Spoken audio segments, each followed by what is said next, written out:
Good afternoon, everyone in chamber and those of you watching on whatever platform you may be watching. It's April 18th, 1:00 p.m. I'd like to call the City Council work session together to order for purposes of faithfully discharging the business of the people of Durham. His Honor, the Mayor is tending to a personal matter. He will be with us shortly. So, Madam Clerk, I'll be assuming the gavel until His Honor's arrival. Again, great to see you, colleagues, and great to see everyone in the room today in our normal or usual business room for a work session, our conference room. Good to be back in the room. At this time, I'm going to ask Madam Clerk if you would call the roll. Thank you, Mr. Mayor Pro Tem. Mayor Williams is delayed. Mr. Mayor Pro Tem Middleton. I'm here. Councilmember Baker. Here. Councilmember Caballero. Here. Councilmember Cook. Here. Councilmember Freeman. Present. And Councilmember Rist. Here. Thank you. Thank you, Madam Clerk. At this time, I'm going to yield to my honorable colleagues for any announcements you may have. We'll go around the table. Councilmember Caballero. Thank you. I Good just wanted to quickly thank I think it's now Criminal Justice Center, for having a simulation. I think it was on Tuesday. It was really, really informative, and I just really appreciate all county staff that made that possible. And then I just also wanted to shout out our 911 call center for hosting several of us throughout the week. It was great to go visit those folks and see what they're up to, and they're a critical part of our community and kind of city infrastructure, basically. So always lots of gratitude for the folks who are answering sometimes, a community member's worst moment in life. Thanks. Here, here, and thank you for that. Councilmember Baker, good afternoon.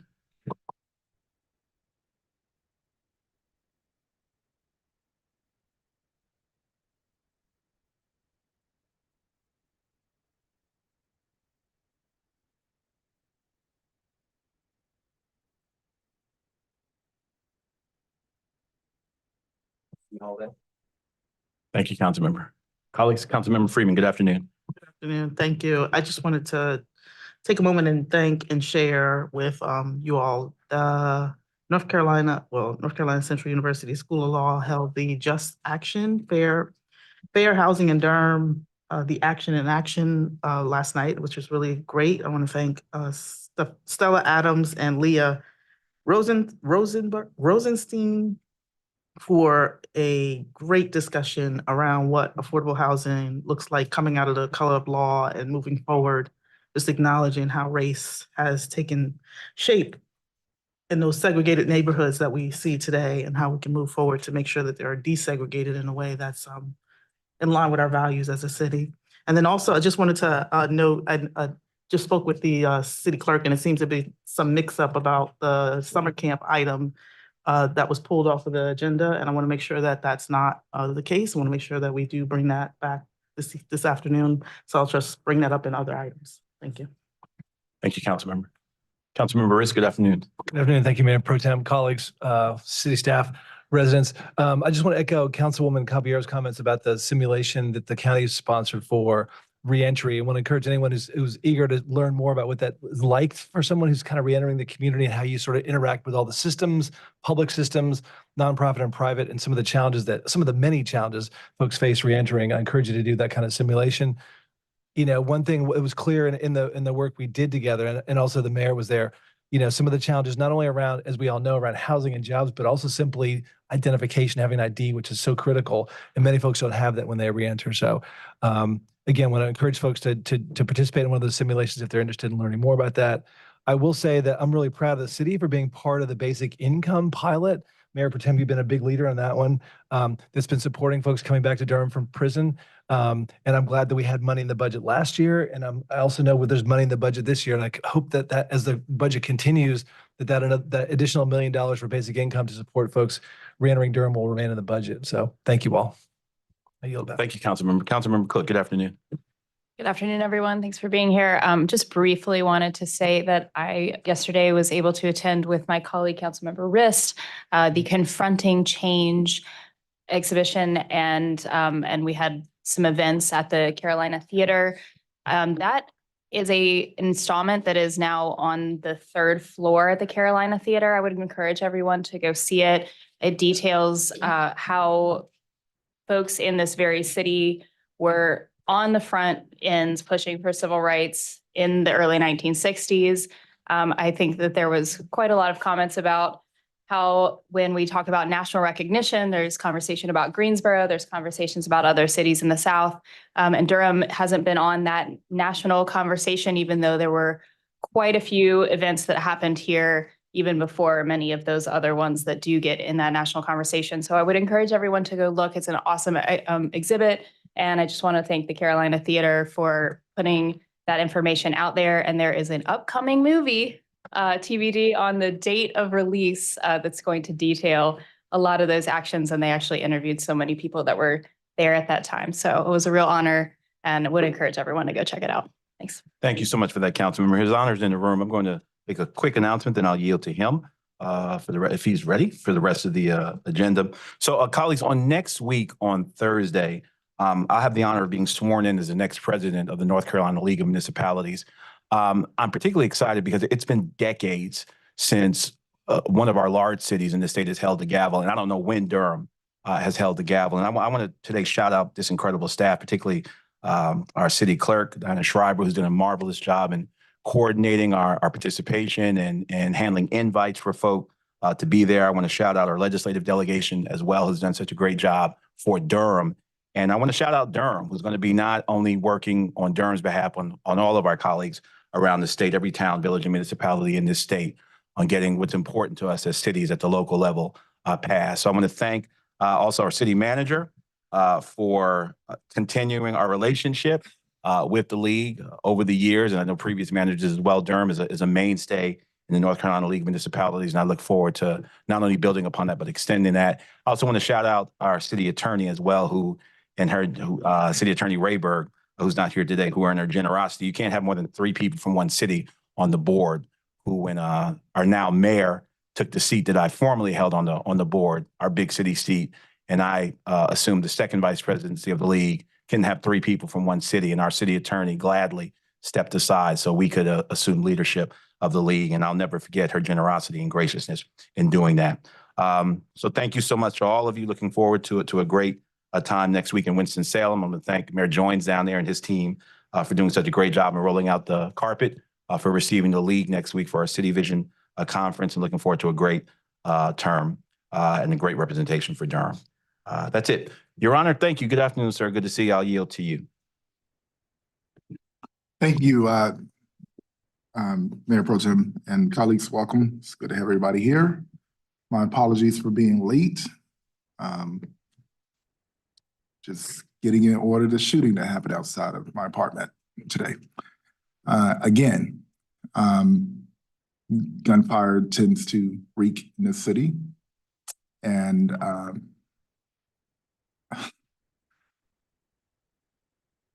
I hope that we will, with the same energy that we put in other things, I hope that we will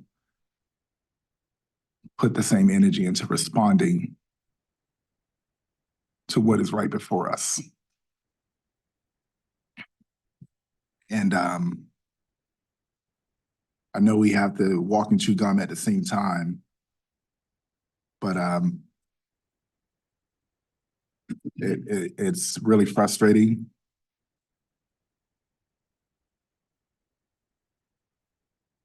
It's really frustrating. I went home to change clothes and I just saw the kids from Crystal Ray out on the grass playing.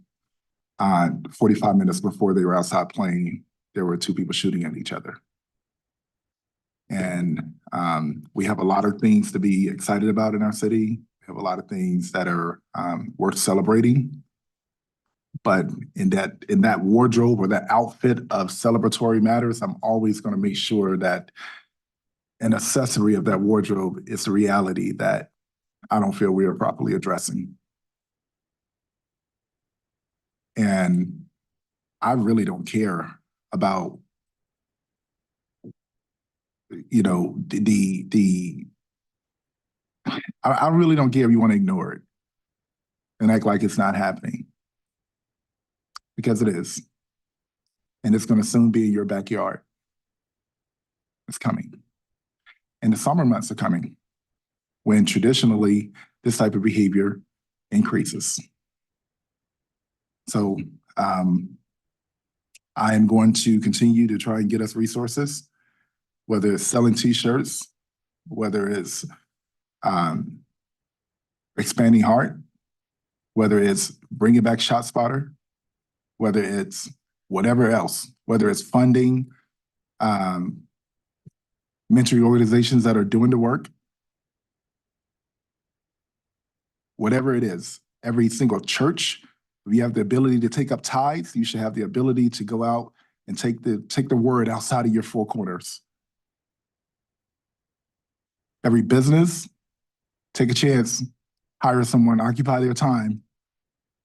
Every park should be full with programming, not just grass. I want to talk about a budget item where we're trying to restore the grass because there's so many kids that are stomping on it because they're playing. So as we get into this work today, I hope that this weighs heavy on your hearts, colleagues,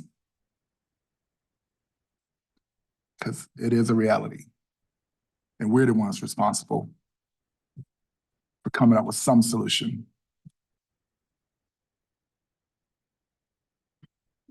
Right. Let's get to the agenda. And colleagues, Javier, I may have to peek over your iPad or Wanda. I can get some IT support also. My password needed me to update and I am locked out. Okay. Oh, yeah.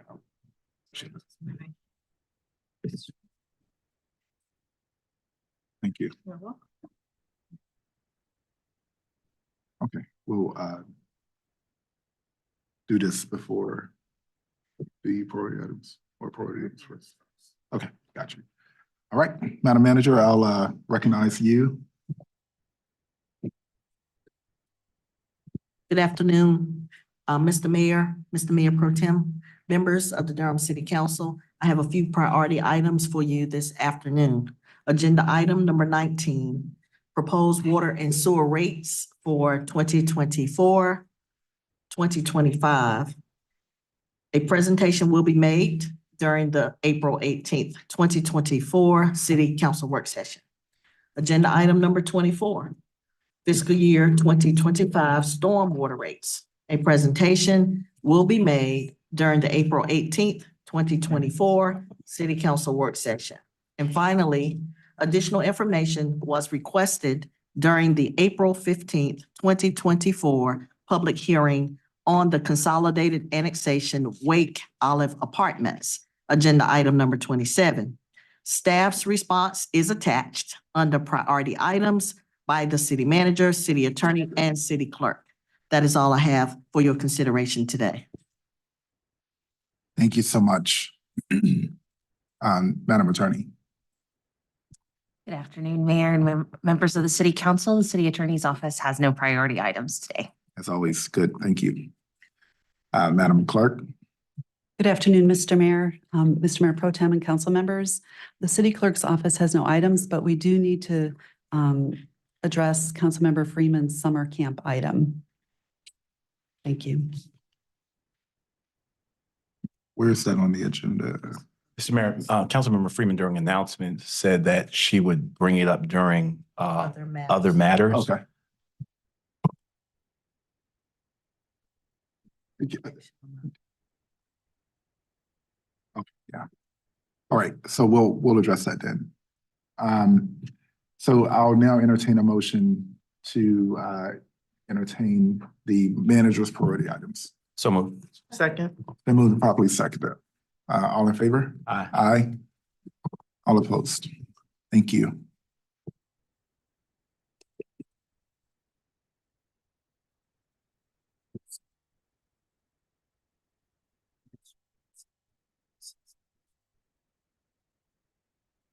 Oh, yeah, sorry.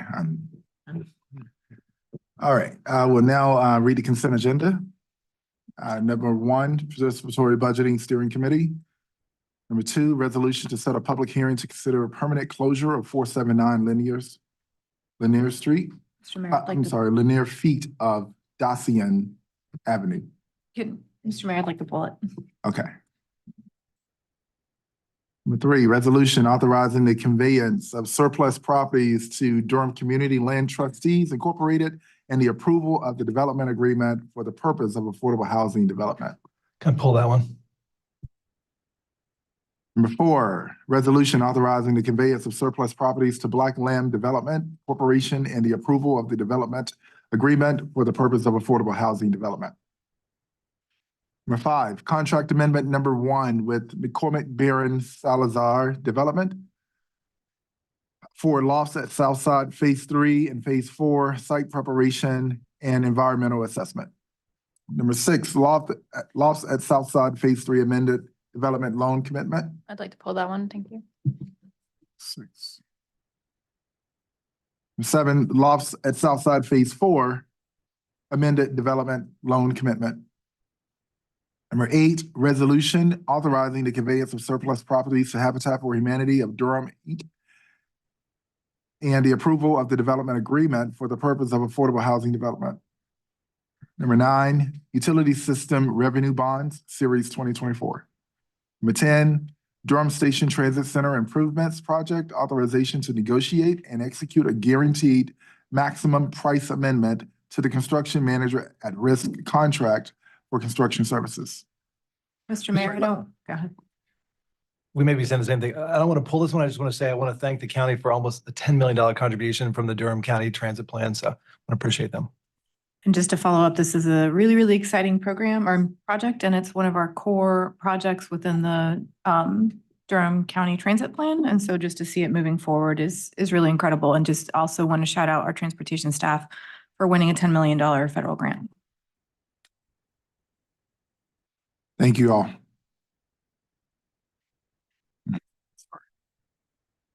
All right, number 11, contract ST 332C pavement condition survey 2024.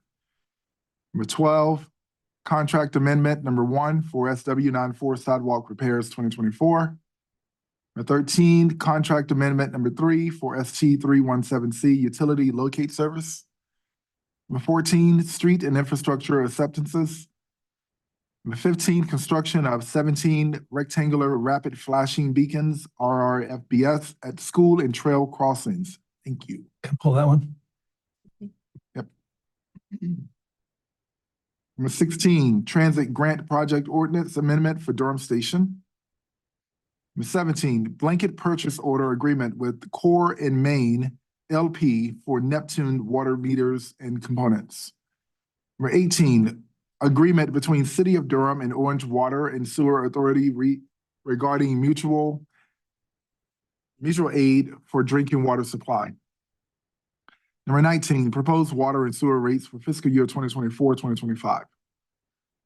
And number 20, general obligation go bond referendum presentation and discussion. Number 21, City of Durham classification and compensation study presentation, class and comp. Number 22, consolidated annexation Kate's Estate. Number 23, consolidated zoning map change, Fox Crossing.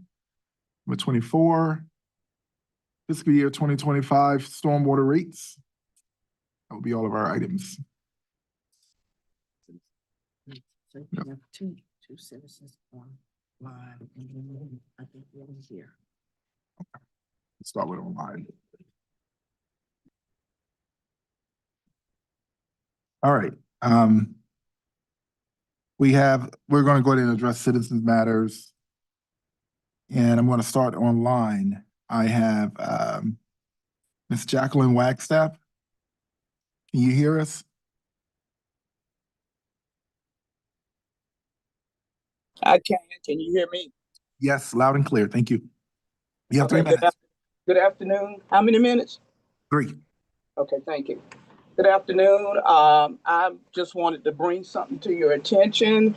On April the 11th, during an interview with WRAL, you, Mr. Williams, announced a new initiative to help reduce youth crime in Durham. It's called the Dope T-Shirt Sales Initiative.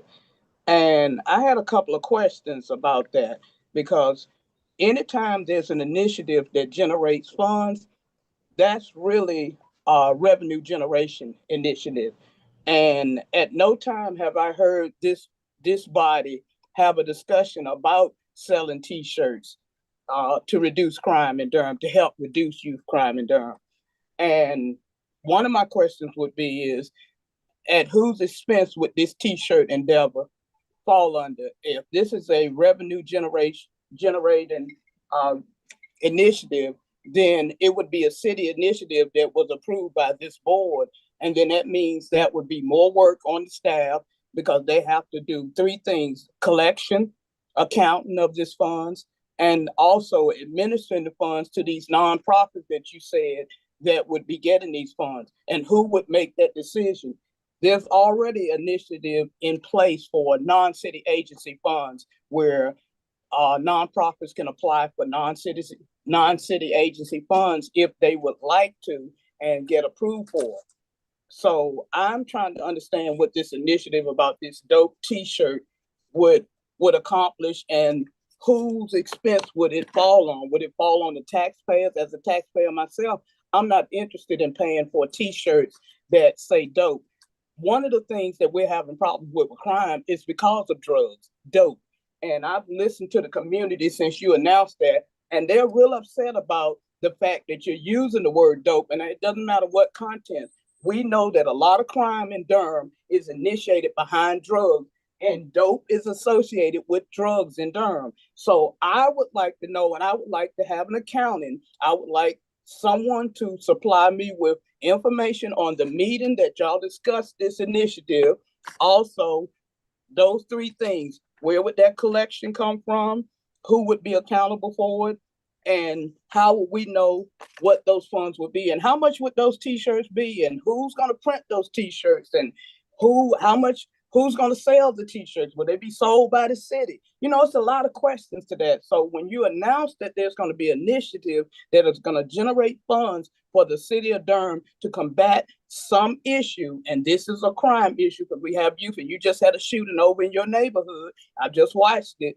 And when you said that crime is going to be at your doorstep, well, Mr. Williams, it's been at our doorstep over in my neighborhood for years. This is not new to our neighborhoods. We've been looking at shootings and death for years, so this is not new. But I would like to have those questions answered, especially the one that. Thank you, Ms. Wagstaff. Thank you. And I'm glad you think the T-shirt is dope.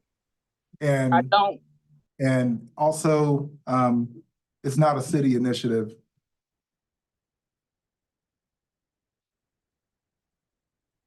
Hope that answers your questions.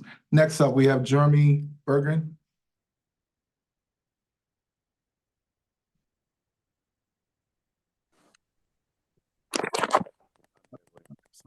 Hear me? Jeremy Bergen, can you hear me?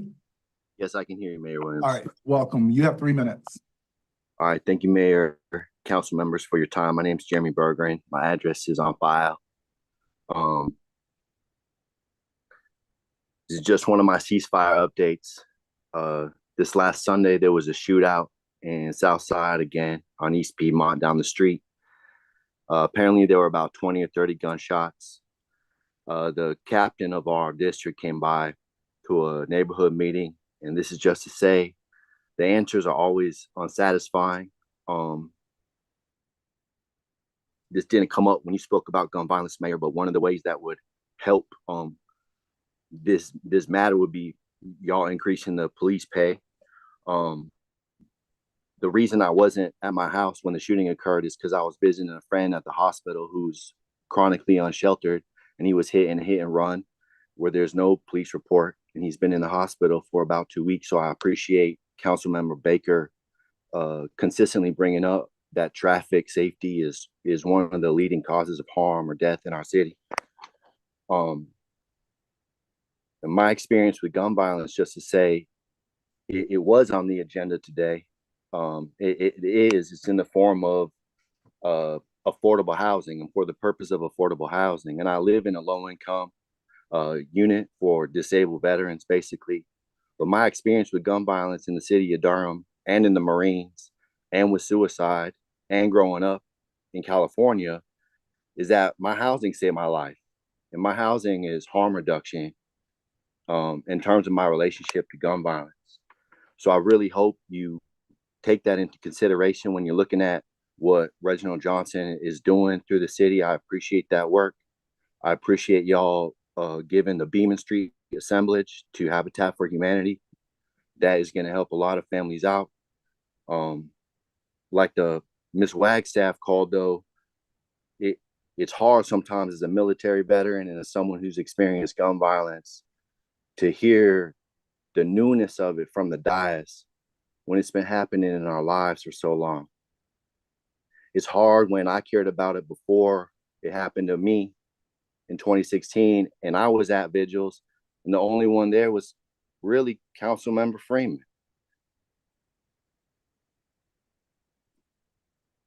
I don't know what kind of ceasefire we need. I don't know what's going on for y'all, but housing is also a way to address gun violence. Thank you. Thank you. Moving to in person, I have Mr. John J. Dunston. The button on the right, Mr. Dunston, this is a new device, so just, it should say on and off, but the button on the right, you click it and the mic should turn green. Yeah, there you go. Gotta hold it. No, just tap it once. You're good. Thank you. Good afternoon, Mayor Williams, and good afternoon, ladies and gentlemen of the community. Yes, what's been going on for the past week or so has been dramatic. And a lot of issues that plague our gun violence in this community can be prevented. Now, once I said before a couple of years ago, I'm tired of seeing these young men getting born into this community. I'm seeing new fathers, new mothers. And before they turn 15, 16, even 18, they hear no more. And a lot of times it takes us men in this community to stand up and stop being cowards and go ahead and put a stop to this. Now, one thing I did, and I always do my research before I even speak.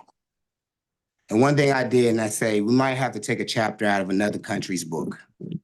And I was looking at China on how they have their children, elementary school kids, being trained for military simulations. Elementary schools, kids not even 10 years old, handling rifles, discipline, instructors. Now, I done went to all my brothers in this community and asked for ideas on how we could stop this violence. And none of them have no idea. Well, let's leave it up to our city council. Let's leave it up to the leaders. Let's leave it up to them. But no, it's in our backyard. It's in the mayor's backyard now. But the difference is that a lot of us experience this every day. So I done got with other groups in this community, and I had to also go ask the white brothers of this community. I went and talked to the veterans. I went and talked to all the military retirees around here. And the problem is that our children are not being taught and trained. So what happened was that what disappointed me is when I seen that Duke University is going to stop their scholarship programs for the Black community. So therefore, when I went out there and I asked them young boys, what do y'all want to be? Doctors, lawyers? Nah, we don't want to be none of that. Do y'all want to be soldiers? You should see how excited they got when they said they wanted to be soldiers. Because technically what's going on is that they're in a combat environment. Dang. So if they're going to be in a combat environment, then we might as well teach them how to be professional soldiers. So one of my white brothers in the other community said straight up, JD, I got property. Let's get all the veterans together. Let's go round these brothers up in MacDougal Terrace, and let's go teach them to be professional soldiers. Because every time somebody has one of their children go to the military, they come see me first. If they want to be a law enforcement officer, they come see me first, and I teach them the skills. So it's time for us to start teaching them the skills. We can't grab the guns off of them because the police chief don't want us. Because now I feel that that's going to affect the gun grab program. And this is what they're doing at the range now. Thank you, Mr. This is the targets Johnson. that they're having at the range. Thank you, This is Mr. what we're Dunston. seeing in our community.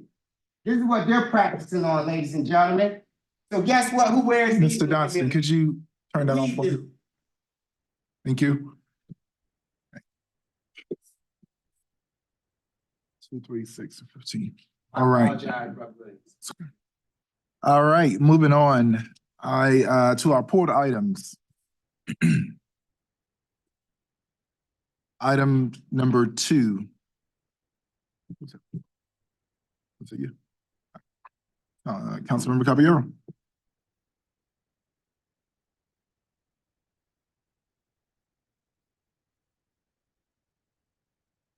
Hi, Director Young. I just had a quick question. I was just surprised to see this. Usually closure streets just go into a public hearing, and so was just curious as to the difference.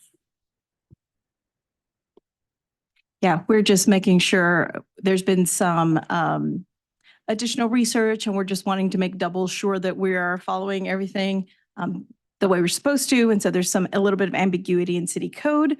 So to cover ourselves until we can get that sorted out, we're making sure to go through this extra step just to be doubly sure we're following all processes properly. Thank you. And so then this would, assuming it moves forward, fine, it would just show up as a public hearing down the road. Okay, thank you. That's all. Sure.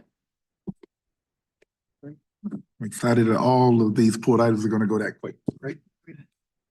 All right. Item number 3. Thank you, Mr. Mayor. And this is not a question that should go pretty quick as well. I just wanted to note that we did talk at our last work session about permanent affordability.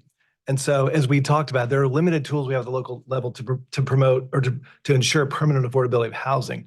One of them are land trusts. And so I just want to note that this project before us on the consent agenda is for property going to the Durham Community Land Trustees, which is our local land trust. Hope you all saw the memo, the backup, and saw the 99-year affordability in the proposal. So very impressive stuff. Also wanted to mention, these are 5 lots. There'll be 4 single-family homes and 1 duplex. 2 of the single-family homes also have ADUs attached to them, which provides an additional way for homeowners to build wealth, provide additional housing, promote density. So this is all good stuff in this proposal. I know during the SCAD debate last year, there was a lot of talk about, well, ADUs are only for wealthy families. And so I want to salute the Durham Community Land Trustees for showing this tool can be used for a range of families, not just wealthy families in Durham. So it's a really powerful proposal. And I just want to say, I want to shout out, I think Sherry's here in the back. Thank you, Sheriff, and your colleagues at Durham Community Land Trustees. I hope we can find other ways to continue working with DCLT in the future. Thank you, Mr. Mayor. Thank you. All good. Councilmember Cook. Thank you.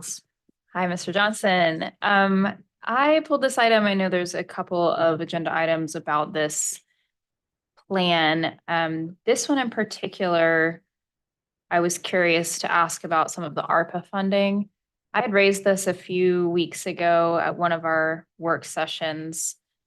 And I think the question that I have, and I had then, and I would still like to pose to you once more, it seems like we're seeing some of these ARPA funded projects coming back, seeking more funding. Again, I think we talked about last time how that happens. Of course, the cost of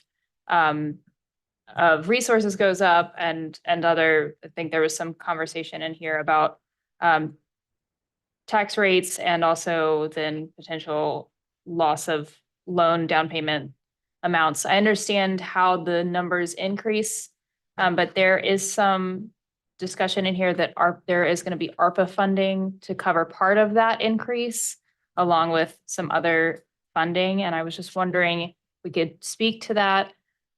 My question about this was that I thought that the ARPA funding was finished. And I had previously asked if there were other kind of things in the works that might come back and place some demand on more ARPA spending and whether or not we had that in a bank looking forward. So I was just hoping you could address that. So I'll be glad to. Reginald Johnson, Director, Community Development Department.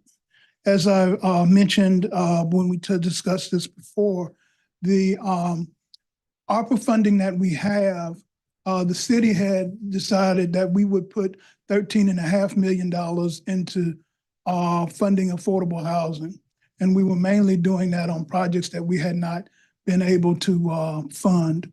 And the county actually had some resources, also some ARPA funding that they actually gave to us to match what we were putting in for our funding to come up with actually a pool of $27 million. And one of the projects that was funded, and of course we have a list of those projects, one of the projects that was funded was a portion of the Southside revival, lost at Southside to the tune of $2.7 million. I think that's 2.7, just under 2.8. And that still was not enough, but that was a portion of what was needed to complete this project. So I think we might be talking about a question of timing, because when that allocation was made, the second allocation was made, and we talked with the county about it. And I remember presenting before the county commissioners. I did share with them that this was part that was needed for this particular project. And that was basically all the resources that we had in terms of ARPA funding, but that didn't complete it at that time. So I don't know if that begins to answer your question. I think I had this trouble with the last one that I had raised as well. The numbers, what is your understanding of how much the project has increased? Like what was our original commitment? And then what is the request now? So our original commitment to this project was about $7.7 million. This was during the time before we had the escalations and the cost increases, indeed before COVID, because the application that went in before COVID. We have one of our Vice President of McCormick Barron Salazar, Ms. Tracy Sentz is here to talk about that. But so that was the initial gap.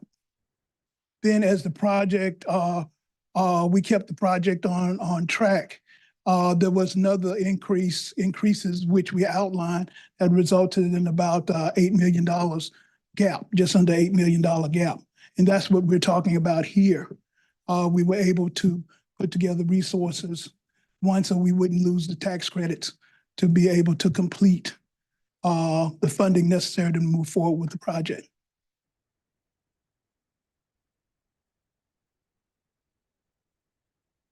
When you talk about the $8 million gap, just so I'm clear, is it in addition to the 7 million, or so it is a Yes, total? ma'am. Yeah, Yes, ma'am, it that's is. what I understood. Yes, ma'am, it is. And if you don't mind, as you're preparing your next question, I would just go ahead to share that this is one of the last projects that did apply before all of the cost increases. And one of the things that I shared with the council, those that were here will remember that I thought that the best thing for us to do is to go ahead and support the projects as best we could so that we didn't lose any projects.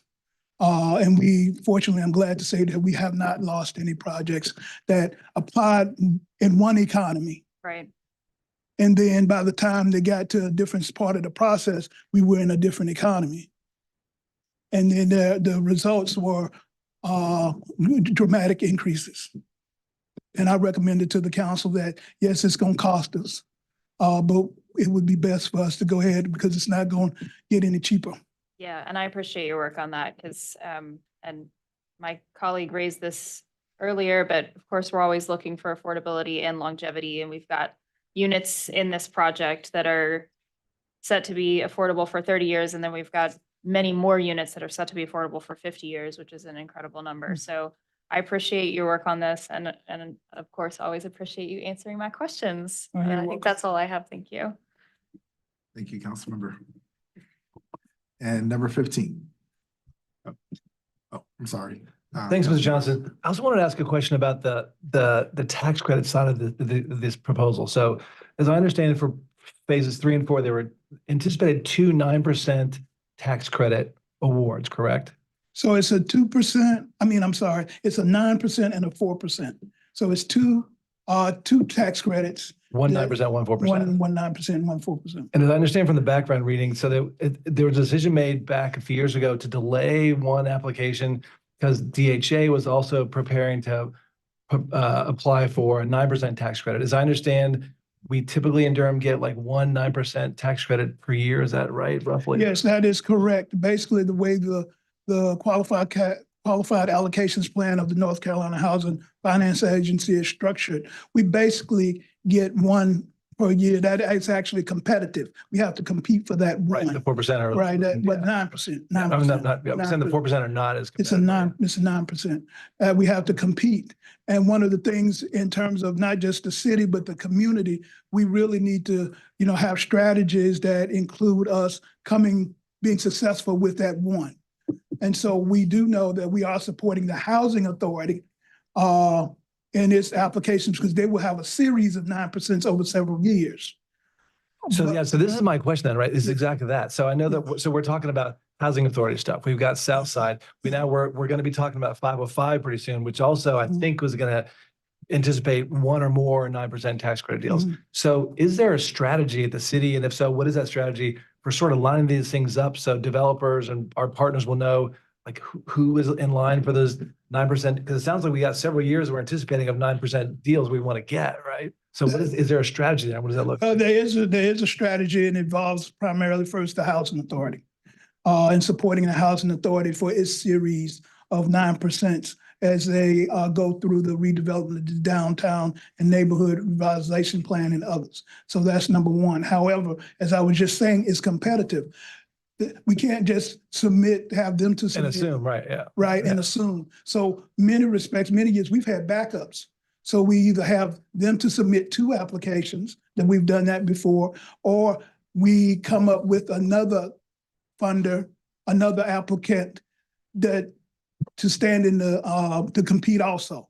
Because we can't just put all of our eggs in one basket and come back with no application. And that has happened before also.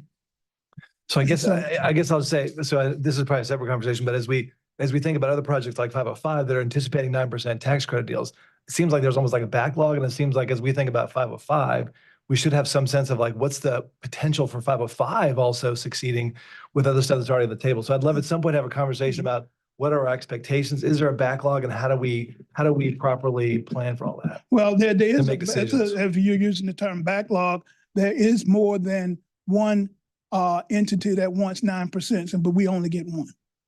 Okay. So one of the things that I would share that we do have to go to 4%, which is what some people some entities are doing. What we would have to do was make sure that we have resources to be able to supplement for the 4%. That's what exactly. Yeah. So But there's some way for us to sort of have some sense of like what is our potential obligation for projects that may not get the 9%, and that we'll be requesting more city funds because they only get 4%. So having some line of sight on that would be really helpful.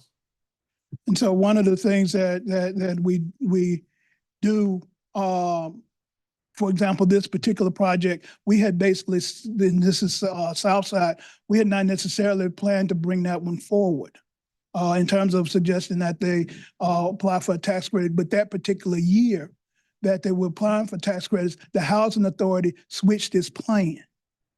And so that left us without application that was going in that stood a good chance. And so we end up talking with McCormick, Barron, Salazar and said, well, now might be the time because we don't have another project and we have to walk away with a successful 9%.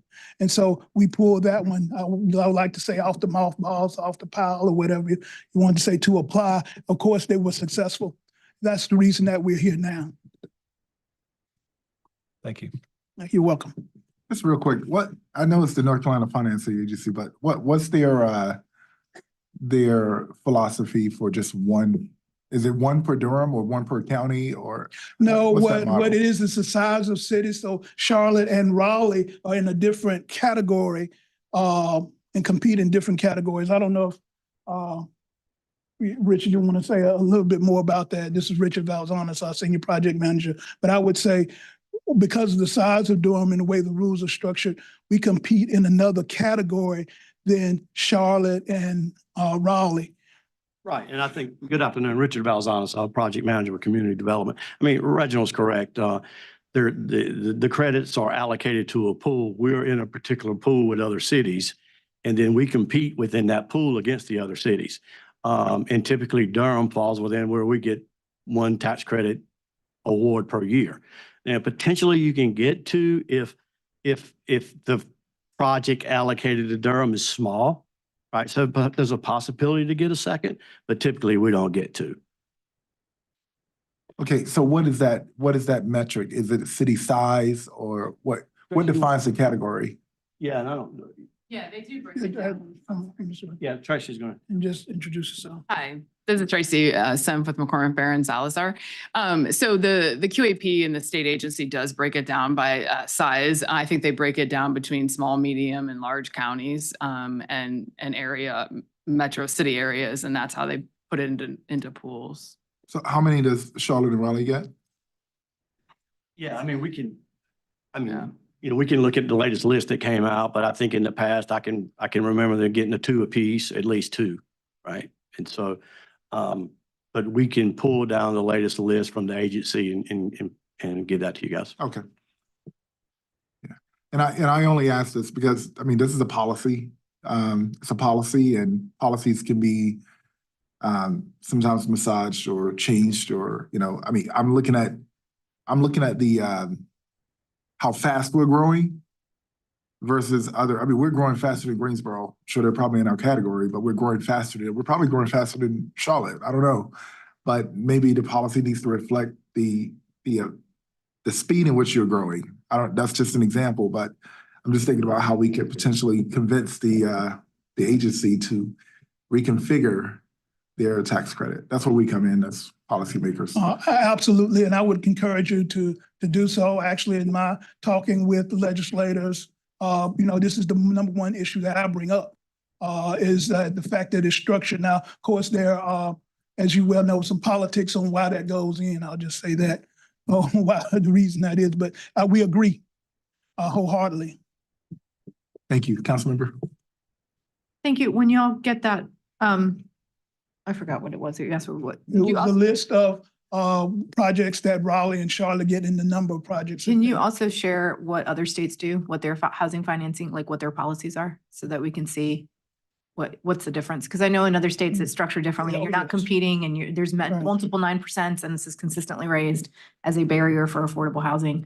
And we know that the head of the housing agency lives in Durham. He's a Durham resident. So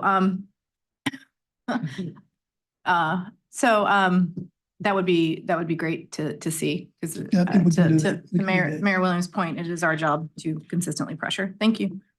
Well, and finally, to add to the list, can we get a list of projects that are anticipating, that are in the next, whatever, 5 years out, projects that are anticipating 9% tax credit deals? Well, let me qualify. So the answer is in part yes. So we can outline the housing authorities, because they have a multi-year plan. Mm-hmm. Okay. If we were looking at some others that we are doing, we also can put that in the multi. So as an example, our site at 516 Rigsby, where we are located, that is a perfect site. I won't say perfect site, a good site for affordable housing. But then we have developers, and I just talked with one yesterday that's new. They're looking at submitting, and so I wouldn't know. At least the ones you know, yeah, to start there. Let's do that. Yeah, I can work with the ones we know. Thank you all so much. I thought it was 15. Which one was it? Okay. All right, and item number 15. Who pulled this? Rist, is that you, Councilmember? Hey, Ms. Regan. Just a quick question that this is should be quick. So I just wanted to ask a question about this. So these are rectangular rapid flashing beacons. These are at school and trail crossings to make the crossing safe, right? That's correct. Yeah. And so how do these crossings relate? I know in the CIP there was also a bunch of school crossings and what was it, schools on speed reductions and trail crossings. So how does it relate to that stuff in the CIP? Is that sort of similar stuff related? Right. So we're taking a programmatic approach. So each year we request funding in the CIP process for what we think we can deliver for a number of projects at schools and trail crossings that we think we can deliver in the course of that fiscal year. So the projects that you're seeing here are the current fiscal year workload. In the CIP. In the CIP. Yeah. So these are all funded. These were funded in the current CIP.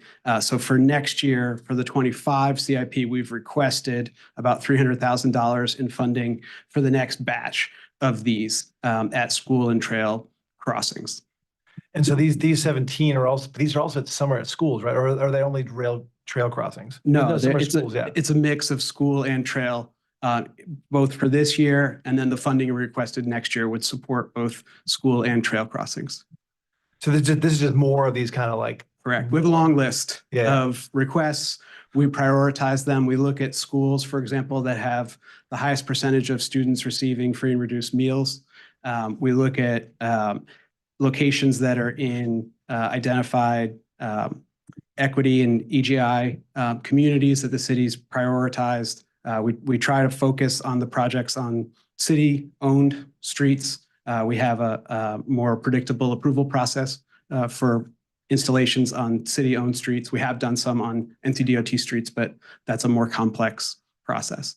And my final question is, so I noticed on the CIP that these are both trail crossing improvements and school zone speed reductions, right? So do the ones here on our consent agenda, these 17 rectangular rapid flashing beacons, do those also envision some speed reductions? So the goal of the beacons is to reduce speeds, to improve safety for pedestrians. That what we find is that when motorists see that flashing beacon, they slow down and hopefully come to a full stop when there are pedestrians crossing there. And that reduces the overall speeds at those cross locations and improves safety. So just the presence of the flashing beacon has a traffic calming effect and reduces traffic speeds. I guess, thank you for that. I guess my question also is, are we envisioning like speed limit reductions in those areas?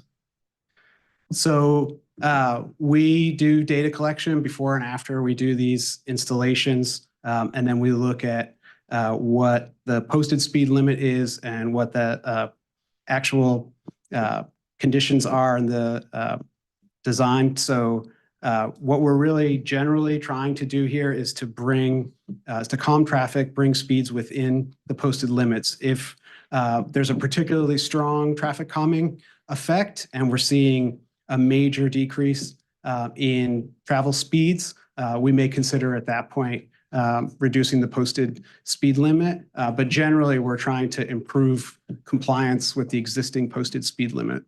Good. I'd urge both, but thank you. Appreciate it. Okay. I just had a couple questions, just in regards to, I guess, identifying the locations. Are you using crash data? We are. And then is there a level or difference of level of crash identified in the crash data? So if a fire engine has to come out and put out a fire versus, the person was traveling like high speeds and kind of crashed and set the car on fire, as opposed to like a bump, is there any difference that is identified in that crash data? So we work with the Durham Fire Department to make sure that we're mindful of the need for emergency vehicle access. So some of our primary emergency access routes, some traffic calming measures like speed bumps are going to delay response times for emergency responders. And so we try to look at other alternatives like a flashing beacon that won't delay those response times for the first responders. We've also done in the Southside community, for example, what we call speed cushions, which have cutouts that are the size of a heavy duty vehicle like a fire engine or a bus. And so what we see with those is that they generally have the traffic calming effect of a speed bump, but they don't create delays or disruption for emergency vehicles or transit vehicles. So that's a kind of a new initiative that we've been addressing. But so generally, we're in the process right now as part of the Vision Zero program of updating our crash network data and looking at all the locations where we've seen serious injuries and fatalities across the city. And then that data set as part of our Vision Zero action plan will provide us with much more robust data to inform decision-making about prioritization going forward. Thank you. I think what I'm specifically trying to key in is there's a difference in traffic calming for neighborhoods where people are just speeding and where pedestrians are being harmed. And there's a higher level of speed occurring in neighborhoods where some of those traffic calming elements are in place, which is why I appreciate you spelling out, the speed bumps, the speed cushions, all of that. But in order to address some of the safety issues, we've got to have a larger conversation about what safety looks like for pedestrians, drivers, and just animal. Like I feel like there's a miss, and the Vision Zero really does highlight very clearly that this is not just the traffic crossings and accidents.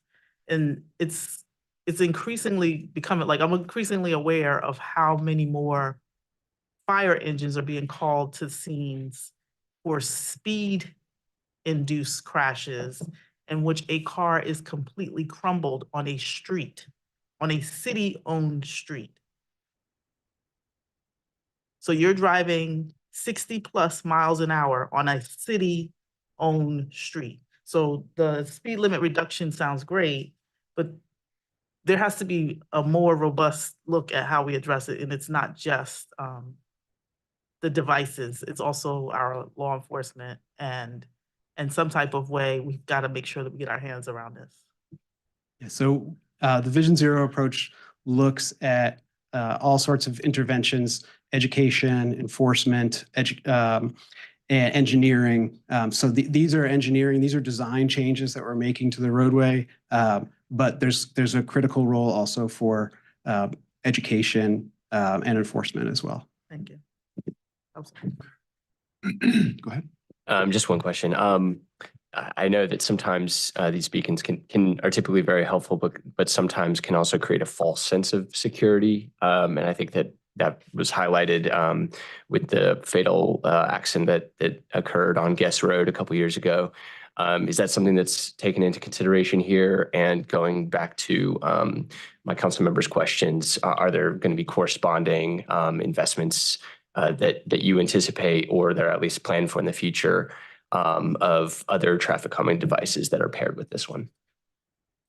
So that's certainly a concern. The Ellerby Creek Crossing on Guest Road is a project where we're doing additional design work, and we've proposed additional improvements because we think that a full stop signal could be a more appropriate treatment at that crossing, given especially the volumes and the speeds that we're seeing there. But we're trying to take a comprehensive look every time we do a resurfacing, whether it's a city street as part of a public works resurfacing, whether it's as part of a water line replacement where we're tearing up the street, or whether it's part of NCDOT's program, and look at things like the widths of the travel lanes. There's strong evidence that shows that reducing the width, narrowing the travel lanes reduces travel speeds. So it sends a signal to motorists that they need to slow down. And so we're looking at every opportunity with a resurfacing for a city or state road is where we can not just look at things like beacons on the side of the road, but also look at the roadway layout itself. And then can we incorporate more multimodal facilities? So if we reduce that travel lane, maybe there's space for a buffered bike lane, for example. So we're undertaking that work of looking at those streets as they come through the resurfacing pipeline. And so over time, we'll be complementing the wayside beacons with changes to the markings and the layout of the roadway. Thank you. And to keep from prolonging us, I will be getting on your calendar. I just have some curious questions around traffic calming mechanisms. I just saw it on TikTok where, people are using plastic modules where they're installing into. You're talking about the bricks? I can't remember what it was, but I'll send you the TikTok video, but it definitely costs a lot less and could be installed a lot sooner. But that's just a curiosity question I'll ask later. All right. Well, I neglected to introduce myself. I'm Sean Egan. I'm the Director of Transportation, and you know where to reach me. It's a pleasure to meet you. Thank you. Yep. All right. Number 20. All right, we're going on into the presentations.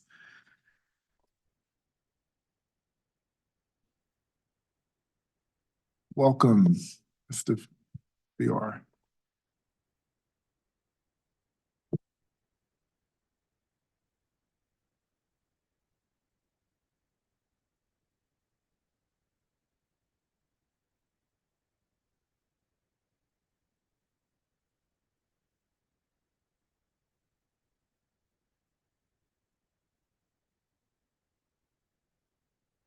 The colleagues will go 20, 21, 24, and then number 19.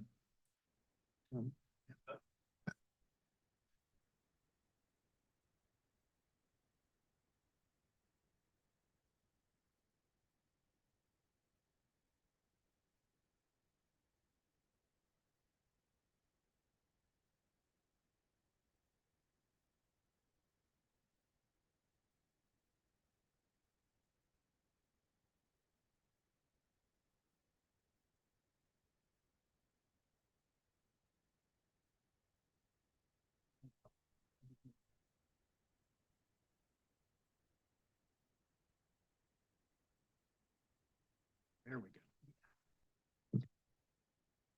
Sorry for all that technical. Welcome, Mr. Flora. All right, we're ready for your exciting presentation. You need elevator music or anything? I get it to go backwards. There we go. Okay. All right. Technical issues. So good afternoon, Mayor Pro Tem, council members. I am Tim Flora. I'm your Director of Finance. I sort of feel like I am the opening act for a pretty big budget event today. And more importantly, I sort of feel like I'm the warm-up act for the comp and class presentation, which comes after me. So today we are going to talk about the general obligation bond referendum. And so if you remember, we presented at the budget retreat on March 1st, some potential projects for a proposed general obligation bonds referendum. And so since then, we've had the opportunity to go back and sort of refine our numbers, gather additional information, and come up with a presentation for you all of sort of what we deem as something that would be very appropriate for a GO referendum. And part of that discussion today is to gauge your interest, if that is what you want to do, because if that is your interest, then we need to jump on it pretty quickly, as we would need to introduce something at the May 20th council meeting in order to get the ball rolling. So what is a general obligation bond referendum? So as we stated at the budget retreat, it is sort of the primary source of funding for many infrastructure projects. So the big capital items, the very costly projects, GO bonds really are the most common funding source that we use for those types of projects, particularly because those are using the least expensive debt we have, because we are a AAA rated agency. And so Could you repeat that? Yeah. Yeah. So general obligation bonds are the primary source. The credit rating part. Yes, the credit rating part is we are a AAA rated credit. That's we have a AAA credit rating on our general obligation bonds. And so that means that we get the most the lowest interest rates on the debt we issue for that debt. And so, and that is because that debt is secured by the full faith and credit of the city's taxing authority. So that is our ability to secure that debt by the ability to impose tax revenue applied towards that. I will also point out that you cannot use operating funds for any capital purchase. And so it really is for capital. And so if there's any associated capital with running or operating costs associated with that capital, that is something that would have to be addressed through an operating budget. So each referendum requires separate bond orders. And so at the presentation we made to you before, we sort of gave you one big number. And in this presentation, after talking with our bond counsel, really what we do is we break it up into sort of different orders that we would present to the voters. And so based upon our assessments, the projects, we sort of break it up into two different bond orders. In this situation, that would be for parks, would be one bond order, and the other bond order would be streets and sidewalks. And so I will point out, Councilmember Cook, I'm so sorry. One of the things I did not reference in any presentation in the staff memo or in the presentation was the general statute that applies to this. It is the Local Government Bond Act. And it is the North Carolina General Statute, Chapter 159, Article 4. So there are very specific guidelines and rules and laws that we use in order for this process. And so everything that I'm talking about today is certainly consistent with that law. So what you see here, these are the projects that we presented to you at the May 1 budget retreat, council retreat. March 1, I'm sorry, the March 1st council retreat. And so that price tag was $610 million. You'll notice that there's 4 categories there, sidewalks. And I will point out that the sidewalks in that presentation were the new sidewalks projects, and then carbon neutral sustainability projects, the parks, and then the convention center.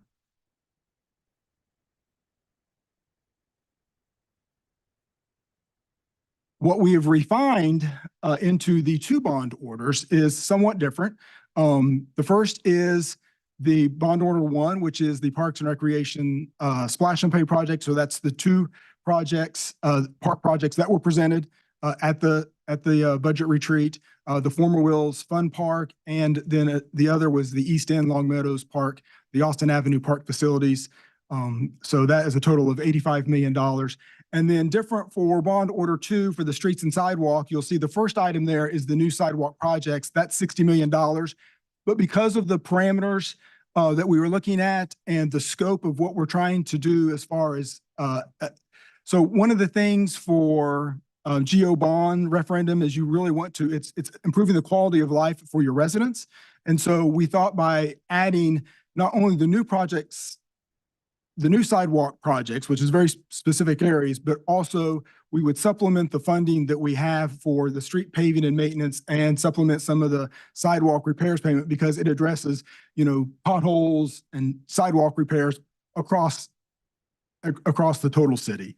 And so that we added that. And then as well, I think back in 2019, there was the unpaved roads project, which we have been funding every year for I think the last couple of years, it's been $1.2 million.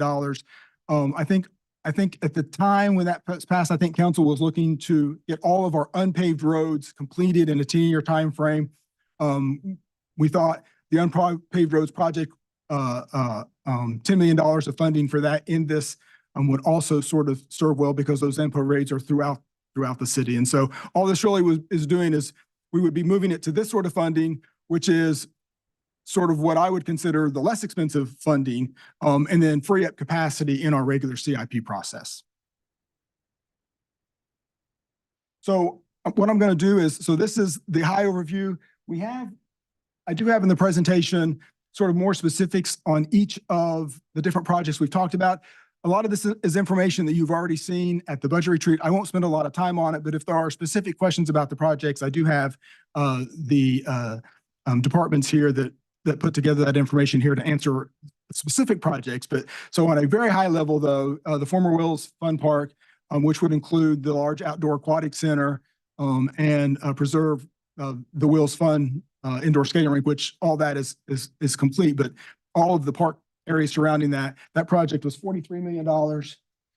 The East End Long Meadow Pool Parks that we're projecting, and when I'm giving you these costs, that is the cost of design, as well as construction. So that's the total. Hopefully that is the not to exceed cost of those projects. But at this point, those are our best guess numbers.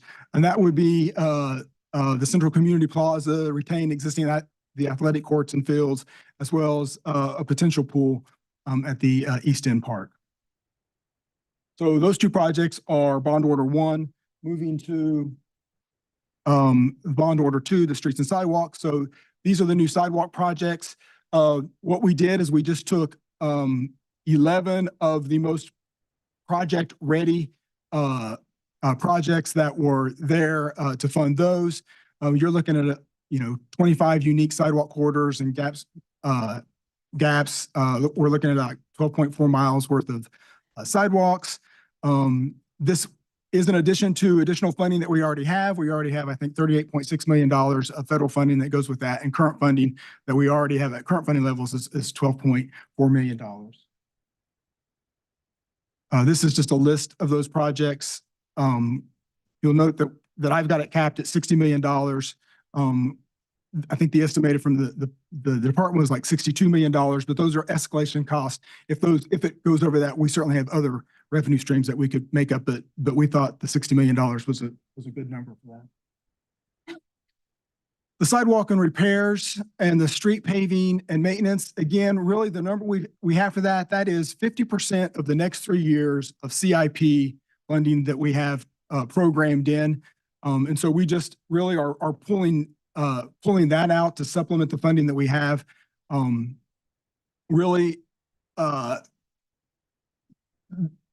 That is just really to help free up capacity for the ever increasing CIP requests that we have. We're getting to the point with escalation cost and our growth and the number of projects.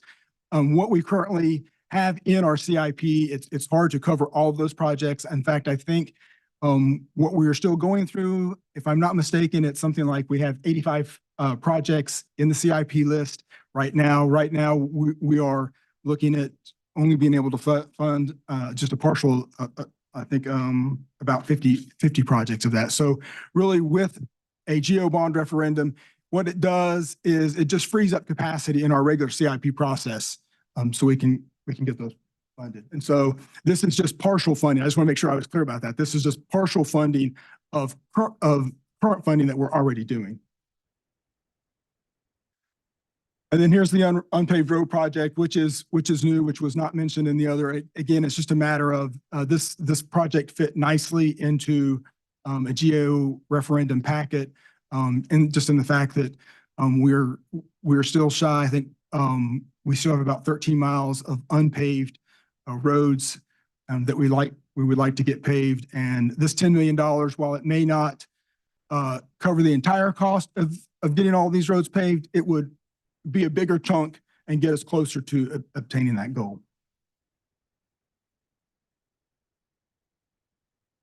So the part I like now is the financial impact. And so it does have an impact. And what we're looking at doing is this would be a $200 million referendum. If passed, we would issue that in 2 tranches. We don't need all that money in one big swoop. So we would split it up into, over the course of the next couple of years, we would actually go out and issue the debt in 2 tranches. And so to do that, this is just sort of the debt schedule that you would see. And so the average annual debt service would be to the tune of $14 million a year on that. That's just the average. I think you'll see it peaks at $20 million in 1 year.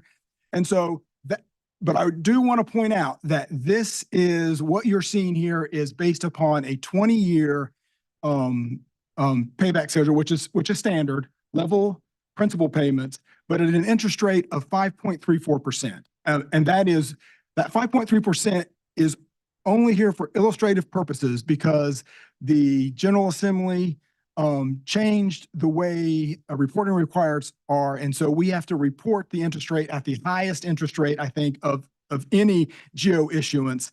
And so our rate is more like, I think, would be more like 3.6% interest. So And that is the positive of having a AAA credit rating is there are some governments out there that are paying 5.34% because of our AAA credit rating. We are anticipating it being at 5.34%. Nonetheless, that is a big debt service impact, with the average being 14.2 million. And again, the highest would be $20 million.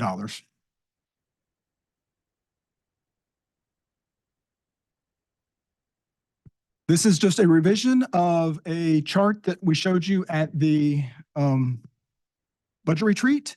What it shows is in the blue is our existing debt service. And so you can see what $31 million this year. And it goes up next year and then starts to decline as we pay off that debt.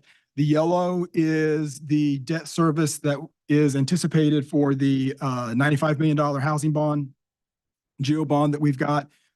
We are issuing our first round of debt currently. It's in process. We hope to close on it in the next month or so. And so there will be that debt service layered in. And then what you see in the red would be the additional debt service that would result from the $200 million bond referendum we have here that I'm talking about today.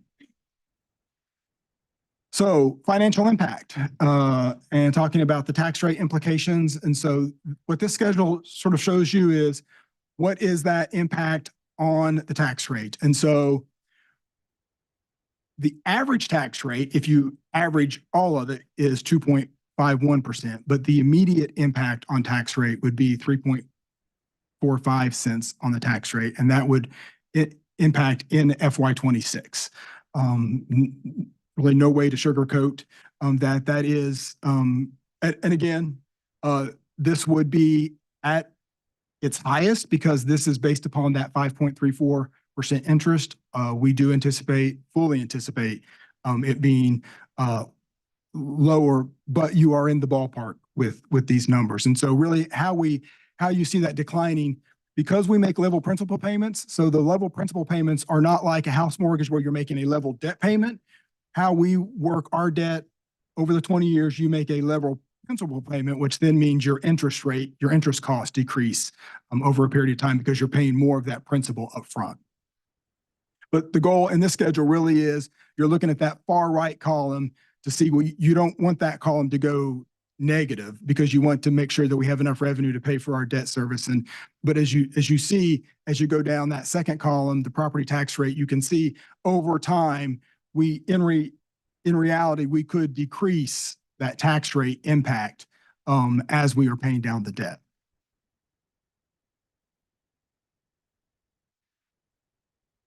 So this is where it gets us to. And I do want to sort of back up just a little bit and saying, we pulled out the sustainability projects, we pulled out the convention center. That was not a value judgment on my part. That really is just a matter of project readiness.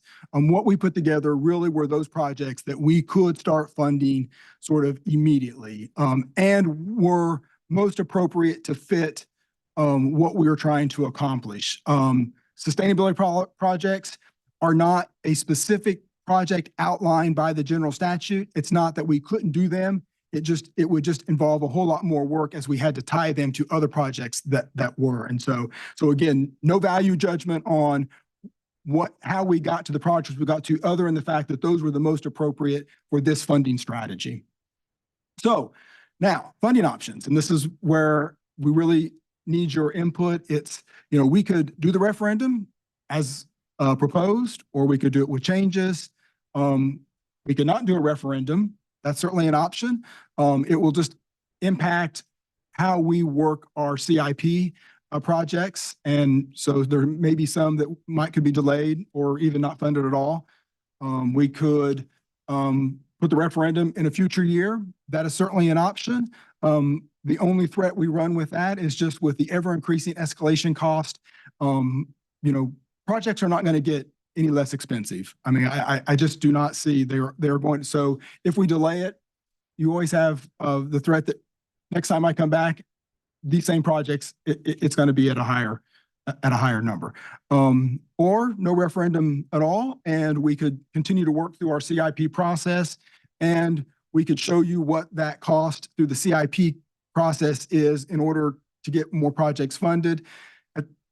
We really kind of get to the same end result, though, is it probably most likely would require a tax rate increase. And so with that, we can leave it here. I think my next slide really is just more, what would you like, how would you like us to move forward? What answers to your questions can we provide? Where can I clarify any information? All right, colleagues. It seems like the equity, the green, and the sustainability have all been removed. So no, so I really was trying to just stay focused on the funding piece altogether. I think there is an equity component to almost every project that we have, and that is worked through. And one of the things that I guess I could have highlighted a little bit more was like for the new sidewalks and the road pavement, those ranked highest in the CIP process. Those were two of the top 3 projects that had the highest equity score. And so everything that is in this project, I think, addresses any equity and many green aspects of what we're doing. It just, I was very specific to the financing piece of it. I hear that. I appreciate it. I think what I'm most concerned about, and it's mainly just even coming from the presentation yesterday, the way that things are going right now,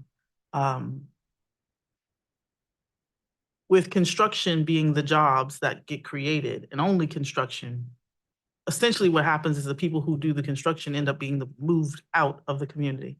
And so as folks continue to be priced out of our community, and we're not, I mean, if we're not going to create anything that essentially creates more jobs moving forward beyond the construction, which is the roads, streets. I mean, I'd like to think that Parks and Recs, 365 days a year, that would create a whole lot of jobs, but I don't think so. And I'm disappointed, I should say. And I'm look to my colleagues, but yeah, that's all. Thank you. Go ahead. Thank you. I just want to appreciate staff. I think that this is a great step. I think, a lot of us probably got sticker shock at the budget retreat. We're like, I don't think we're ready for $610 million. And I didn't think y'all were promoting that. You were trying to give us options. And so I think based on conversations of what are good fiscal policies around what we do with limited obligation bonds versus whatever, go bonds and Gio, thank you, general obligation bonds. My understanding is that things that are able to be put forward as collateral, which is how we did the ballpark, DPAC, the police station, those were all limited obligation bonds, which we can do internally, right? Those are not putting it in front of voters.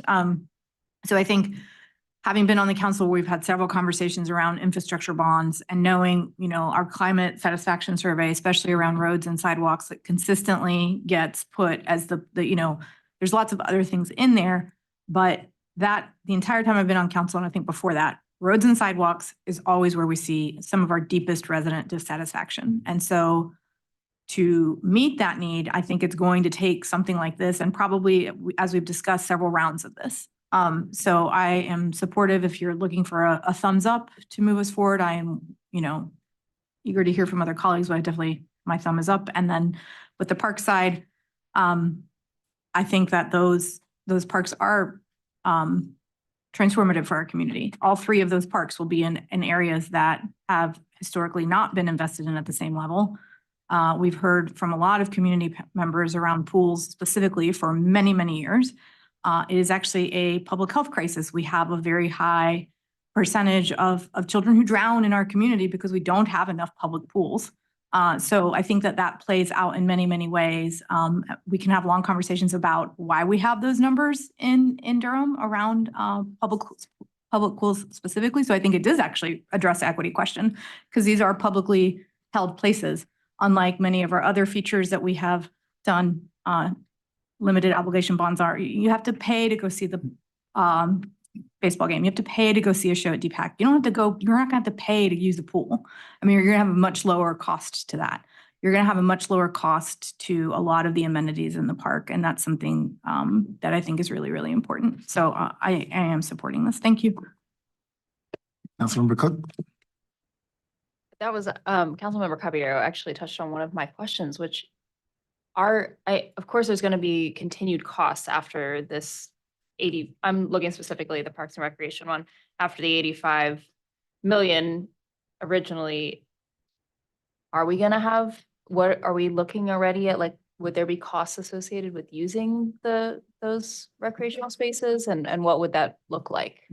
Yeah, there would be programming cost, certainly with any new park and those types of facilities. And so those would just, those discussions have been, just with the department and the budget department. And so there would be those operating costs. And so those are being built in those forecasts. But it would be absorbed through the operating budget process in future Would any of years. that get passed on? Like, is there gonna be a charge for accessing those spaces for community members? I'm assuming we don't have. So I can answer that very briefly. In public park and recreation, there's certainly many services that are free or open, and there are some that do have fees. As whenever we have a fee on anything, it comes to the Durham City Council in a fee ordinance. So all of our parks and recreation fees are really set and approved by the council. And I would just also add that because we do have an interest in making sure there's access, we have basically sliding fee scales for much of the activity that goes on in park and recreation. But I know that as a new council member, you probably have not actually seen a fee ordinance. So the fee ordinance that we have in place is one that was approved by the council the last time, but it is something that is a public, decision. And so that would automatically get it. We would definitely have a fee ordinance for these in their continued operating costs. Anytime we have new, new facilities or a new type of program that would cause a fee to, be added, we would have to update our fee ordinances to ensure, giving us the authority to charge fees. So that is one portion of it. What we typically do when we are building or investing in assets, we are estimating future costs for operations, and that is built, those costs are built into our annual operating budget. So the staff, the full-time staff, the part-time staff, our lifeguards, every managers of facilities, everything that would be needed. You don't see it here, but it would be applicable in the years that any of those assets were coming online. Perfect. Thank you. So, and then I have just one more very brief question. Well, two. Councilmember Rist actually raised this in our March 1 meeting, and I'm just, now that he's put it in my head, it's in my head when I'm looking at the designs, which is that, like, it looks like a third to almost a half of the space is being used for parking. Have y'all discussed potentially consolidating that into a garage stack situation?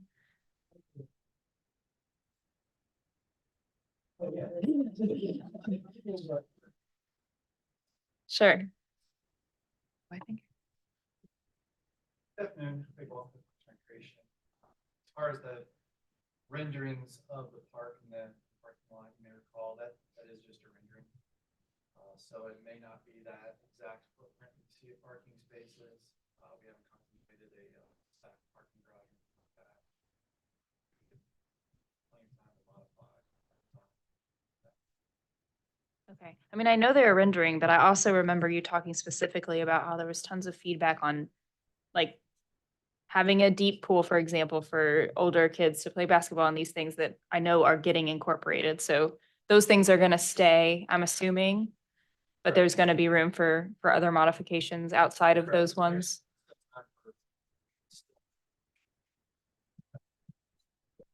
Okay, great. All right. So what you see in those renderings, not It may not exactly be like the slide may not be. Totally, right, color. right, of course. And I heard you say that design is part of the fee, so I understand that the design part is yet to come. Okay, and then just for funsies, will you one more time tell us how expensive it is to build a mile of sidewalk? Might be did he leave already? Oh no, here he is. Just one more time, just for all of us to hear it. Sean Egan from Transportation again. So we see a range of costs, and some of the costs that are in this presentation have increased about 15 to 20% as part of an additional review that we did.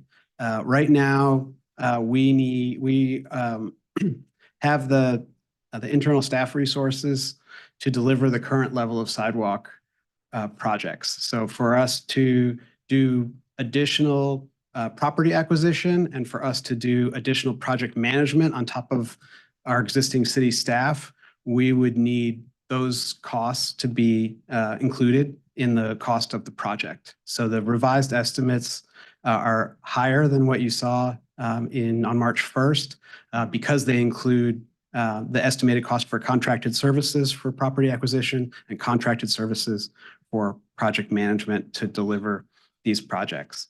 So if you do the math on it, it's up to $9 million per mile for the 12 miles that you see here. Some of that is because of the scale of the project. Some of these are very small gaps, like the NC 54 is 0.3 of a mile, but it's over $1 million. So the more we can address economies of scale, we're going to see better cost per mile, but we also are mindful of the impact that gaps in our network have. And we want to have a fully connected network, and that NC 54 project, for example, that small wedge at a cost per mile is very high, but it gives us a complete and connected sidewalk network. Thank you. Thank you so much. I think those are all my questions. That I'm just going to echo my council member who's just spoken. Both of these projects have my full support. I'm up here talking a lot about affordable housing. Y'all know that I work in that all the time, but I do think that there is more to living in Durham than just surviving. And I want to make sure that we are also creating a Durham where people can thrive and have leisure time and enjoy their space. We have just moved up in our gardening zone for how hot it is. Global warming is not a question. It is hot out here, and we really, really need public spaces where people can enjoy water and learn these really, really important skills such as swimming. Councilmember Caballero spoke to it, but though I'm sitting here talking about it as a leisure activity, it really is a survival need as well. We have many, many, many more kids of color dying in swimming and drowning accidents than percentage across the city.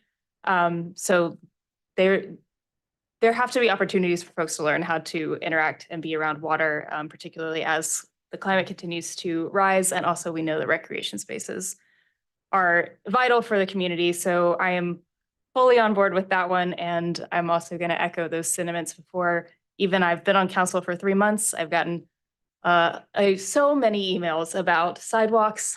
And that is totally valid because we deserve also to have a place where people can walk down the street safely, access our awesome bus system and all of these different things. So my full support on both of these projects. And thank you all so much. Thank you for those comments. I totally agree. I graduated from NCCU. It was a requirement to learn how to swim. And that's what motivated me to get my instructor's license. So who knows, I might teach a class this summer. That'll be fun. Any other comments? Councilmember. Thanks, Mr. Mayor, and thanks, Councilmember Cook, for those comments. Appreciate that. I had 2 money questions and 2 sort of street sidewalk questions. So on the money question, so I understand how you base the calculations on debt calculated at 5.34%. That's what you have to do, I guess, by statute, or whatever. Mm-hmm. But I'm sure you probably model this at some point for if we, assuming we have lower debt costs Yes. based on our AAA bond rating, How does that change that? I think you said the average rate over the debt term was like 2.51 So cents. I think you would see like the high range, the peak at $20 million of debt service. I think that if I remember correctly, it comes down to like maybe more like 16 or $17 million. And so there's a considerable difference between the two. If we get a lower. Yeah. And I'm just showing that one peak year. I'm more than happy to share the information. I don't have it, at my fingertips, but it is less interest cost. And So I'm curious, lost my screen here. If you did calculate the average rate of the debt term, because you showed them $2.51 over the term, right? How does it change that average cost? So I don't know exactly, but it would probably be more like closer to 2, not 2.5 cents. Yeah, significant. Yeah. Appreciate that. Second question is we've been talking a lot. We talk a lot about over time how costs increase, right? Mhm. We just had this conversation about housing stuff. So what's the process, either you were at the department level, for budgeting? Because I know we got the first tranche coming in, a couple of years, another tranche a couple of years after that. So obviously this over time, we're doing all this work. So what's the process been for estimating cost increase over time? Is it simply like estimating inflation, or like how do you calculate that? So that we don't come back 4 years from now and say like, oh my gosh, we don't have enough money because we wanted to do this, but the costs have gone up. So how can we be assured that you're modeling to make sure cost increases are built into this whole model? So for like the new sidewalk projects, we built in those numbers. You'll notice a noticeable increase from when we met in March to today. We built in those escalation prices into that model, assuming that we can get these done in, a 2 to 4 or 5 year time period. And so we estimated on the higher end, the parks. I'm not sure if you noticed, it was $75 million at the retreat. We're now at $85 million. So we are factoring in a lot of that. And I mean, that's a pretty. I'm pretty sure last year when we got the presentation initially from Parks and Recs, it was like 55 million. So. Right. So I believe it's a combination of our adding a factor on there, working with the consultants, say, hey, what do we think this is going to be? And right now we're even for the two parks, while you have the concept renderings, you don't actually have the designs, the actual design or the bidding of the project. And so, there may have to be some value engineering that goes along. So it's hopeful that in this process that what we are presenting today is the upper end to cover all of those costs. I appreciate that. It's better to know on the front end to be, clear about that than sort of later get sticker shock because it's going up. So I appreciate your work on that. So 2 questions about, or maybe kind of one just larger question about the unpaved roads and the supplemental street paving. So I noticed under the unpaved roads, they were just talking about the roads. There's no sidewalks. There's no other improvements.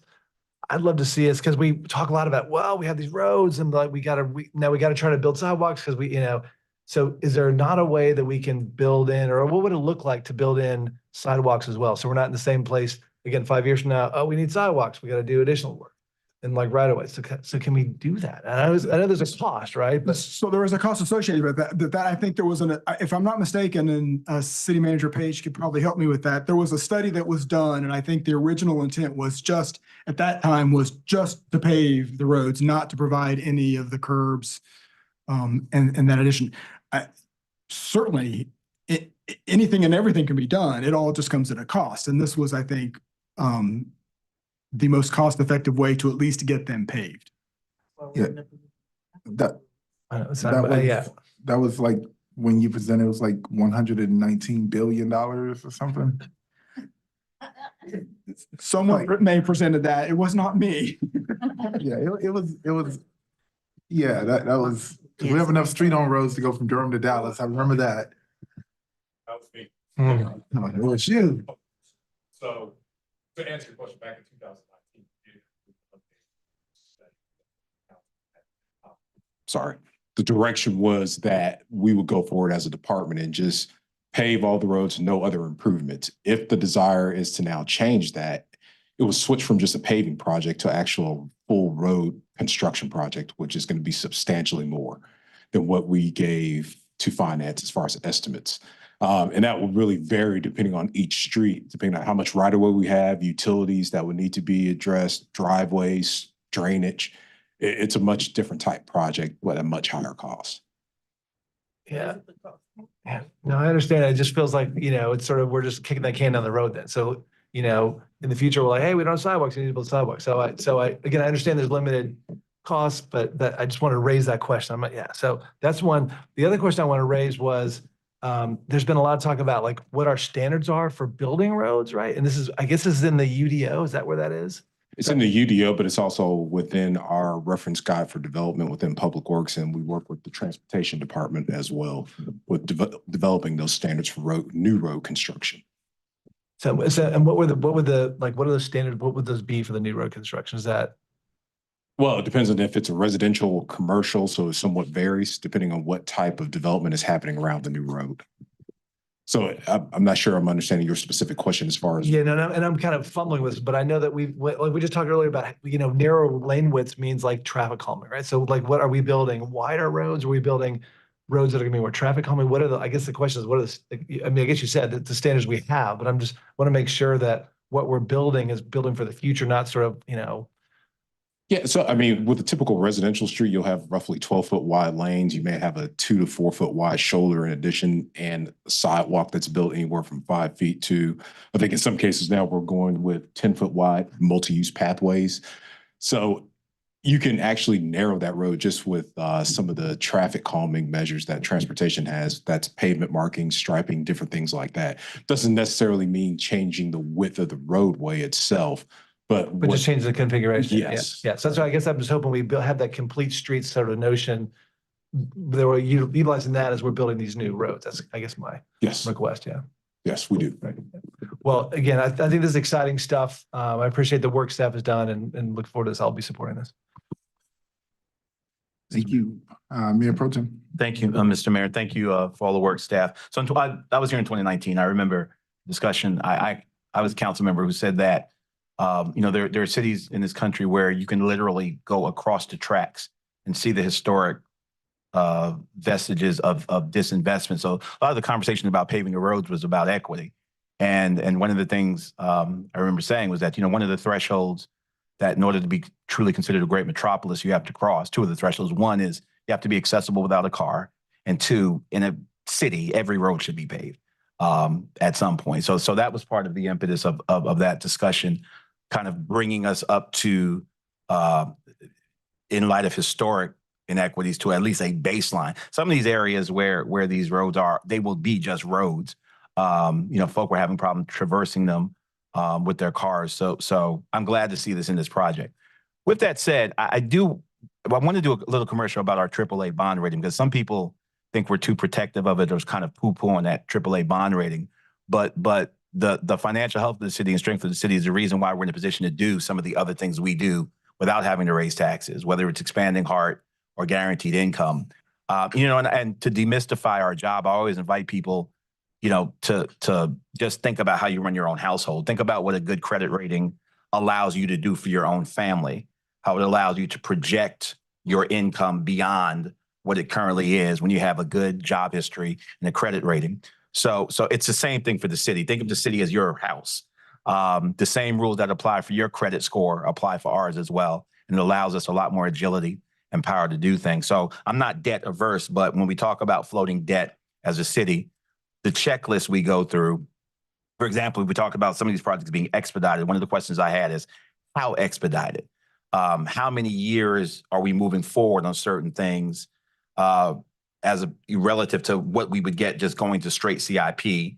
And how do we value those increased years? If it's 2 years ahead of schedule or 12 years ahead of schedule, and how do we value that? So those are some of the questions that inform my decision on this, which I am supporting, by the way. I do want to, some of the framing and funding options where it says no referendum will have impact on multiple CIP projects that will either be delayed or not funded. I'm struggling a little bit with the framing, because insofar as the CIP is aspirational and strategic, there's always the opportunity for, delay or not being funded. That's the case because it kind of reads like we knew we were going to do this bond and we have to pass it. It's almost framed like, before we had this bond discussion, we didn't know we were going to have the bond discussion, but we still had a CIP. So I don't want to create for listeners and for our residents that, this is a fait accompli, that if we don't do it, it's like a bad decision. When we talk about project delays and escalation costs associated with rising labor and material costs, that is never not true. As a matter of fact, we have rising costs every year in the city because we give our folk raises every year on our step plan. As the city grows, we're going to have to buy more fire engines. We're going to have to hire more folks. So rising costs is always the case, whether we do a bond or not. That's just the reality of the, if you're growing. Now, we wouldn't have these problems if we weren't a growing city. And then we said, we don't need any more sidewalks because we don't have any more people moving here if we were stagnant. So I don't want to create the impression, you're not doing this. I'm just saying for those watching this, listening to this discussion, that this bond somehow will inoculate us or address things that are always the case anyway, whether we're going to do a bond or not. And those are the decisions we have to make.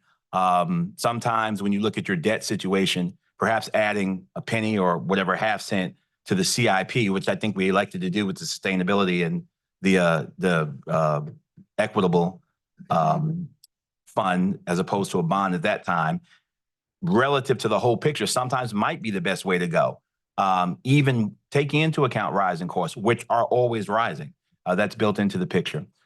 So I say that to say that the money, the floating of debt in these particular instances, I think is worthwhile. But I don't want to suggest to folk that we have to do this or else, because of these situations, which are always the situations.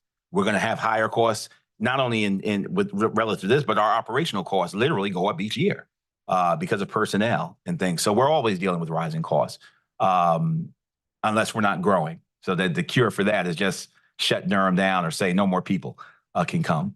And we're not going to do that. So I'm excited about the project. As I said, I have a sentimental connection to paving all of our roads. I'm glad Councilmember Freeman brought up the equity issue. And I know that that's a lens that we're applying. I don't want to see expedited delivery on projects that haven't been vetted through our equity lens, because historically that's been the problem. Things have been expedited in certain neighborhoods and not in other neighborhoods. So thank you for all the work. Other than, addressing that framing thing and the importance of protecting our AAA bond rating. Anytime we float debt, we have to think about that capacity where we will not be able to use that in other areas. But I think these projects meet the test of being worth while floating debt. And thank you so much. Thank you, Mr. Mayor. Thank you, colleagues, for your great comments. Thank you. Councilmember Baker. Thank you. Got a question looking at the sidewalk projects.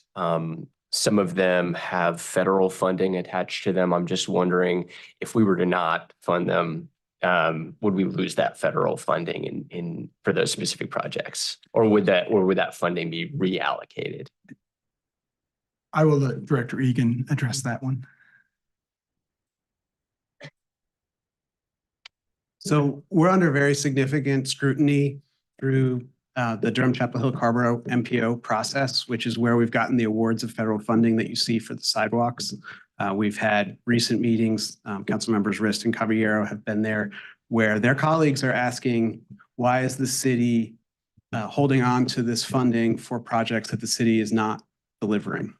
And there are timelines associated with delivery of these projects, and the longer that we wait without delivering the projects, the greater that risk is that the MPO can invoke those deadlines and recall that federal funding. So the longer we wait, the greater that risk is that we could lose that federal funding. That's good to know.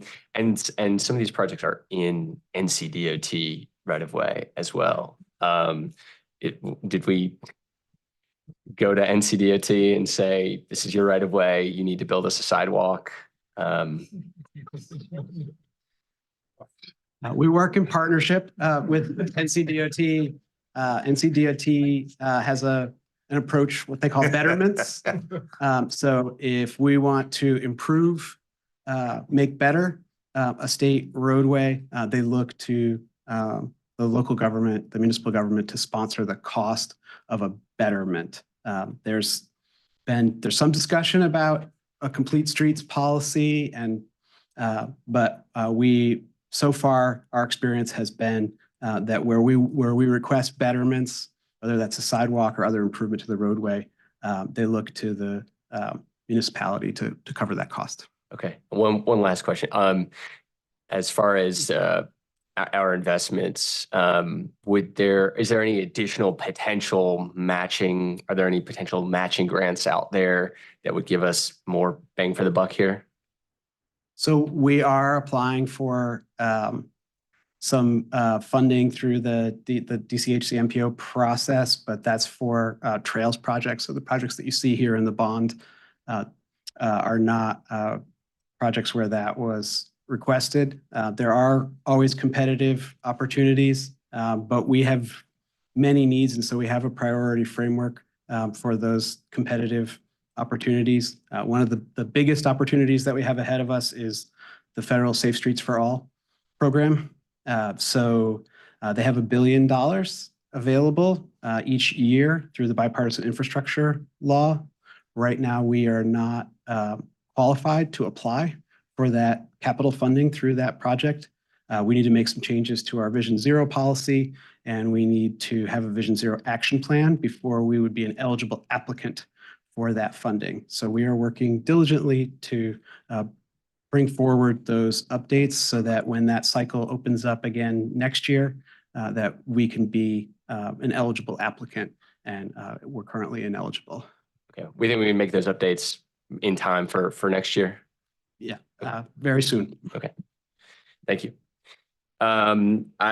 It's always we always want to do things, especially things that we need to do, like constructing sidewalks, paving roads, and building parks, because they're all necessary, and they have a high cost associated with them.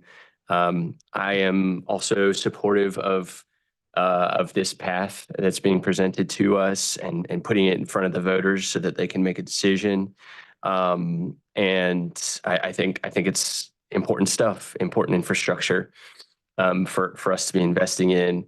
I also appreciate the points that were raised by other council members about complete streets and when we build new streets and pave streets and construct sidewalks, that it is part of a complete cross section that moves multiple different users as safely as possible and in accordance with best practices. And also, I'll just say, I think this shows, and Councilmember Cook brought up the cost of sidewalk, just how important it is to capture incrementally when there is development, capture that infrastructure at the time of development or reconstruction, because that's an important part of being efficient with our resources. So appreciate the work that's gone into this, and I will give things back to the mayor here. If I could just add, I just want to say that I appreciate some of the comments of my colleagues. I do want to point out that I think it was myself and Councilmember Caballero who were trying to push for that Vision Zero coordinator for a number of years to make sure that we were ahead. And it's hard hearing that we're now behind on that. And I do want to say that I wholeheartedly believe that we should do a referendum.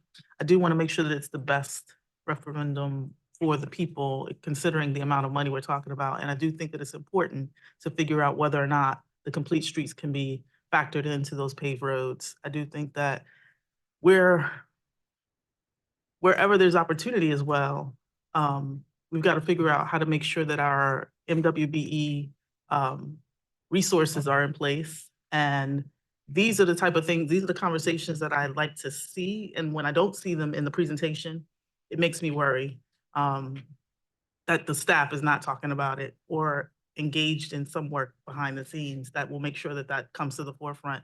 I'm not going to say I'm supportive, but I will say that I'm okay. I think with the housing bond, I had the same issues because there's things that we can do that actually make things better for more people in our community than just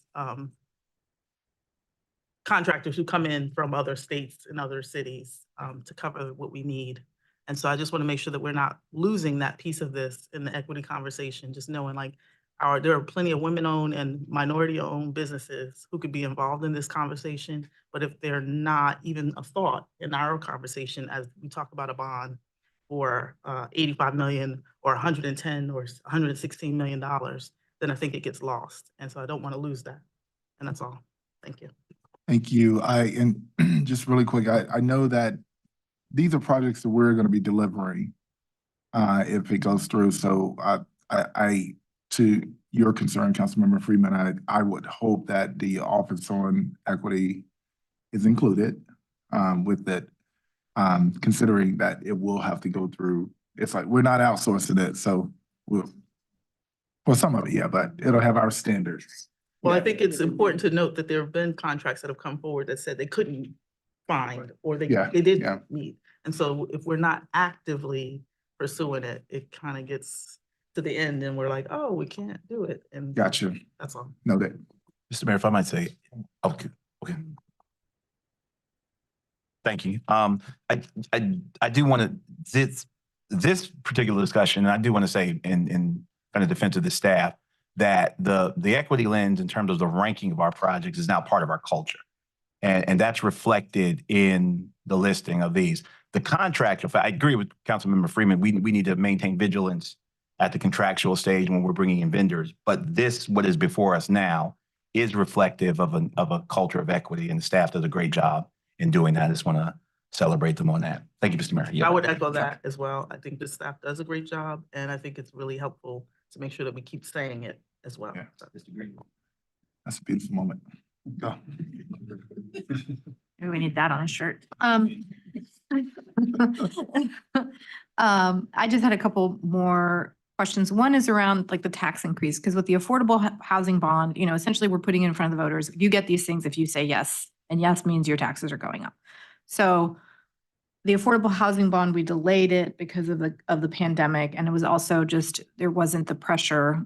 If folks are seeing shifts partly around interest rates, right? If folks are seeing shifts on the finance side, like, hey, we think they're going to come down, will there be back to council like there was with the affordable housing bond, where it may not be to our benefit, if we hold out for one more year, whenever we decide, because of what's happening with broader economic So I would say my response to that is we don't try to really time the market, but there are other opportunities. So once we issue debt, there's always the option in the future to refund that debt and go for if the tax rates go down, we refund it, and then we generate savings on the tail end. Yes.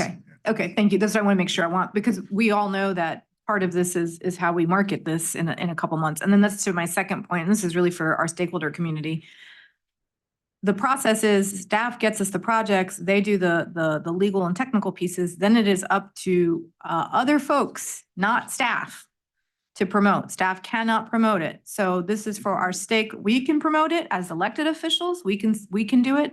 I just want to say for the affordable housing bond, former Mayor Schul, there were yard signs and comm strategies and all kinds of things. And so this is a call out to our stakeholder communities who've come to us for many years, that it's going to have to be a lift outside of city staff to get approval in front of the voters in November 24. So I'm going ahead and stating that really loud and clear, because I think sometimes people forget that part when they come, when we want a bond. Well, staff can get you so far, but then if people want it, there has to be a different strategy in front of voters. Thank you. All right, thank you.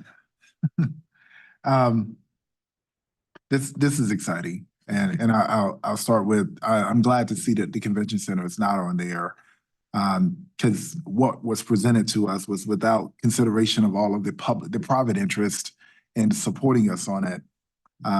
So I personally wanted to put the need out there to make it very clear that every data point shows how badly we need a new convention center, but we just aren't ready for it yet. And I prefer waiting until we get more support to make sure this is a public-private partnership. And then we'll take, the appropriate steps at the appropriate time. I think many folks know how competitive I am. That's why I kept asking about the AAA credit rating. But in all seriousness, you know, tragically, you know, you saw just what happened in Baltimore. The city of Baltimore has a AA credit rating, and it's making it much more difficult in their rebuilding of the Key Bridge.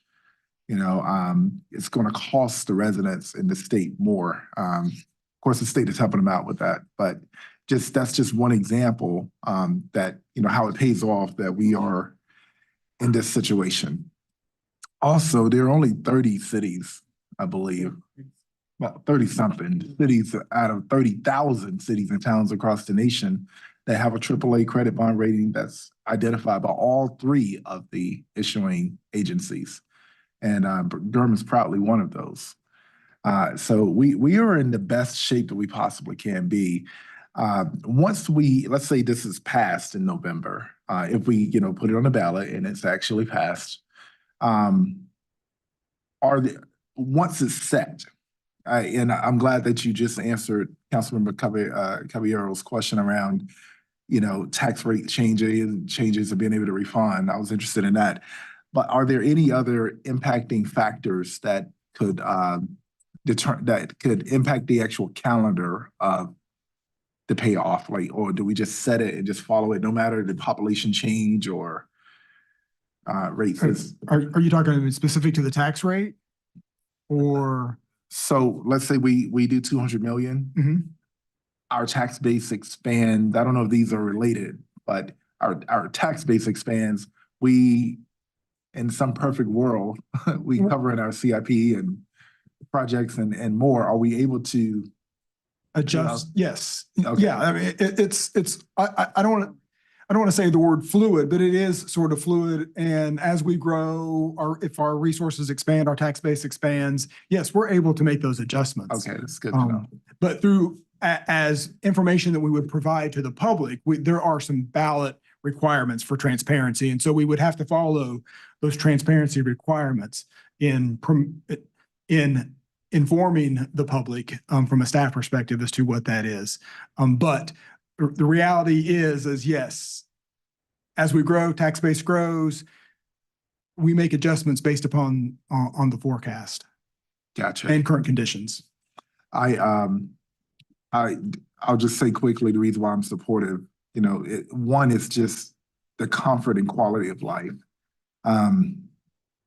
There is one store that a retail store, major retail store that I can go to, and I've used this analogy before, but you get the carts and they're all, you know, bumpy, they're loose, the lights in the store, just the dim fluorescent lights, and it doesn't feel good to be in there. But you go in there because it's a retail store that has a little bit of everything. Then there's another retail store that's similar to it, and the lighting is bright, and the suspension on the carts that you're pushing, it's just so much smoother. You go in the restroom, it has big mirrors, and it's like you want to look in the mirror, like, oh, I look nice today. It's just a different quality experience. I look at our streets the same. You know, when I'm in New York, you better be careful, Middleton, when you're driving in New York, and the amount of money you're going to spend in getting your car realigned or tires replaced. But buses and trains. It's just, but imagine if our streets were actually smooth to ride on. You know, it just makes you want to be here. Imagine if you could just park your car and just walk everywhere you wanted to go. You know, it makes you want to be here. And so I think about it in that instance. And the other, I just look at the economic benefit of parks. And I keep going back to, I'm finding myself calling Raleigh the Park City because they keep doing park bonds every other year, and they're outdoing us on parks. I'll give that up. All right. But not for long. I think this is a really good start. And I also know that just through our CIP process, it takes forever to get anything done. And this is an opportunity for us to really invest in an area of our city that is desperately needed. I also know that when you invest in the parks, what comes with that is, building a community that's friendlier to our climate. We're going to have trees out there. We're going to plant more trees. It's gonna bring housing, it's gonna bring investment, it's gonna bring businesses around it. People are gonna want to be around it. And I hope that we can focus more on revitalizing communities rather than just replacing communities, which would be displacement to folks that are there. So we have a chance to get so many things right with this, and I look forward to being a big cheerleader on this as we move forward. So I'm excited about it, and I can't wait to see kids out playing in the pool and learning how to swim, and having just another pool that we can get access to. And where we're looking at having this one, we don't have anything over there, so this is exciting. I'll be supporting it. Great. Well, thank you. I think I have clear direction, and I believe you'll be seeing an agenda memo on this in an upcoming cycle. Just one additional question. Sure. If it is at all possible, I was just noting that there was about 19 miles of unpaved roads. If it was possible to see a price tag on that for complete streets, that would be helpful. Okay. That was a 13.2 miles. Yeah. 19. I think 19 was the original. I think it's 13.3 13.3 left to pave. And then I think we've got 2.5 miles that are on the, there's 2.5 miles that are, I think, scheduled program for this summer to be taken care of. And so the number is already shrinking, but you want the balance of what it would cost to finish it. Yes. 13.3. Okay. Yep. And I'm not pitching any specific company, but we do have a company right here in Durham that they actually make concrete that is eco-friendly. Yep. And it's much friendlier to our environment. So I hope that companies that will be taking on these contracts can consider that, building utilizing bio-friendly or eco-friendly concrete. All right, can I get just an official thumbs up for direction if you're in favor of giving the staff direction? All right, we have 6.5. All right. All right, thank you.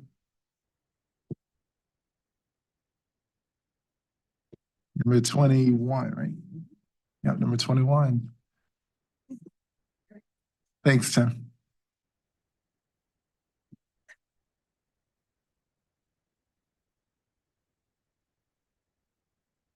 And just real quick, colleagues, are you all okay? Do you need to take a break or anything? This is going to be a pretty lengthy one. Are we okay to keep going? All right, we need just step out if you need to. Welcome. Thank you.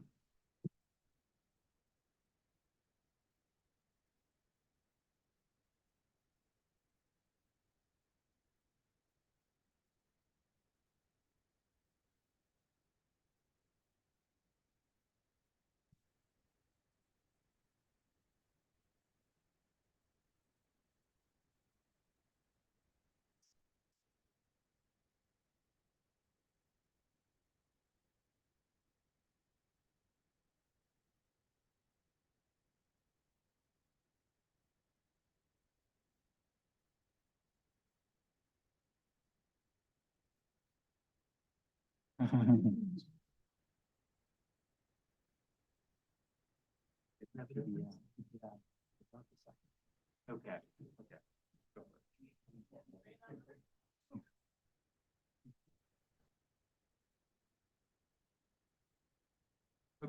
Okay. So you said control to go full frame. Is that what you're doing? I think you have to click on it first.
All right, sorry about that, technical difficulties, but we got it covered. Hold on one second. Okay, sure.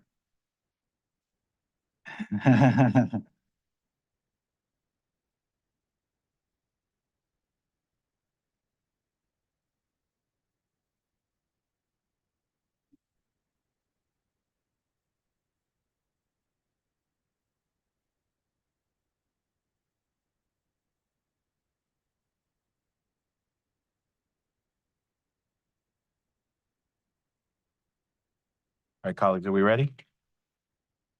All right. And Mayor's back, well, let's begin. Okay. Great, thank you very much. Good afternoon, Mr. Mayor, Mayor Pro Tem, members of council. I'm Jim Reingruber, Assistant Director of the Human Resources Department. Our Director, Robin Nguyen, is unable to be here today, so I have the pleasure of kicking off this presentation on the classification and compensation study, which of course nobody is really interested in, but we're going to talk about it anyway. We do have other members of our staff here today. Alethea Hardy's driving the presentation. Sophia Klenka she'll be back in a moment. She's going to be taking notes. They're both the classification and compensation team. And then we have our newest member of the staff here today, Montique McClary, who is our newest Assistant Director in HR. So after I kick things off with some background, I'll be handing the presentation over to Annette Hafer from Logic Compensation Group. And she's going to be talking about the study methodology, the findings, the proposed adjustments to the pay structures. And then I'm going to come back and wrap up the presentation talking about the proposed implementation cost and the resulting benefits to city employees. I'll note there are a lot of charts and numbers in this presentation. We're going to move through it relatively quickly, but we'll pause for a few moments on the slides with the more dense information, but feel free to slow me down or slow us down if necessary. So I'm going to start by reminding everyone why this study was undertaken in the first place. And of course, classification and compensation are critical components, not only in recruiting employees, but also retaining and engaging employees. So we want to make sure that we're doing that, taking care of the folks that do serve the residents of the city of Durham. Through employee feedback, we found a few things. For some classifications were so broad that some of the employees had trouble seeing themselves in the classification structure. So we looked at that, or the consultant looked at that. Also, some of the work has changed. So the last full study that we did, at least on the STEP plan and open plans, were pre-COVID. So of course, quite a bit has changed since then. We had directors who also put forth some reclassification requests to be evaluated as part of this process.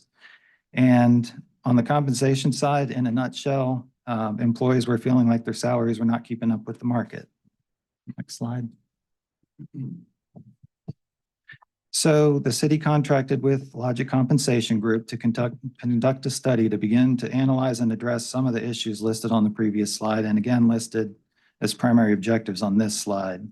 So 109 benchmark positions were chosen to represent 240 different classifications, which encompass roughly 2,800 authorized FTEs within the city. Next slide. So roughly reviewing the timeline, this process began last July when we issued the RFP. The study was underway by October when employees were engaged in focus groups and the strategy was finalized at that time.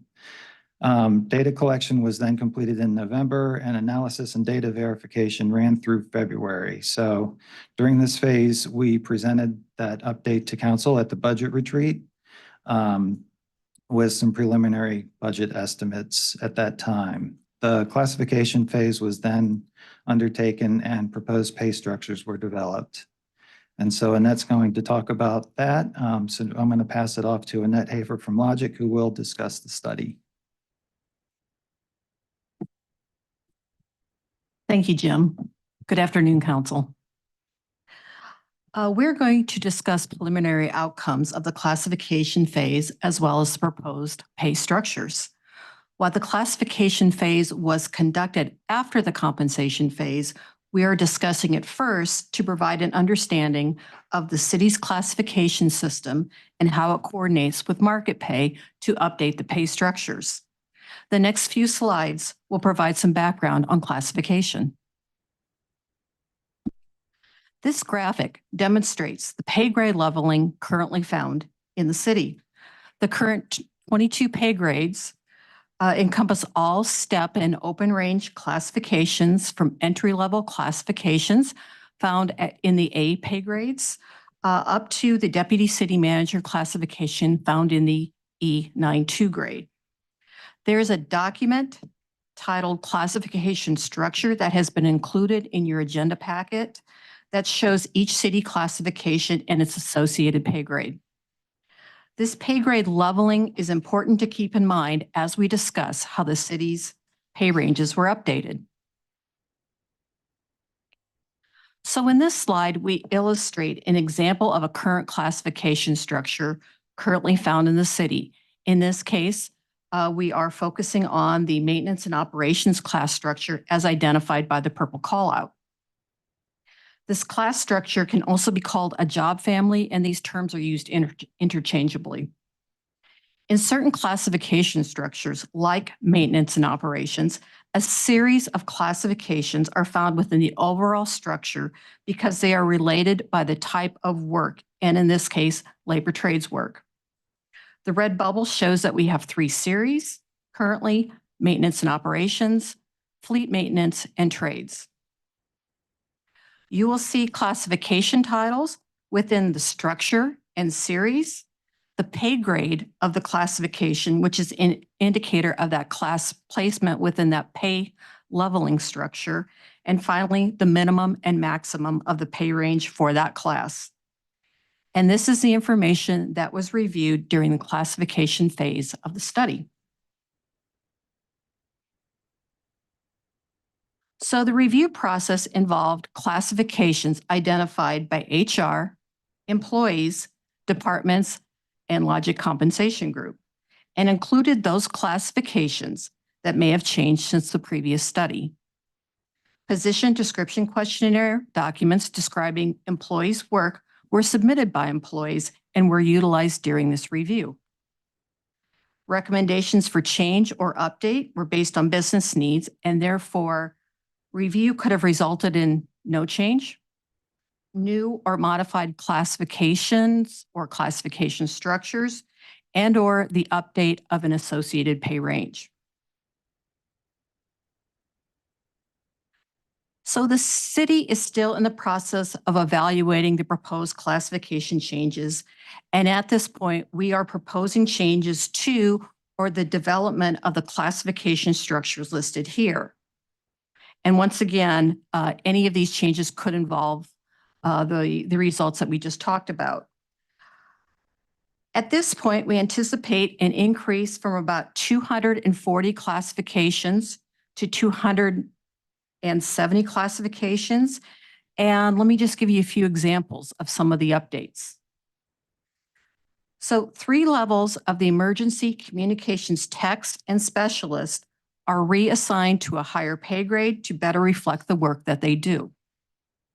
Another example where we had broad classes, we broke out the community and economic development job family into 3 new class families. And for instance, in the maintenance and operations job family, we saw 3 series. We're now going to be seeing 4 series with solid waste broken out into its own series. As an example of where we may have added a new classification, that example would include the senior engineering survey and locating technician level was added, and it was added because of the lead worker role that job plays. Let's move into our discussion of the compensation phase and the proposed updated structures. Please keep in mind as we discuss compensation that classification is also an essential part of the update of the city's pay structures. As we discussed at the budget retreat, we conducted a survey of 109 benchmark jobs for the city, and we had an outstanding participation rate of 94%. And here you'll find that listing of public sector organizations that responded. We also included private sector data in our review of the market, by using published survey sources that we have used over the course of many years and that we find are credible and valid. And these are the sources of data that was used to update the city's pay structure. You also saw this information presented during the budget retreat meeting, and this table outlines how the city compares to the market for each city pay structure. So let's take the general step structure first as an example.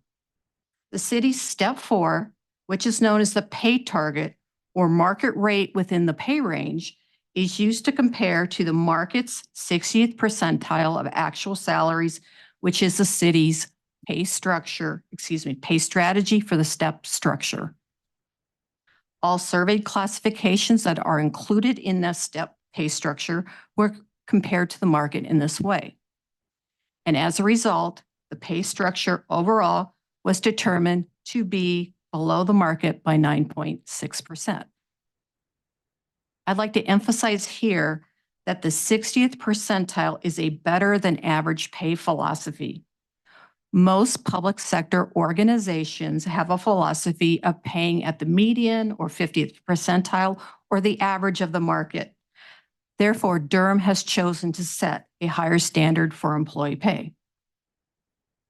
As you will see by looking at the market comparison column, this 60th percentile philosophy is applied to all pay structures, however, each with their own pay target. A similar analysis was conducted for the open ranges. However, the market data was compared to the pay range midpoint, and in this case, the city was below the market by 6.1%. For both police and fire, the 60th percentile of the market pay range minimums were compared to Durham's pay range minimums to determine the market position. Overall, the police structure was behind the market by 17.6% on average, and the fire structure was 7.8% behind the market on average. So let's talk how the step and open pay ranges that you'll see in a few moments were updated. First of all, we use a statistical model called regression that provides a pay line that is the best fit of both market data and internal equity as defined by the pay grade for each classification. In the case of Durham's pay modeling or regression modeling, the correlation of this data was very high, indicating a very good fit of the data and the resulting pay lines. We rarely see a correlation this high, so it was exciting to see. Then using the market data represented by the 60th percentile of the market actual salaries as either step 4 in the step system or the midpoint in the open range system, a pay line was produced. And this pay line indicates what step 4 will be for the step structure or what the midpoint will be for the open range structure. And from that point, and based on other parameters that we will soon discuss, new steps, new pay range minimums and maximums were calculated for the pay grades. Okay, so let's first talk about the step ranges that include most of the non-exempt or hourly classifications. The parameters were used to update the pay structure include that regression model that we just discussed was used to establish that step 4 of the updated pay ranges, again, which corresponds to that 60th percentile of actual salaries. The proposed structure will include steps of 5%, which are increased from 4%. And this change aligns all step increases for all city pay structures that have steps. Because of the increase from 4 to 5%, the width of each pay range from the minimum to the maximum has increased from 54% to 71%. So they're wider. So this increase results in greater pay growth potential for employees in those step structure. And finally, Durham's livable minimum wage will be the first step of the city's lowest pay range at $19.58 per hour. The next two slides will show the current step pay structure and the proposed structure.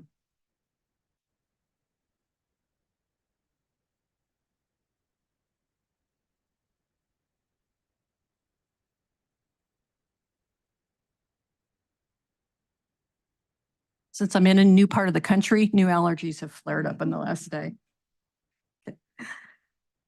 The current pay structure is a 12-step pay structure consisting of 4%. Movement from step to step is based on meeting job expectations as it will within the proposed structure. So in the current pay plan, the city hires at step 2 of the lowest pay grade to comply with Durham's current minimum livable wage. This is the proposed structure, so it maintains the same number of steps as the current structure. However, the difference between steps has increased from 4 to 5%. And the proposed step structure includes that $19.58 per hour livable minimum wage as step 1 for the A12 pay grade. If you like, we can briefly pause here to allow you some time to review. Would you like me to move on? Okay. Let's turn our attention to the open range structure.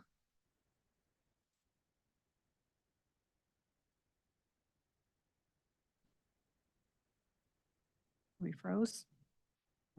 Okay. So the open range pay structure includes mostly exempt or salaried city classifications in the C, D, and E pay ranges. And once again, the pay ranges are based on that regression model of the market data and pay ranges. In this case, the midpoint is established at the 60th percentile of market actual salaries. The width of the proposed pay ranges from minimum to maximum will remain the same as the current pay structure from 55 to 60%. So we were able to get both the current and the proposed open pay ranges on the same slide, and we can also pause here a second to let you look at this.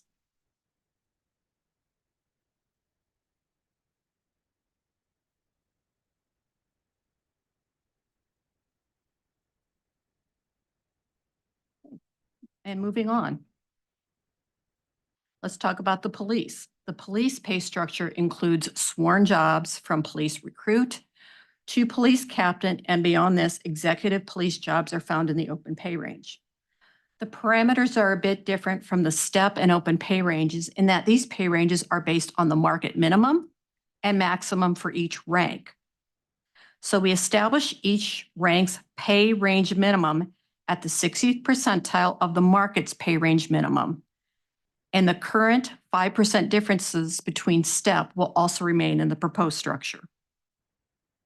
And one additional step was added for police officers to bring the proposed range maximum to the market maximum. So, and moving on, thank you. And so here we find the city's current pay structure for police. Note that there are 9 steps for police officer. Next slide, please. And then on this slide, we are showing the proposed police pay structure with that additional step added at step 10 for police officer.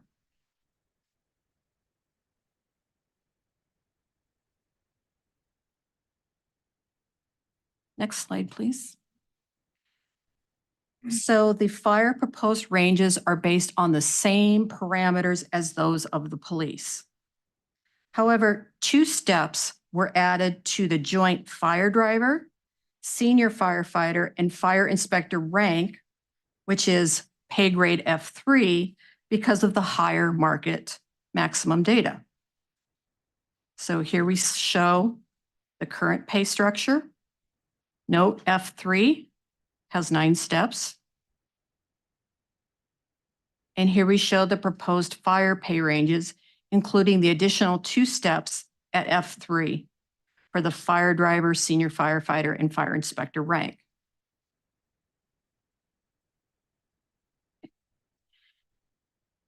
And finally, I would like to thank Durham's outstanding HR and leadership team for their partnership during the study, and also to those employees that participated in the employee focus groups and those employees that completed PDQs on their jobs.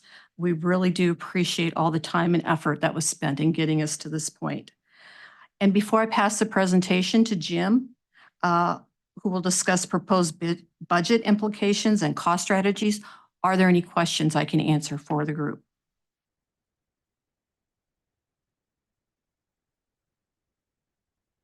Well, just real quick, is that, so the rest of your presentation, will it be continuing on the information we just saw? It's going deeper into it? Okay. Yes. Should I wait? I'm sorry. It's going more into it, or is this, we have the procedure and then y'all are going to show us the. Jim's going to talk about the budget implementation and costing strategies. Okay, so I have questions about the study. So now is the right time? Yes. Okay, great. Yes, you're from the Midwest. Yeah, Midwest, so yes. you have really come in the middle of the pollinating. So welcome to the Southeast in springtime. I have so many questions. I'm just gonna go by group, I guess, by classification. I guess my confusion is about the comparisons, what we chose on our plan to compare, and then we compared it against the 60th percentile actual 60th percentile of the market. Correct. But we did not compare the 60th percentile of any of our plans against, or the 50th percentile. So I'm going to go by one and just ask you one by one. So for the STEP plan, we took step 4. That is our nominal average step. That's the market rate in that pay range. So that is pegged to that 60th percentile of the market actual salaries. Then we build out the steps below and build out the steps to the maximum based on the parameters we talked about. Okay. And that step 4 came as a result of the last study. Right, but for this study, we didn't take an average of these bands and find that step 4 was the actual average of all of these bands. Is that correct? That's correct. Okay. For the, sorry, I have my questions in like 10 different spots. For the open range, we used a midpoint. Correct. And so you'll have to help me out here because I looked into this and it sounds like midpoint is something that's used in multiple cities. It's very common. It's very common. When I hear midpoint, and this is coming from somebody who lives with a statistician or someone that teaches stats, my inclination is to not trust that number because it is literally just the middle of the top and the bottom, but we don't actually, it does not reflect what is happening within those ranges.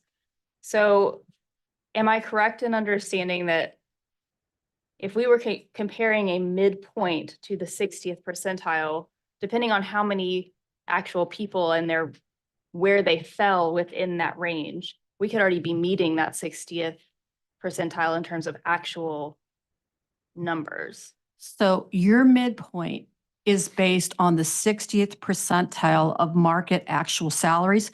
So those are the salaries that are being paid to incumbents in those jobs. It's not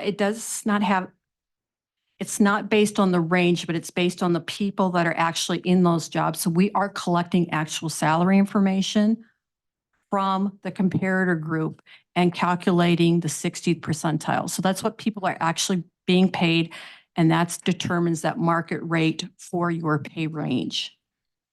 I don't understand how it's what they're actually being paid because the midpoint is just that. I mean, on the ranges.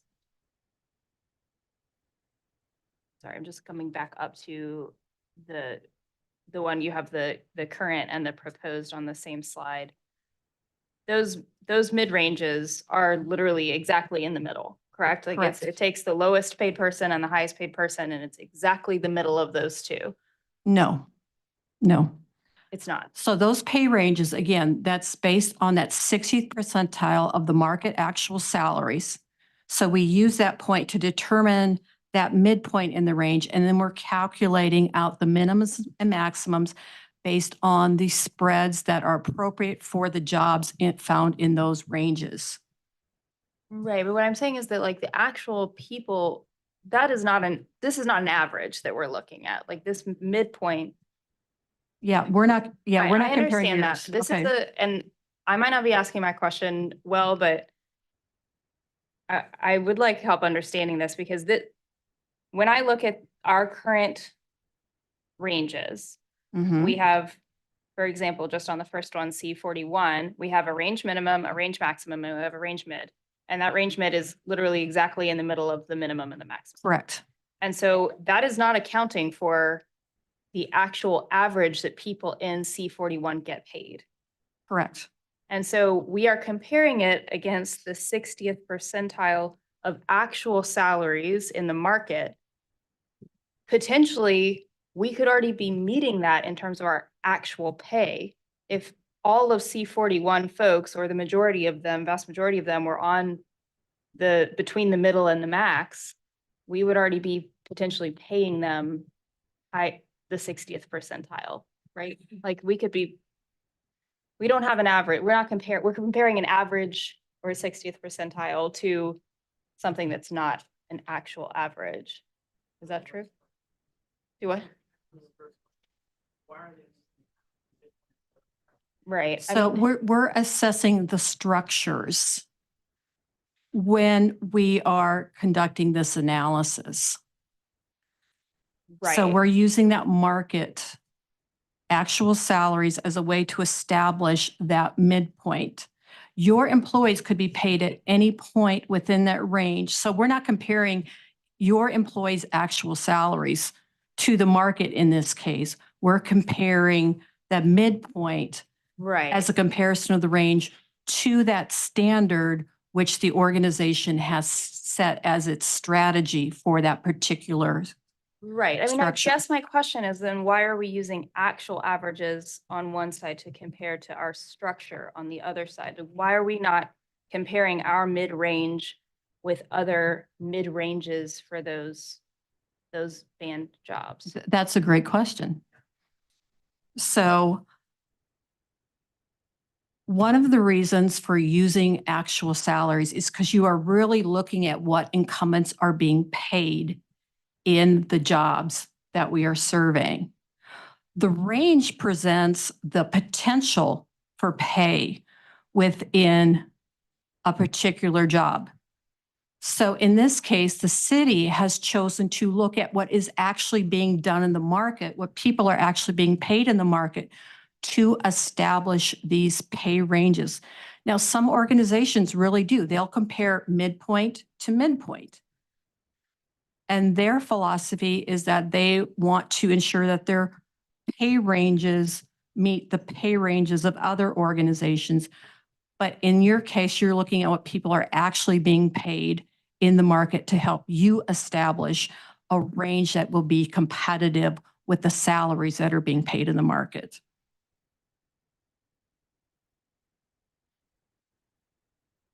Yeah, I mean, I'm really stuck here, and then I'm gonna have the same issue, I think, in the next one too, but I understand sort of the reasoning behind it, but it feels like we're comparing two different things. And so we get a result that is, we have a structure that theoretically matches or is above the market average, but we don't actually know if our employees are going to be above or below that market average. Yes. So I think, so there's a market study, and I'm trying to dissect into your line of questioning as well. There's a market study, but Councilmember Cook, are you looking at a market study compared to a salary study internally? Well, we're going to be using whatever we get. This proposed pay structure is going to have real money consequences, Right, right? right. And so I'm trying to understand how we got the pay structure that was presented, because and I'm asking these questions and I'm getting the answers that I thought that I was going to get, and I'm still confused because we are comparing our structure to actual averages in the market. We're not comparing our structure to their structure. And so what we end up not knowing is like how we actually compare on our averages. Like we don't know how our actual numbers compare, and we don't know how our structure compares because we're comparing our structure with their averages. So, And so we don't actually get either thing. so you're looking at the model versus the model that was designed compared to the actual market study that was done. No. So we actually have looked at how minimums compare to each other, midpoints compare, maximums compare. Okay. So we have that information, Okay. as well as how what you're paying employees compare to what someone else is paying employees. So we have that data. Okay. However, for the purposes of developing these pay ranges, the philosophies and the strategies that we just talked about, that was the baseline for establishing these ranges. And that was something we talked about with leadership. It was also discussed in the previous study, and leadership elected to go forward with the same similar philosophy of using actual salaries to establish the pay ranges. Okay, I'm gonna move on to the next. I might come back to this, but I'm gonna move on to the next one because I have more questions. Of to course. go. So if we look at our police and fire, Yes. well, I have two questions. The first is that we started doing those annual salaries as opposed to hourly salaries like we did the other two. Is there a reason that we changed from hourly to annual for those?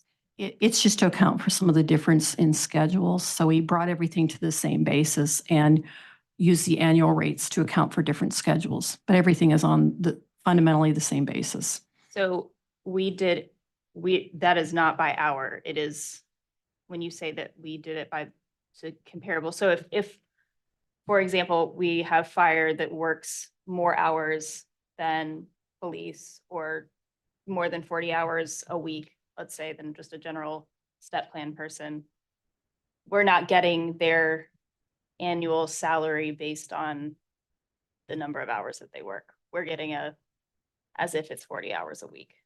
No, it's based on their schedule. So Durham's current schedule. So it is their actual annual salary.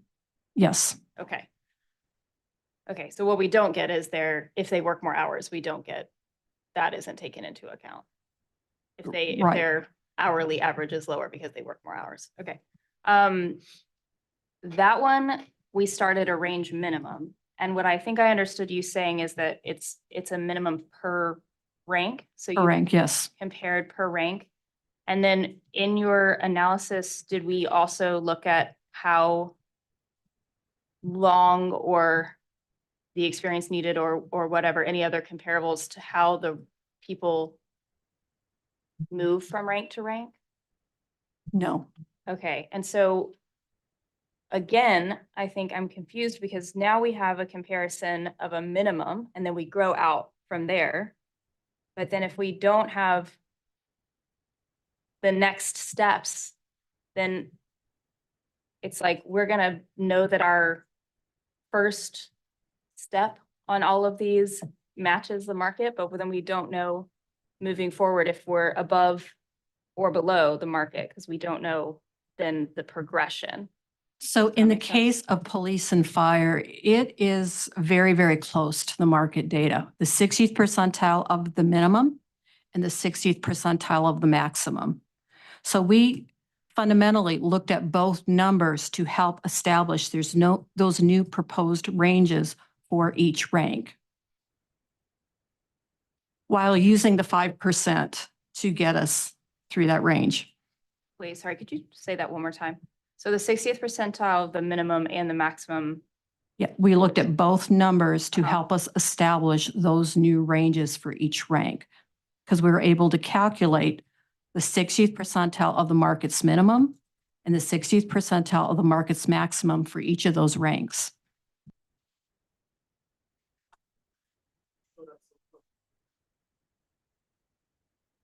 And that was why you were pointing out that it was so close in the presentation you were saying. The 60 percentile minimum, and I'll just go back to the slide. That essentially your structures matched. Yes, they really do in the case of police and fire, is that they really are comparable to both the 60th percentile, the minimums and maximums. I think what you're referring to is the regression modeling and the fit of the data to the pay range information. That, again, that was an incredibly good fit. So we were very happy to see that as well. That's actually a great segue because I have that highlighted as my next question. Can you just talk a little bit more about when you say that it was fitting, like what is it that was, I'm such a visual person. I don't have the regression in front of me. And so I'm having a hard time just like. Yeah, and let me see if I can describe it in words. Yes, So thanks. So anyone remember statistics back in college or high school? Dramatically, yeah. For most people, it is. For the data geeks in the room, we love it, right? So on our x-axis, we have your pay grades. And then on our y-axis, we have salary. So, and each of those benchmark jobs, they're assigned to a grade. And then in the market, there was pay data associated with that at the 60th percentile. And you can obviously run those together, and that's a point. So there's a scattergram that's created, all the way through the structure. Yes, This I is do. And good. so when you come, because you said this is the kind of you're giving us high level stuff. And I think what folks probably need are the visuals to all of the things, because at least some of us can still remember statistics. And so to Okay. see that would be at least helpful. Sure, Yeah, sure. So that, I think that's, We can get that to you. thank you. So if you remember all those data points, you could run a pay line through those, which is the best fit of that data. Right. So we do that for your data as well as for the market data. So what we want to do when we create these new pay ranges is bring your line up to the market line. And that's how we create that. And if you remember back in stats, remember R squared? It represents that fit. It was like 9.674, if I remember correctly. So really good fit. Thank you. I'm good for right now. I might revisit. And hopefully your stats partner will like that as well. Yes, I'm sure. Just want to apologize to the public. This is very, very complex, but it's definitely needed. Yeah, well, statistics was the first math I understood. The rest I didn't do so well, so thank you. You're welcome. Colleagues, any other questions on this?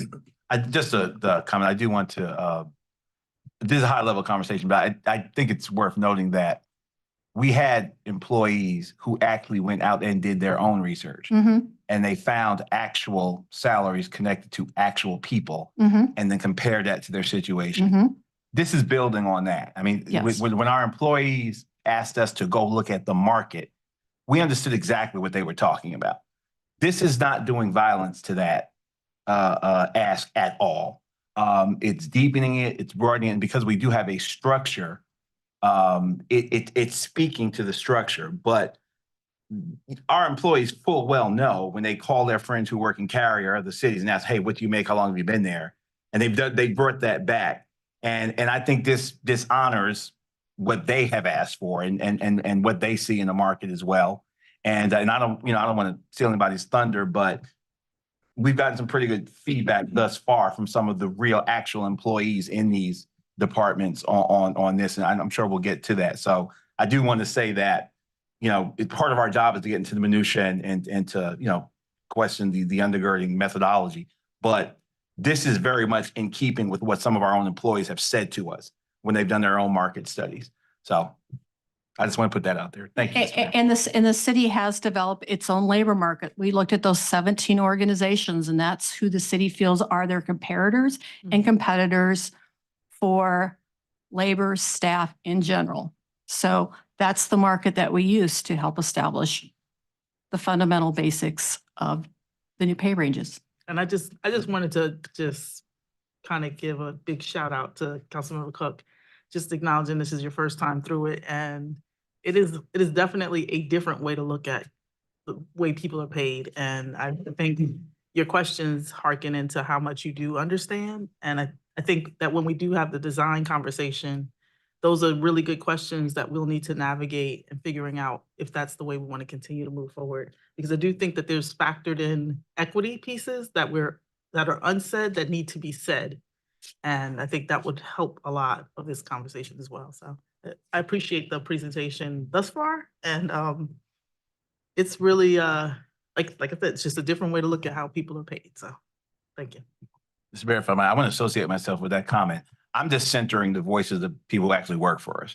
And they're not at odds. Those voices and the questions of conversation we're having now are not at odds. But I think in centering those voices, I think this is honoring those voices who are most impacted by this conversation. I mean, I have philosophical and ideological standings on compensation as well and payment, but I think the leading voice in this conversation has been actual employees. And for me, that's the more of an important driver than any assumptions I may bring to the conversation. First, I want to hear from the folk who are actually doing the work. And I think this study has done a good job in centering those voices. And I want to continue to keep those voices centered. And we didn't Thanks, talk Mayor. about it today, but if you remember, we did do employee focus groups back in October so that we could hear the voice of employees. And they actually did direct us to certain issues that we needed to take a closer look at in the study, and we heard them.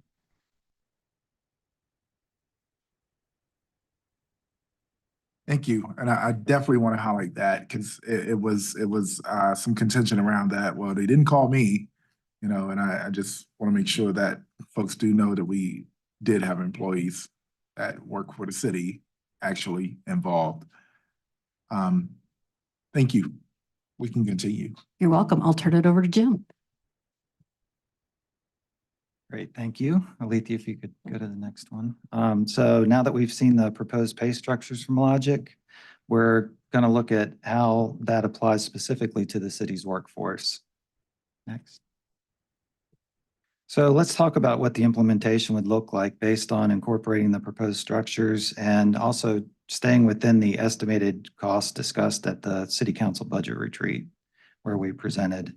So we're going to start by looking at the projected budget impact, and then we're going to go through each pay structure to illustrate some of the finer points of the implementation strategy. And finally, we'll summarize the pay treatments and the expected timeline for the changes. And as we go through the pay structures, my slides are basically going to translate the before and after slides that Annette presented into percent adjustments, showing how the actual employees would be affected. So that's what you'll see as we go forward. Next. So the bottom line with the budget estimate from the retreat versus now is it's virtually the same at about 28.5 million. As I mentioned before, we're now able to take the proposed ranges and apply those directly to the city's current positions and employees to project these costs. Next slide. And now on to the specific pay structures. We're going to start by looking at the general step structure. It's the most complicated one as far as the changes go because it incorporates that change from 4% to 5% step spreads. And so each grade and step combination is going to have its own unique percent proposed pay adjustment, as you can see in the chart. So I know that's a very dense chart full of information. It's the most complicated one you're going to see, so we'll keep it there a moment. And Annette showed you the current and proposed dollar amounts. So again, this shows the percent change of those changes. And you can see there's a wide range from 7.6% to over 20%, depending on the grade and step. So the proposal is to allow employees to maintain their current step. So for example, if you're currently an employee in pay grade A12, which you see at the top of the chart there, and you're on step 6, your proposed pay adjustment is going to be that 13.48% listed in that grid. You'll see with the other plans, they had less complex proposed adjustments because in the other plans, the range spreads, as Annette mentioned, were largely maintained. So I'll show you what that looks like later in the presentation. Thanks. So staying on the step plan, this table shows how many general step positions are in each pay grade and the range of pay adjustments proposed for each pay grade, as you saw in the previous slide. So a couple of things to point out here. The number of positions column includes filled and vacant positions. So where we've got the average proposed pay adjustments that are a little bit lower there, then that's because all vacancies naturally sit on step one by default. So that's why in this particular one, we added the columns that you see to the right where it shows filled positions and gives a truer average for current actual employees.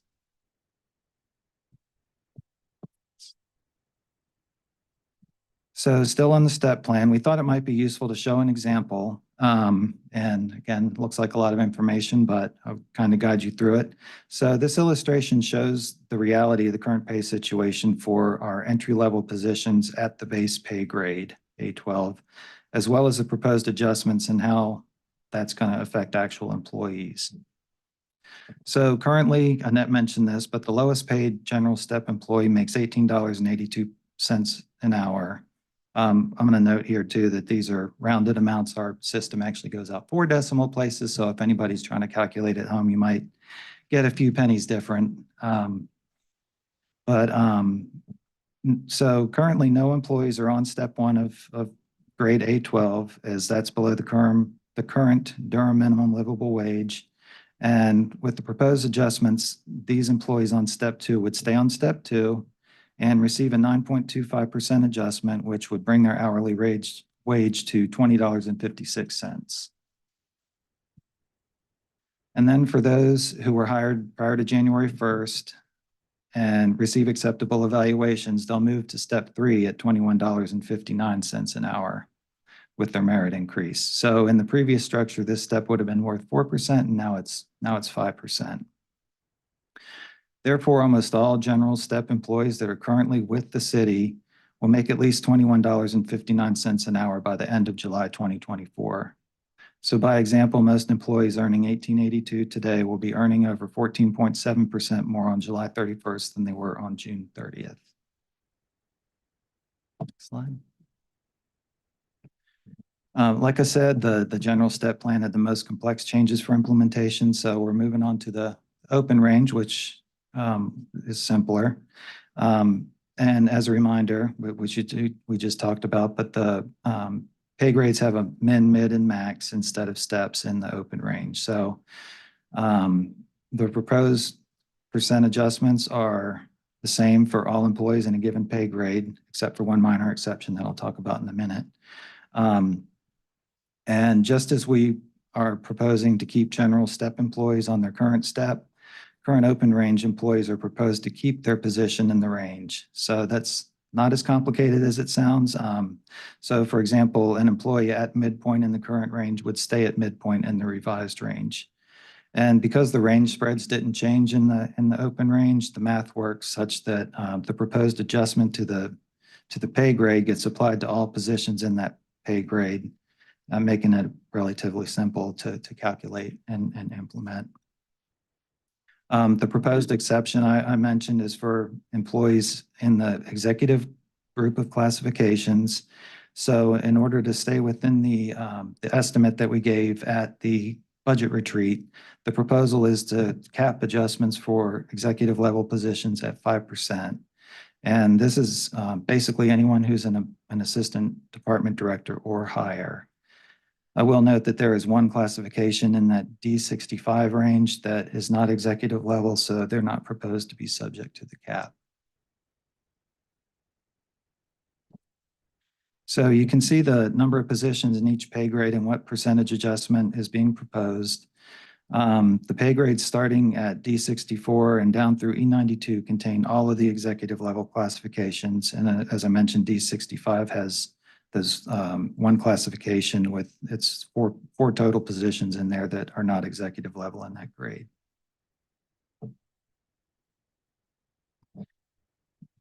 So moving on to police, the proposed police adjustments are also fairly simple to implement as proposed because, as Annette mentioned, they were able to be modeled pretty precisely to market findings for each of the pay grades. So And since the step spreads remained at 5% for this structure, the sworn positions within a pay grade are proposed to all receive the pay adjustment indicated regardless of step.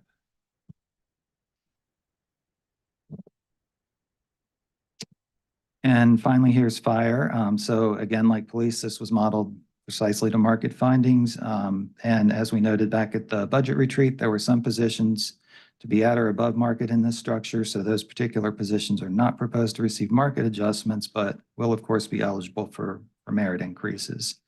And again, like police, regardless of the step-in employee is on, the same pay adjustment percentage is proposed to be applied by pay grade as shown in the table. Okay. So now let's talk about the pay treatment mechanics for the proposed implementation. So first of all, this whole process is about valuing employees' jobs and their performance. So when we're talking about the pay adjustments that we just covered in the presentation and recognizing the current market situation and accounting for internal equity, those are all certainly part of valuing the job, as are the proposed reclassifications. The pay for performance increases are all about valuing performance. So the pay adjustment, so the way this would work as proposed is the pay adjustments related to the compensation study would be applied first, followed by pay for performance merit increases. And then any employees that are being reclassified into a higher level would then receive an additional increase. And I'll show you the timeline proposed on the next slide.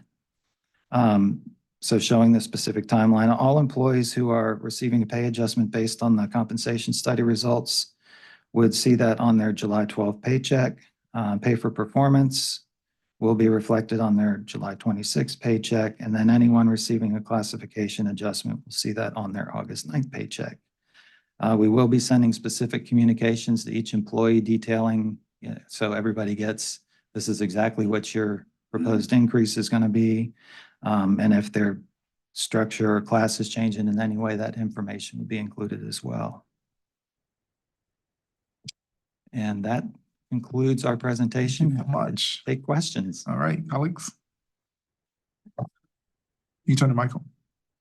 Just had a couple questions regarding, I guess, before implementation, however this moves forward. Is there gonna be like sessions that actually review individual or department level like questions around this? I know last time we went through this, my daughter's calling.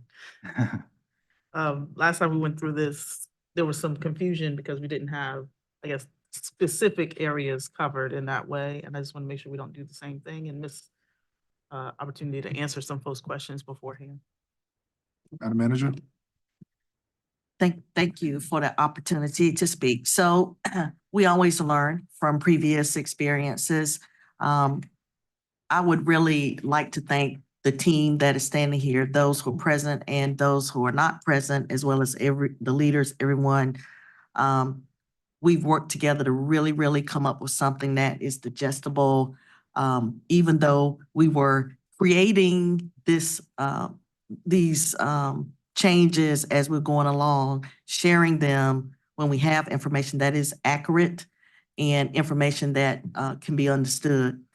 Certainly, we have plans to communicate with our employees.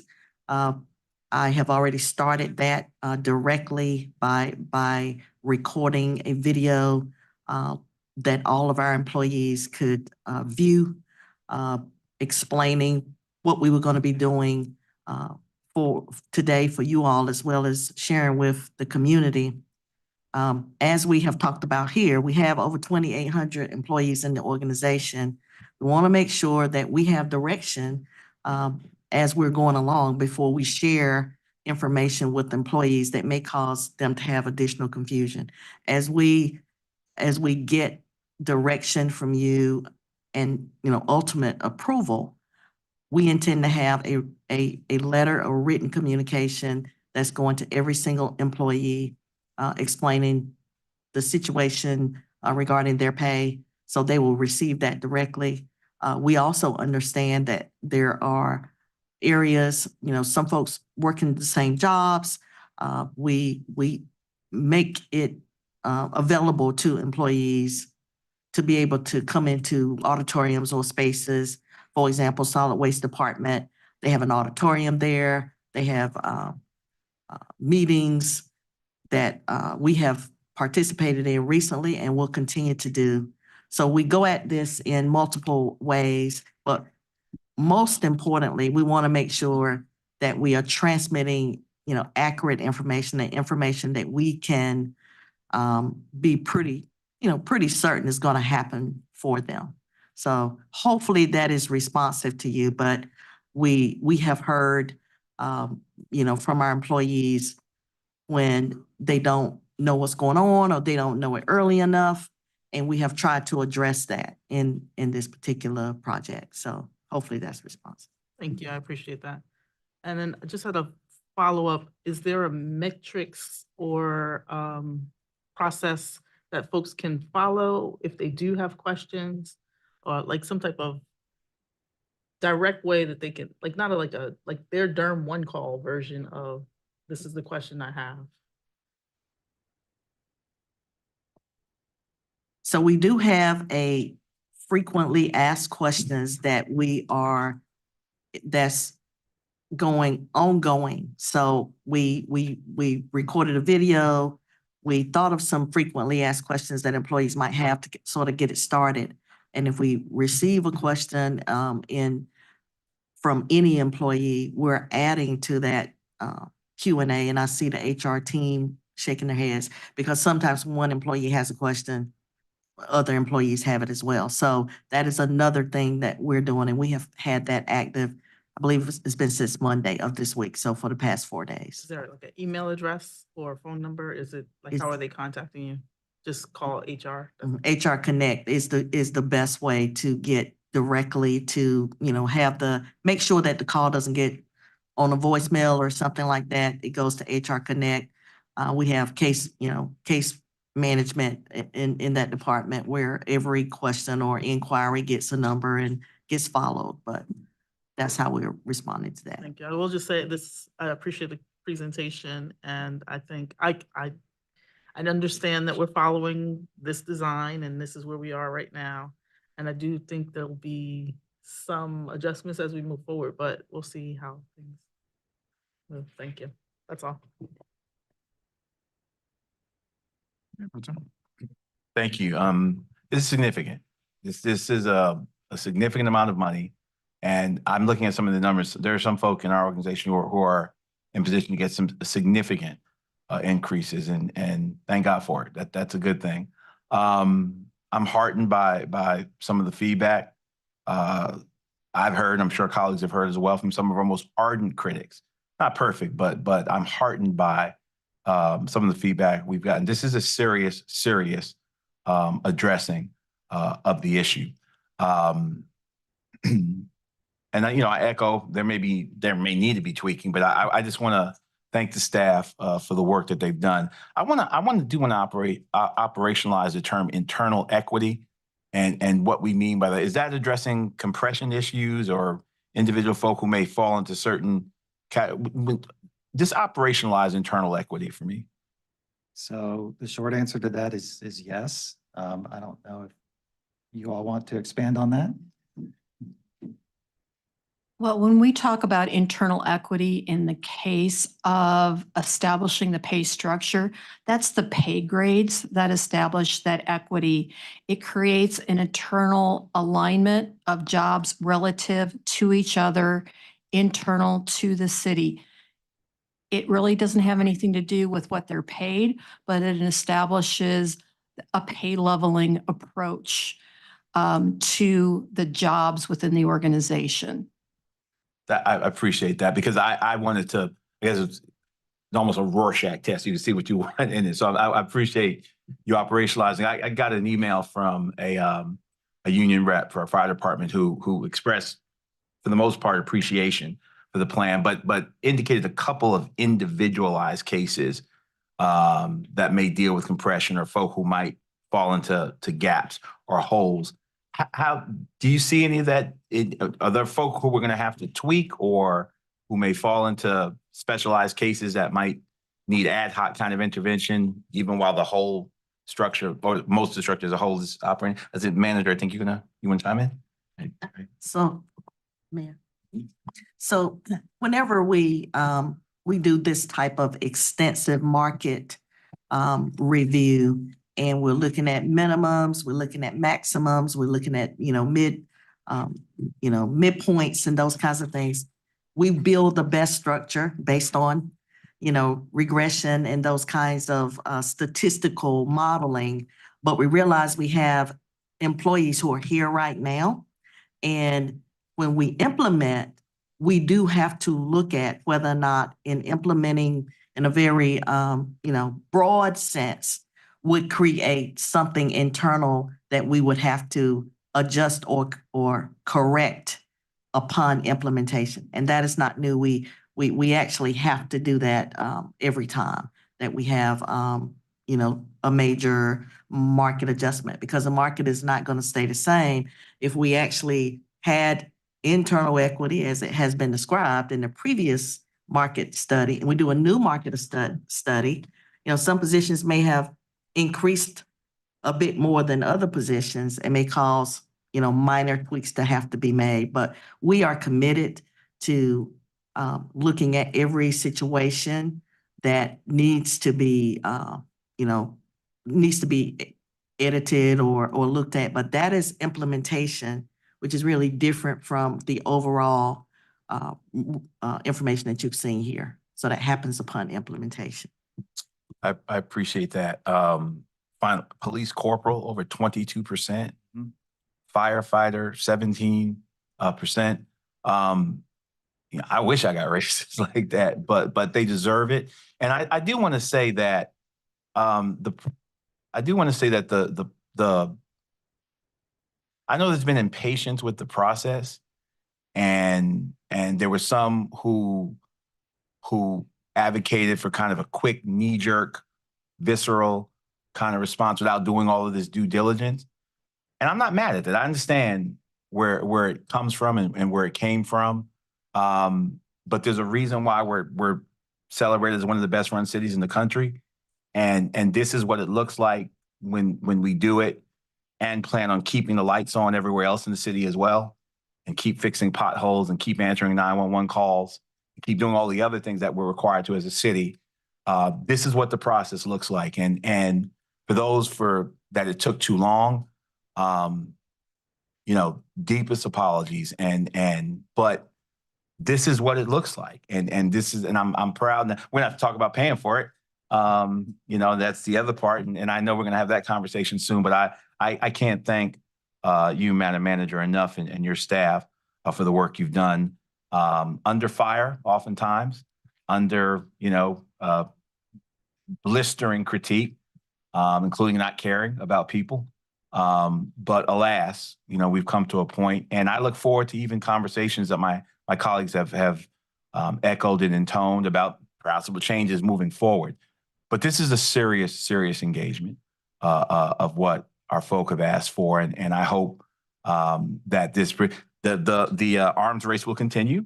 Other cities will look at us, and we'll have to act accordingly, and we'll be back at it again. But that's what we're here for. So thank you so much, and we'll talk about paying for it in due time as well. His honor's out of the chamber, so I'll assume the gavel. Councilmember Rist and Councilmember Caballero.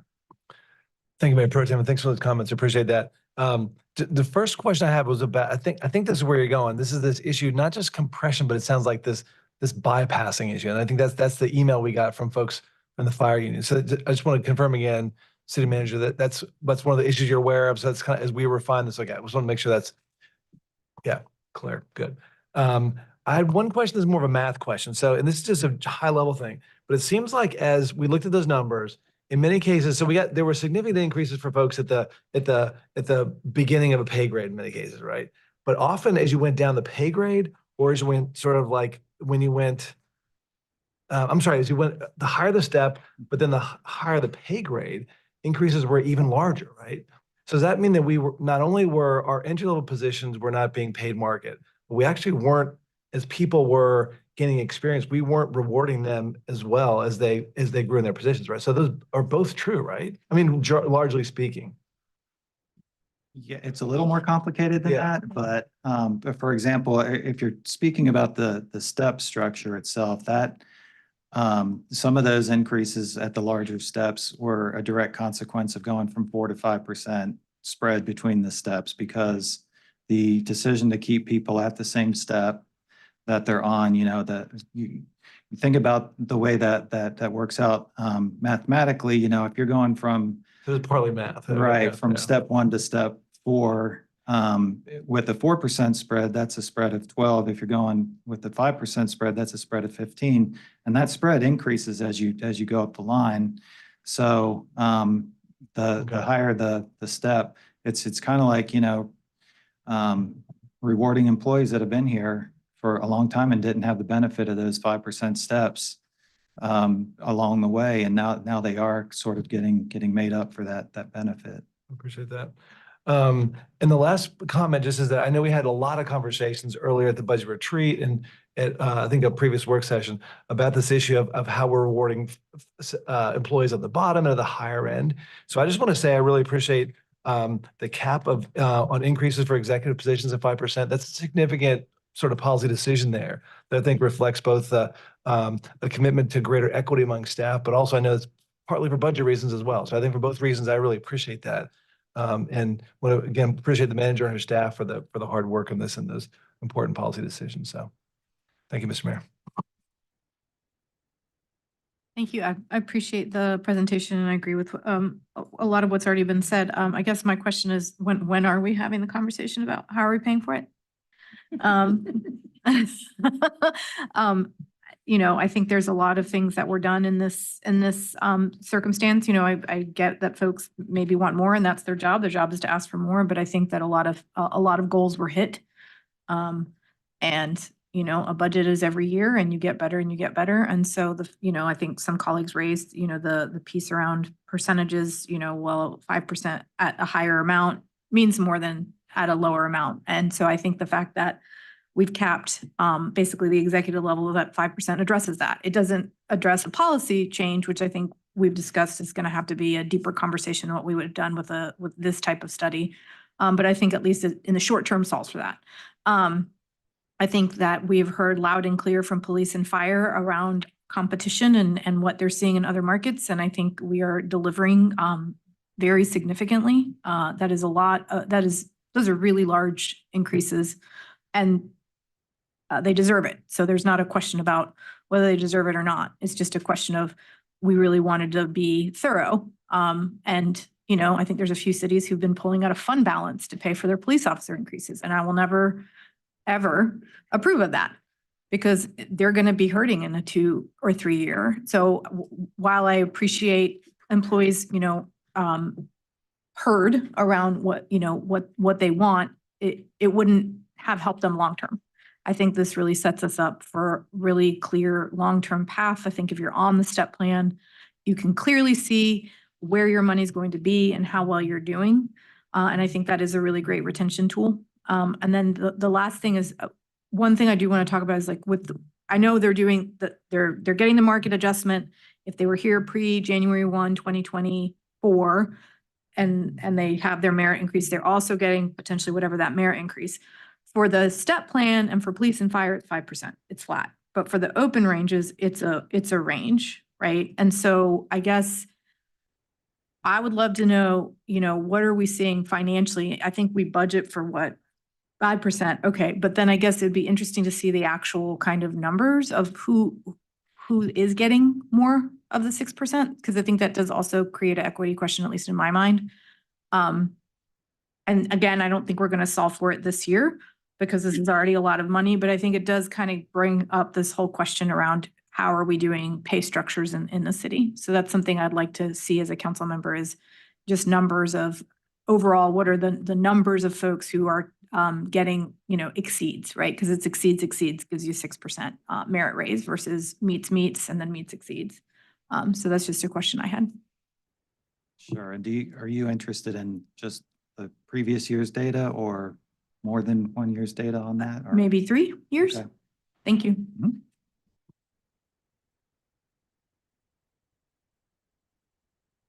Just one, thanks, Mr. Mayor. One last comment. I know we also talked at the budget retreat about this issue of $25. And I think you gave us a number at one of the retreats about what it would cost to get there now. But I think if you look at the proposed pay structure on the steps with the 5% increase, essentially, it looks like at the lowest grade, we'll get there in 4 years. 4 years if we take July 1 as the date. Most of the steps are getting there way faster. So we're going to get into 25 pretty quickly with most of these, which is good to see. So I appreciate that. And, oh, sorry. I'll yield. So I would just say also, you know, the basic is the merit increase. In previous years, we've also had to do, you know, cost of living increases. So I think last year was 3% and the year before that was 4%, which when you think about that, it's going to get folks even more quickly. That's on a year-to-year basis, but we have had to make those adjustments. Thank you. And just to dovetail on Councilmember Rist's point, new hires don't have to start on step one. I mean, we're not looking at the actual hiring decisions based upon experience and credentialing. So there will be folk we'll hire who will make over 25, even based upon experience. I think that's an important point to make. The other thing I want to say is, you know, when you hear folk assail outrageous executive compensation, they ain't talking about municipal workers.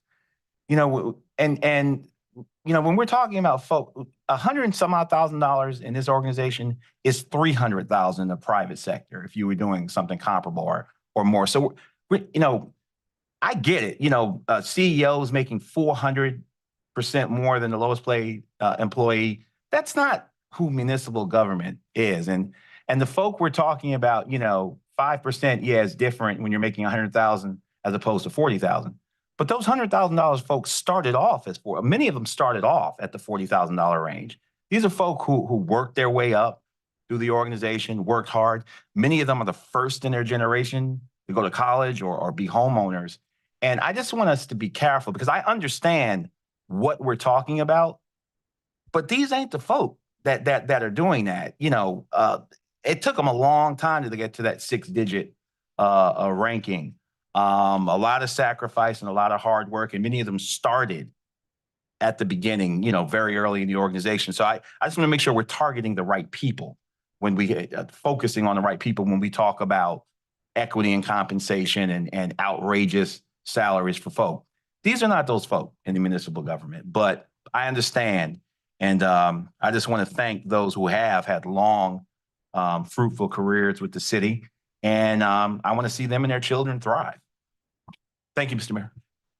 Thank you. I just wanted to add to Councilmember Caballero's question and just acknowledge that the meets meet and the meet exceeds. There's a breakdown around race and gender. It'd be good to see that as well.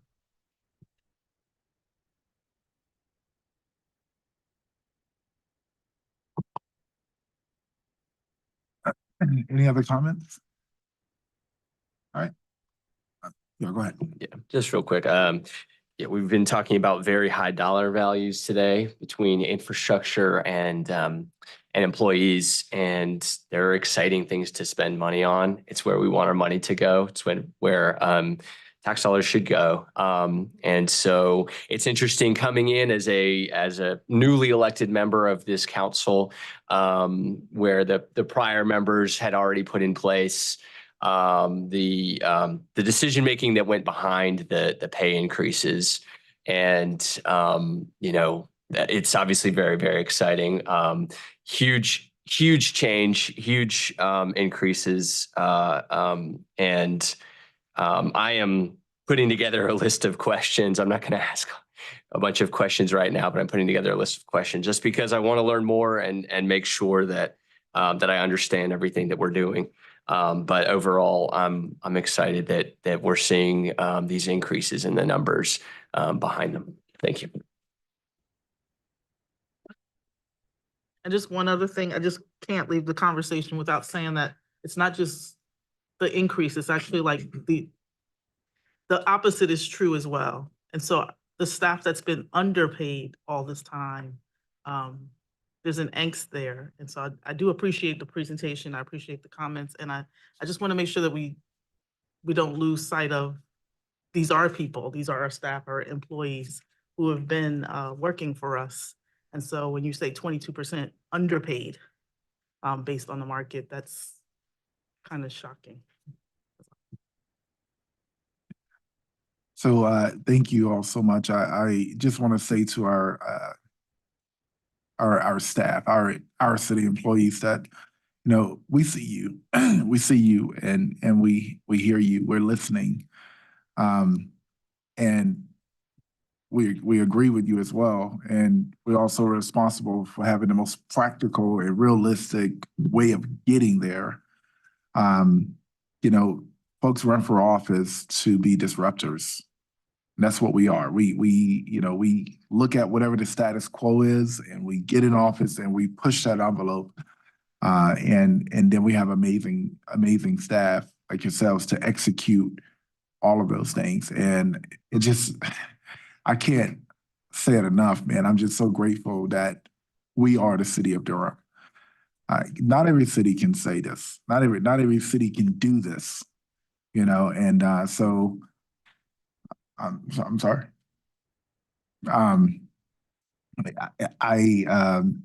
It's just, it feels really good to be on this team. To our lowest paid employees, the folks that are just coming into your career and starting out in the city of Durham, we welcome you into, a setting where we actually care. And we want to make sure that, you can get started on having a decent quality of life. You won't get rich in this line of work, but, we want to make sure that, you can have a decent quality of life. And I always use that analogy around the loaf of bread, from the bottom paid employee to the highest paid employee, the loaf of bread is the same. It costs the same, and that cost impacts the person and their wages differently. So I want to say to our higher paid employees, we also see you and thank you, because there's a sacrifice that's not being stated here as much as well. Whereas, you can easily say, listen, I put in my time. I went to school, I have my degrees. I got my professional development. And I know it takes a lot to work so hard to get where you are. And then you hear people who are not even city employees, you hear people, attack you, for where your salary range is, and so what I'm saying is we hear all of this and we're trying to make the best decision forward.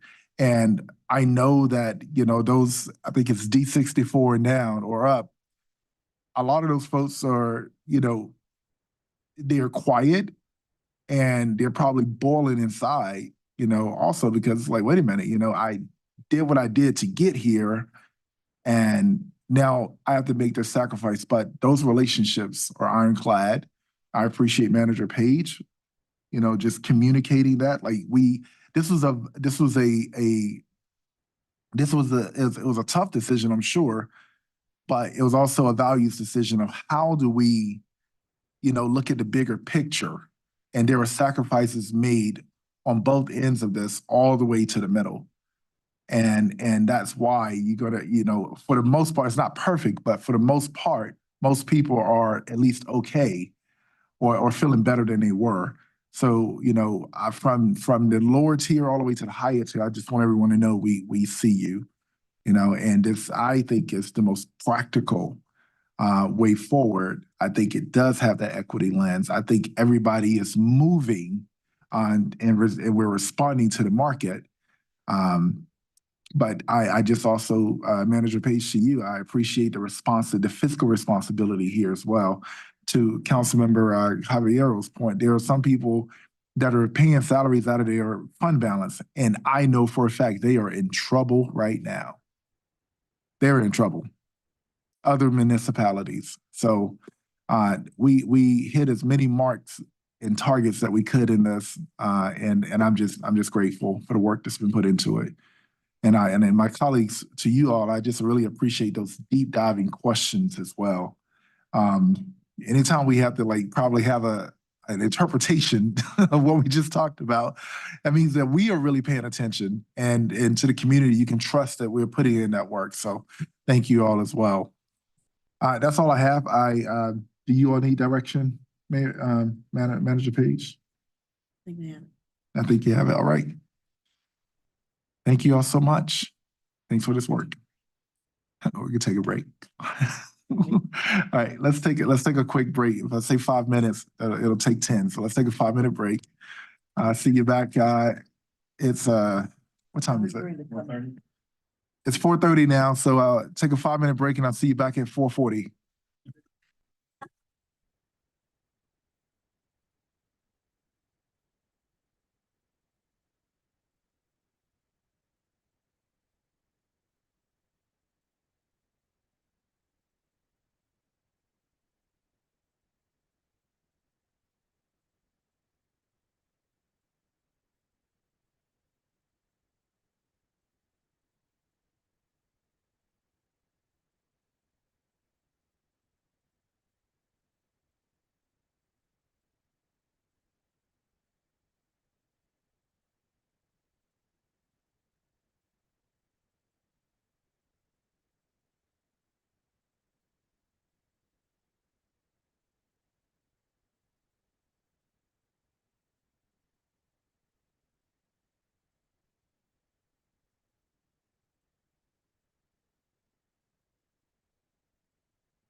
fast-paced presentation.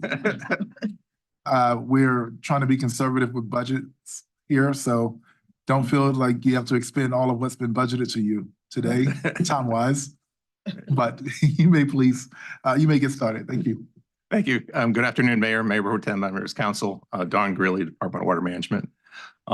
Here today to talk about the Water and Sewer Fund and the proposed rates for next year. In a day of big numbers, I unfortunately are bringing even bigger numbers to you for consideration.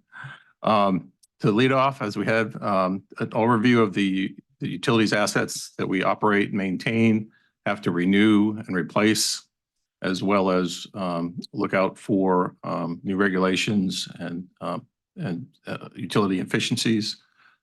As I mentioned down at the bottom, we serve over 320,000 people every day with the number of accounts. So we send roughly 1.2 million bills a year, so to our customers that we also manage. When we're outlining our rates, we're going to talk about our rate objectives, strategies, key issues that always play into how we calculate our rates. We take our strategies and key issues and objectives, match that with our capital improvement program, and look at our consumption, how much water we need, where's the consumption in the different tiers, and that puts it all together into the pros rates. So please ask questions as you go along. Once again, it hasn't changed, and since I've been director, our rate setting objectives are affordability across all of our customers, sustainability for the utility to be able to make sure that we address all of our operating needs and our long-term capital needs. And we want to continue to promote water efficiency and conservation, which is our tiered rates. When it comes to affordability, the tiered rates allows customers to really empower them to manage their costs. We look at having small incremental rate increases, although the rate increases have been growing each year, to be able to minimize that impact to customers. We want to avoid rate shock. We've implemented programs to assist our low and fixed income customers the last several years and been very successful with those. And we continue to look for other ways to meet those needs. Looking historically at our rates, you can see we've kept our rates relatively flat, especially when it comes to the tier 1, 2, and 3, which represents almost 86% of our customer base for single family homes.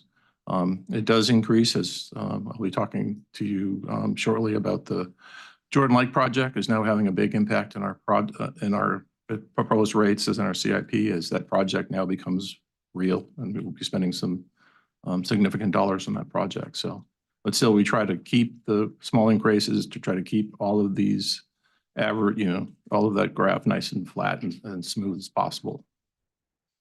When it comes to affordability, we continue our payment arrangements where customers can move their bill around if they can't. If they call us and contact us and say, "Can I pay my bill next week instead of this week?" We arrange that. If they want to pay the bill in their installments because they've hit a rough patch, we work things out with them. So that's been very successful. As I mentioned, the last 2 years, the silver lining in COVID is we had a lot of outreach with our customers, and we really educated our customers about payment arrangements and how they can, manage their bills when it comes to the water bill, and it's been very successful. We also have a hardship fund where the general fund is $150,000 annually 2 years ago. That was increased by council up to $250,000 for our customers because there was a high use of that hardship fund.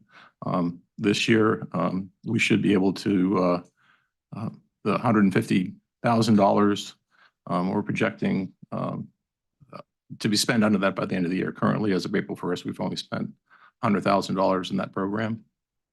Prior to that, the low-income household water assistance program did expire, but that program was able to help over 800 customers with their water bills. So,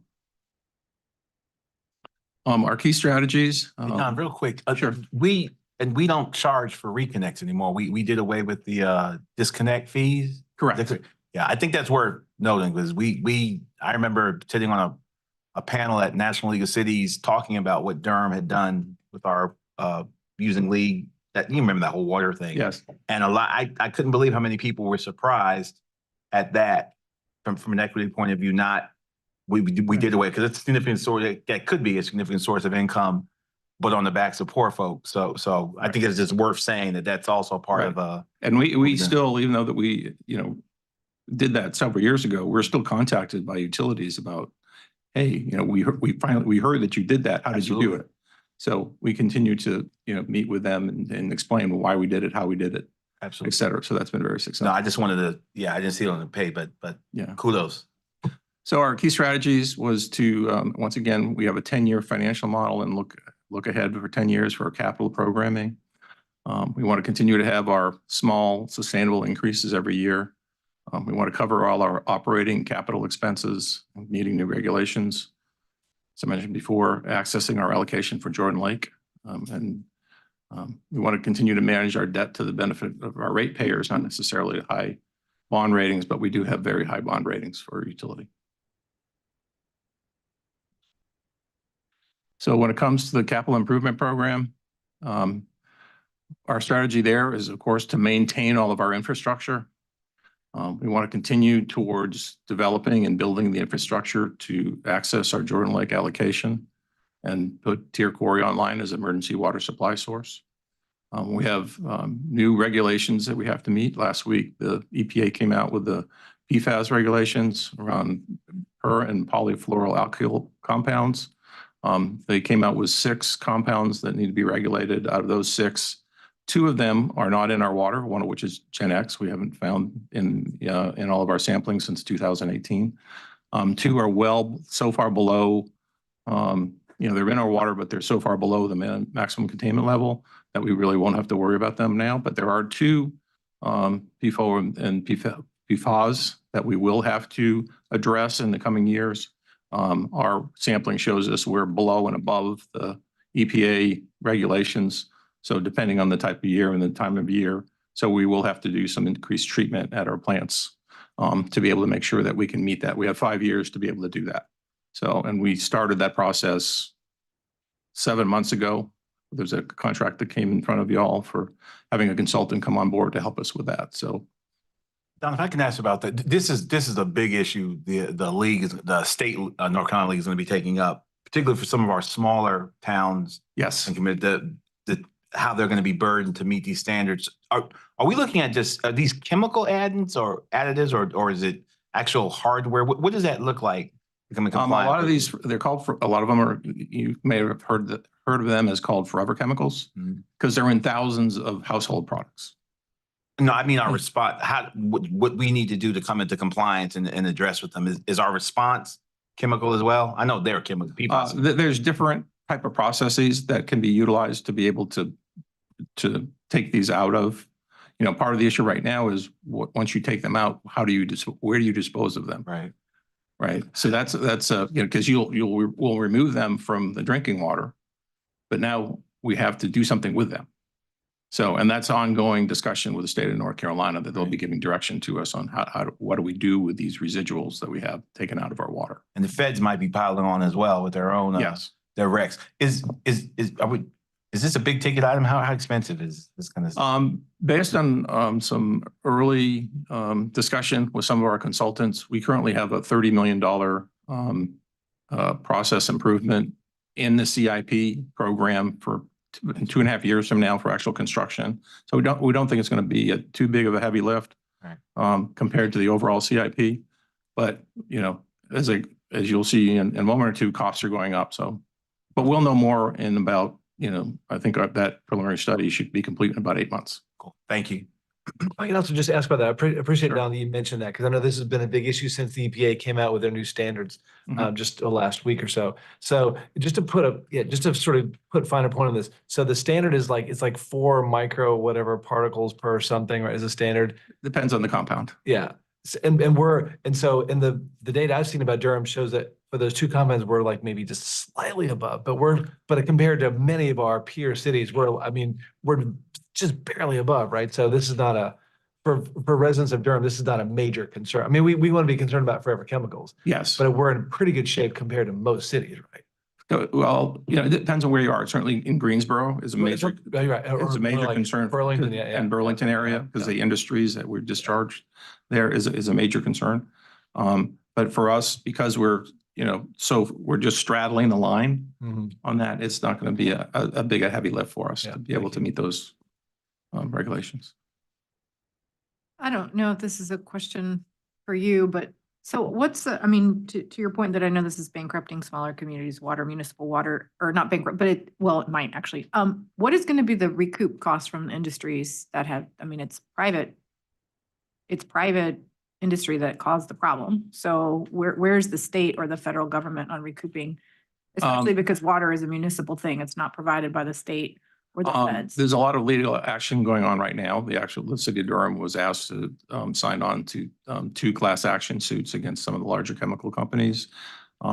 Most of the cities in North Carolina chose to bow out of at least the initial of that. I'll defer to city attorney's office, but I remember that conversation. we continue to monitor that closely, surrounding that and where that's headed. Okay, thank you. And just to the city attorney's office, I don't care if it's only affecting us minimally. I want people to pay. So whatever you need from us, I like getting money back because it wasn't our problem. So. Understood. Okay. We also just point out probably in 2026-27 timeframe, there'll be new regulations surrounding nutrient removal in both Falls and Jordan Lake as well coming up. We currently are looking at meeting our development needs in the new comprehensive plan to make sure that the water and sewer services are there to meet that new development, and of course to fund efficiencies within the utility. Quick time frame for our projects. 15 years plus for a new water resource or a plant. 4 to 5 years we're seeing now for major pipeline projects. Recent CIP impacts. Mostly what's come around the, sure what happened. I'll try to get us back. As you maybe see in front of you, we've seen a 40% increase in costs this past year to design and construction. And if you look at our design and construction costs for our projects over the last 3 years, the overall cost has increased almost 80%, which has been unprecedented in our industry. And the staffing is not only the city of Durham, but it's also with design consultants. So a lot of our design and in contractors, everything just taking longer. There are just fewer resources, human resources, both on the design and construction side. So we're seeing both projects and design take longer. In talking about the capital program, I want to talk about just highlight some of the where some of the money is going that you've seen here. Of course, at Little River and Lake Mickey. At Little River right now, we have a $75 million project that is improving and both the Little River raw water pump station and renewing completely the Lake Mickey raw water pump station inside, where we're removing everything in interior, all the mechanical, electrical, pumping, valving, everything, and replacing it with new, as well as the intakes on the other side. In the next 5 years, we'll have to do some structural improvements on both dams. On Little River, we have some settling on the spillway where that arrow is pointing, and we have some concrete degradation at Lake Mickey. So those 2 projects are projected to be anywhere from $70 to $85 million to be able to do that. We want to bring Tier Quarry online in the next 5 years. It's a quarry that we built, or excuse me, we acquired in 2000, and we'll be refilling that when Lake Mickey overflows and pump raw water in there to have it for an emergency water supply should we have a drought. Jordan Lake, and as I mentioned, is having a major impact to our financial programming. This is a generational type project. The city, built Lake Mickey, and then 50 years later, we built Little River to be able to have water for the city of Durham so the city can grow. We're at the point now where we need to add another water resource. We need to build a resource that can take advantage of our 16.5 million a day allocation from Jordan Lake. The project entails a new raw water intake on the lake itself, pumping to a brand new water treatment plant, and then pumping that water back to Durham 17 miles.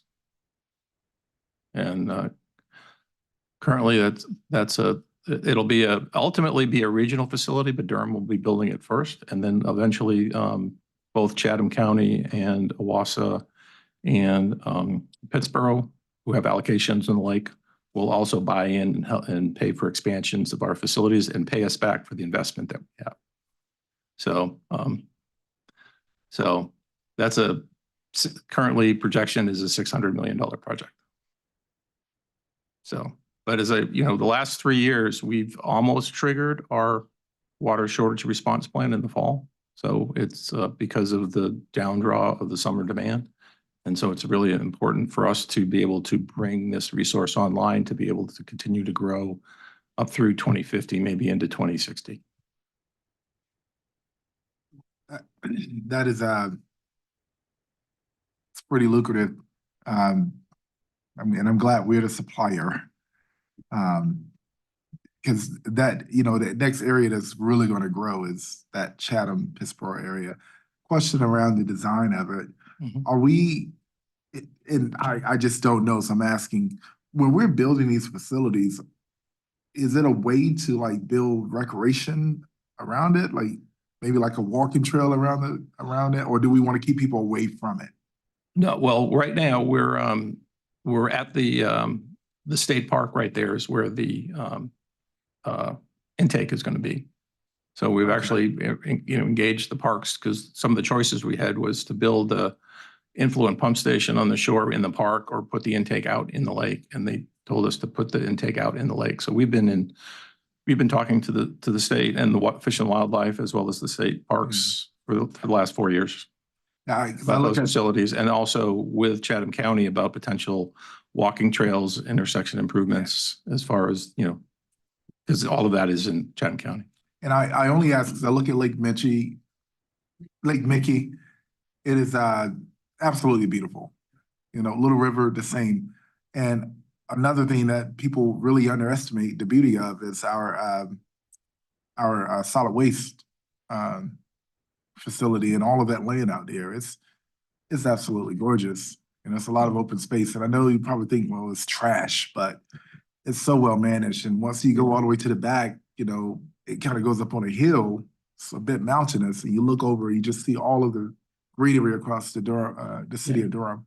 Yeah, I mean, just as an aside, because we oversee the management of the closed landfill in water management, I think once the landfill is a little more mature and the settlements, because we're still having some significant settlement in and around every year, so we have to fill in to be able to maintain the cap on the landfill. I think once that kind of stops and we see that for an extended period of time, then the city could actually at that point then look at programming from a Parks and Rec standpoint. But we kind of really have to wait for the settlements to stop. Got you. Thank you.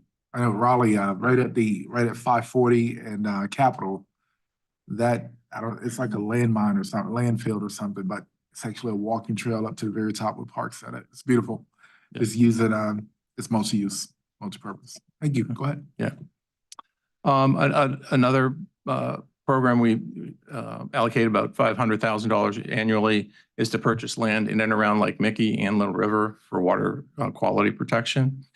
We also have a watershed protection plan where we're participating with the Triangle Land Conservancy to buy land upstream of Lake Mickey and Little River to have easements and or land purchase to put it in conservancy, once again, to protect the watershed. The green shows this has been a passive program as residents are looking to sell their property. The city's been purchasing land in and around Lake Mickey for twofold, as I said, one for water quality, but also if you see that red line that goes around, what comes after, when we go to beyond Jordan Lake, the city will then have, if it continues to grow, we'll need another water source. So the city would be able to build a larger, taller dam and raise Lake Mickey 20 feet to be able to add another 17 million gallons a day in water for water resource planning. So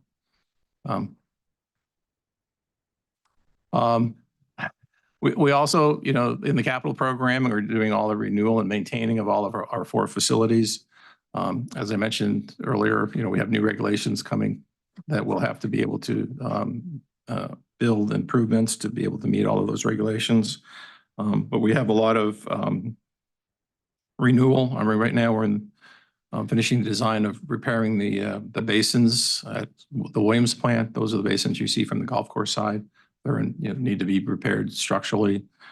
We have the final filters at South Durham, which is 45-year-old technology that I think we're one of the last cities in the country that has that technology that we need to replace. So all of those projects are really expensive. And we continue to do work at all of those plants. We're also looking at we're in the middle, or we just started our bio energy master plan to better utilize the methane gas that we produce during the treatment process at our reclamation facilities. Currently, we're using that gas to drive the blowers that are used for our aeration basin, rather than take that off the grid, but we want to utilize that more effectively and more efficiently across both facilities. So we hope to be able to expand that as well as bring solar energy to the facilities to help offset our electrical costs. I recommend everybody go out there and also get schools to take field trips. That is phenomenal, phenomenal operation, the water reclamation facilities. Yeah. They have cake. But not the kind of cake you want to eat. Can you reach out to council or have somebody, because maybe some of the newer council members are going to want to go on a tour and I would like to go on another tour. Sure, absolutely. Okay. Phenomenal. It's phenomenal. It's so fun out there. I love it. Yeah. We're already on. We got a date. So yeah, you can join me if you want. Be happy to arrange that. As far as the distribution collection system, I just wanted to highlight a few things here. We are replacing all of the water lines in the core of the city. We've replaced all the water lines in the downtown area, extending eastward to past the new police station. We've completed all the work in Durham Central Park. We've completed all the work on American Tobacco Phase 1, and we're about to bid out American Tobacco Phase 2. East Durham, we've completed some of the early out projects, and we're about ready to, we're permitting now on Phase 1A and Phase 1B. In East Durham. So we expect to be under construction next fiscal year. And we expect to have some of the early out projects on the West End project along Arnett Street next year as well. In the West End area, the Lion Park is in the middle of that area to give you some idea of where that is. So we're also, replacing water and sewer lines in advance of DOT projects, city sidewalk and street construction projects.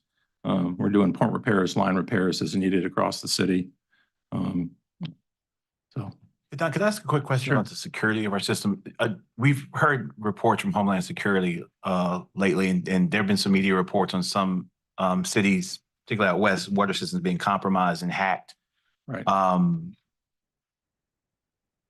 Obviously, not discuss specific protocols here, but do we need to be doing anything funding wise at the local level for hardening our system against? We've been doing that. Okay. We've been doing that. When we had the malware attack a few years ago, that did not touch our utility because it was isolated from the rest of the city's network. Cool. And we've been working closely with our technology solutions department to further harden our utility, and have brought 2 different consultants in to help us with that work. So we continue to monitor that and improve it. We have our SCADA master plan that we're implementing as well. So awesome. Yeah. Thank you. As far as development, we just finished some replacement of some large pump stations to be able to allow development to happen from 15501 Business, Mount Moriah Road area down south all the way to 54. We've put the Southeast Regional Lift Station. We came to council in 2015 about proposing this area to build a master lift station to be able to allow development in this area and not have a plethora of small lift stations. That lift station is complete, and we've pumped with Phase 1 force main that gets the wastewater halfway to North Durham. We have in the CIP programming the second half of that force main to bring it all the way directly to North Durham. So we have money in the CIP to finish that, to allow all of that area to continue to grow. In the southeast and around the South Point area, of course, the infrastructure that was built out there was built prior to South Point Mall. So we're having to upgrade all the lift stations and infrastructure in that area. So we're putting a brand new lift station at Stagecoach Road and pumping it all the way to South Durham, as well as taking an existing station offline and improving another. So we continue to look where development is happening in the city and making infrastructure improvements in advance of that growth in those areas. On the efficiency side, as I mentioned, the biosolids master plan, and I mentioned solar energy. If you haven't seen it, that's the new solar array at Miss Lake that'll be going online in the next week or two, or next few weeks. We're excited about. A little disappointing we couldn't use all of the roof space there because Duke Energy put a cap on how big an array we could put up there. So, which is maybe, but we'll continue to monitor that to see if we can expand that in the future. So, but that was, it's pretty exciting to see that. So We're taking that building, Don. That's the new city hall. I'm sorry. Well, it's being well used by everybody, all the training rooms. So we're excited and continue to be excited that it's well used. Also, we're part of the programming is we're moving towards AMI. AMI is advanced meter infrastructure, and currently we have automated meter reading, which a car goes down, a vehicle goes down the road and reads the meters. This will allow us to read the meter while we're sitting in an office. And it'll also allow customers, if they want to see their water use, that they could log in and see their water consumption live. So it'll be pretty exciting. And matched with the new ERP system that we're getting, we should be able to do a lot of great things on the customer side that we're really excited about. And then, as you mentioned, we're continuing to look at cybersecurity and our SCADA systems. I'm not going to read them all, but those are some of the larger projects. They range anywhere from $30 million to $70, $80 million each. So, and that's what the spend looks like. As I said, big numbers. Nothing has. This has all been programmed. There's no surprises here. We haven't added projects that we weren't talking about 5 years ago. It's just the costs have come up significantly. So, when I told the manager when I first put the slide together, my first thought was, I'm going to retire. I don't think I want to show her this this total. But as I said, you're really seeing the impact of Jordan Lake on this. When it comes to water consumption, once again, I want to highlight kudos to all of our customers and all of our industries in Durham. If you look at, this is, water consumption from 2001 to 2023, and just think about how much Durham has grown. And you look at how level that water consumption is. And you can see the dips where we've had droughts, but as you can see way to the right, it's starting to really climb because as industry have reduced, certainly especially with the drought, diversity has massively reduced their water footprint. NCCU is doing the same. All the larger industries out in the park are doing the same. Our customers, as they renovate older homes and put more water efficient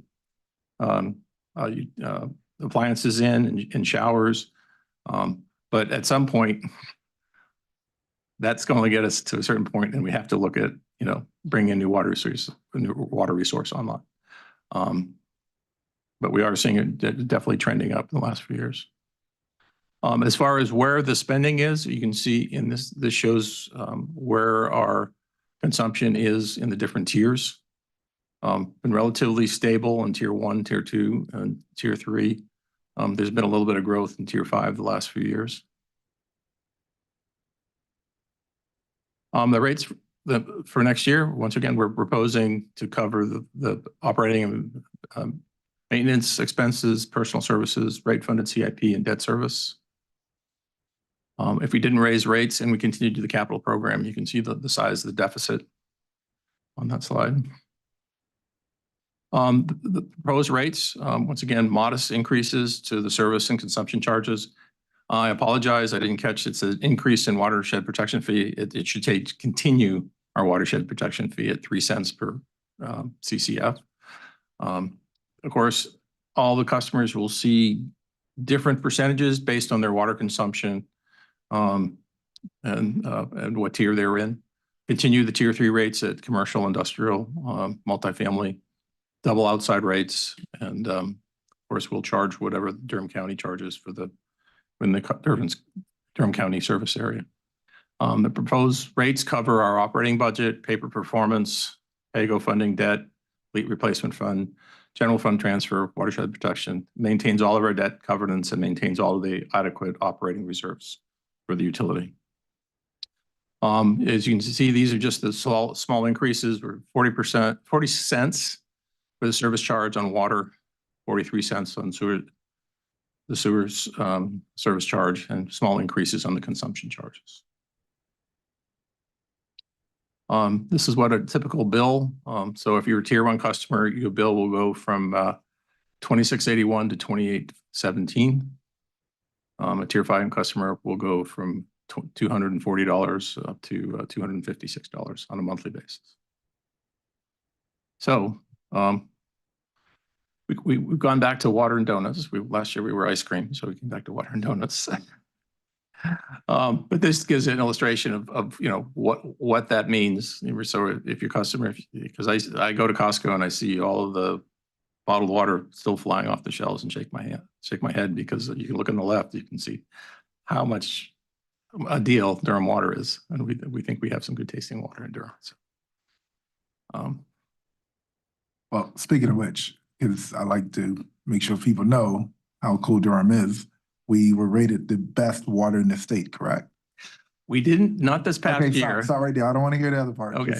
We were last year. Prior to this year, but we didn't enter this year. This past. Oh, we didn't enter. Okay. All right. Right. Gotcha. So we're still reigning champs. Right. Basically. Okay. Best We will be entering this coming year. Last year, because of all the work at the dam, and we were stirring up a lot of water near the intakes. Yeah. We didn't want to enter, so we didn't want to break it. But now we'll be entering now that that work is done. So we hope to be back in at least medal this coming year. So. All right. Durham's dope. And that's depending, this also shows for a commercial account, whether you have a 5/8" meter, a 1" meter, or a 2" meter, kind of what the cost increase would be on a monthly basis. Proposed rate increases, 6.1, which is under the 6.2 budget guidelines. We do climb very quickly up to 7.9, 7.9. And if you look at the 5 years after this, based on the rate model, it shows we'd stay around 8%. This is very typical of all the larger cities in North Carolina. They're having anywhere from 8 to 10% increases. AWASA is proposing a 15% increase, which is what, once again, we don't want to be in that rate shock kind of, because they have not had an increase in the last 2 or 3 years, and now they're doing 15%. So, but you can really see the impact from previous years because of Jordan Lake. But, you know, comparison with all of the cities, this is a dashboard that you can go online and look at the Environmental Finance Center at UNC School of Government.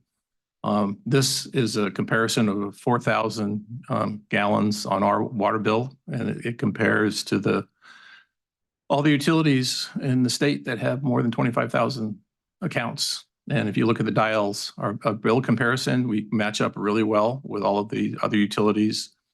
We still send a really strong conservation signal. We still have a good cost recovery signal.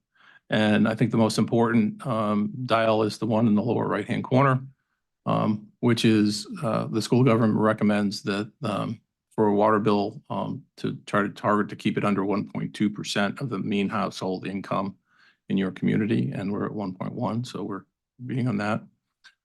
If you wanted, you can change this around. So if you look at the Council of Governments in our area and just looking at the where we stand, if you look at the bill, we're almost at the bottom end of the scale compared to the average bill of $84.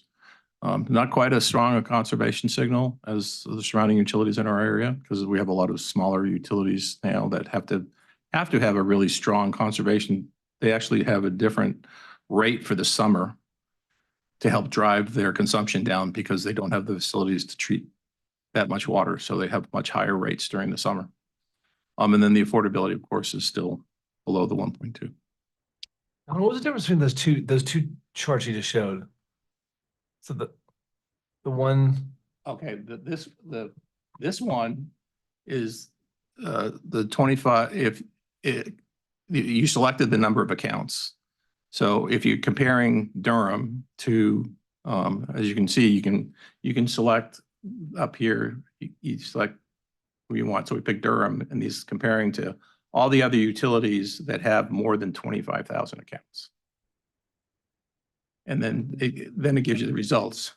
Whereas this next one is, Triangle Council of Government area. You can do it by river basin. There's several different options that you can choose for a comparison group if you'd like.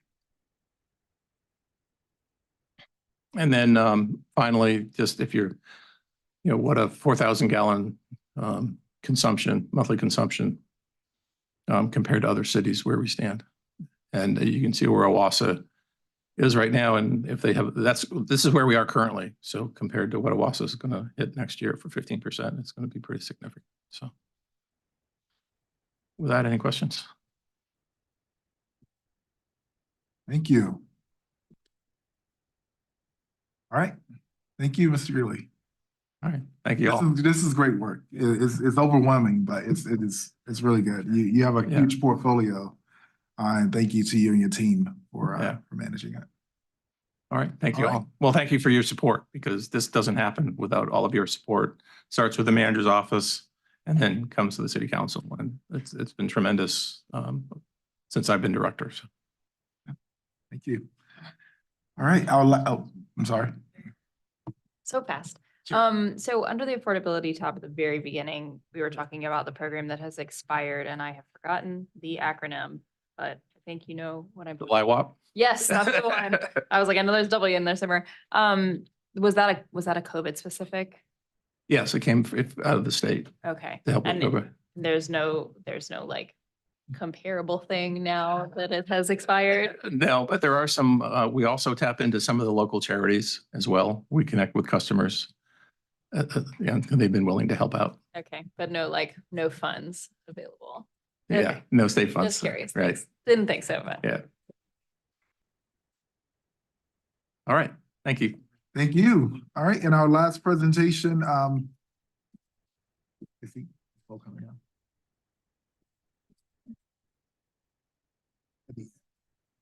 Since it's going on now, let's bring it down. Mr. Williams, could you, as you're preparing, just give me 1 second, and Deputy City Manager Ferguson. Colleagues, we're just going to take a break in the current program to just get an update on the gas leak situation going on. It's a pretty significant amount, but just want to make sure we update the public where we are on it. Thank you. And thank you, Mayor. I'm pulling up my notes. Give me just 1 second.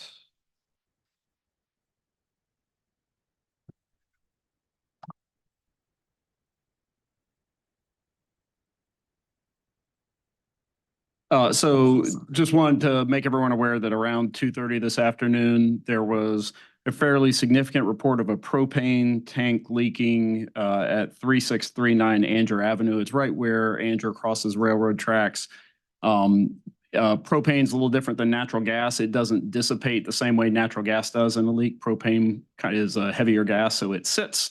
And because of that, even though it was leaking out into the open air, they had to, the fire department went ahead and issued a half-mile radius evacuation, moved people out of their homes. That evacuation, I think, went fairly smoothly, according to the chief.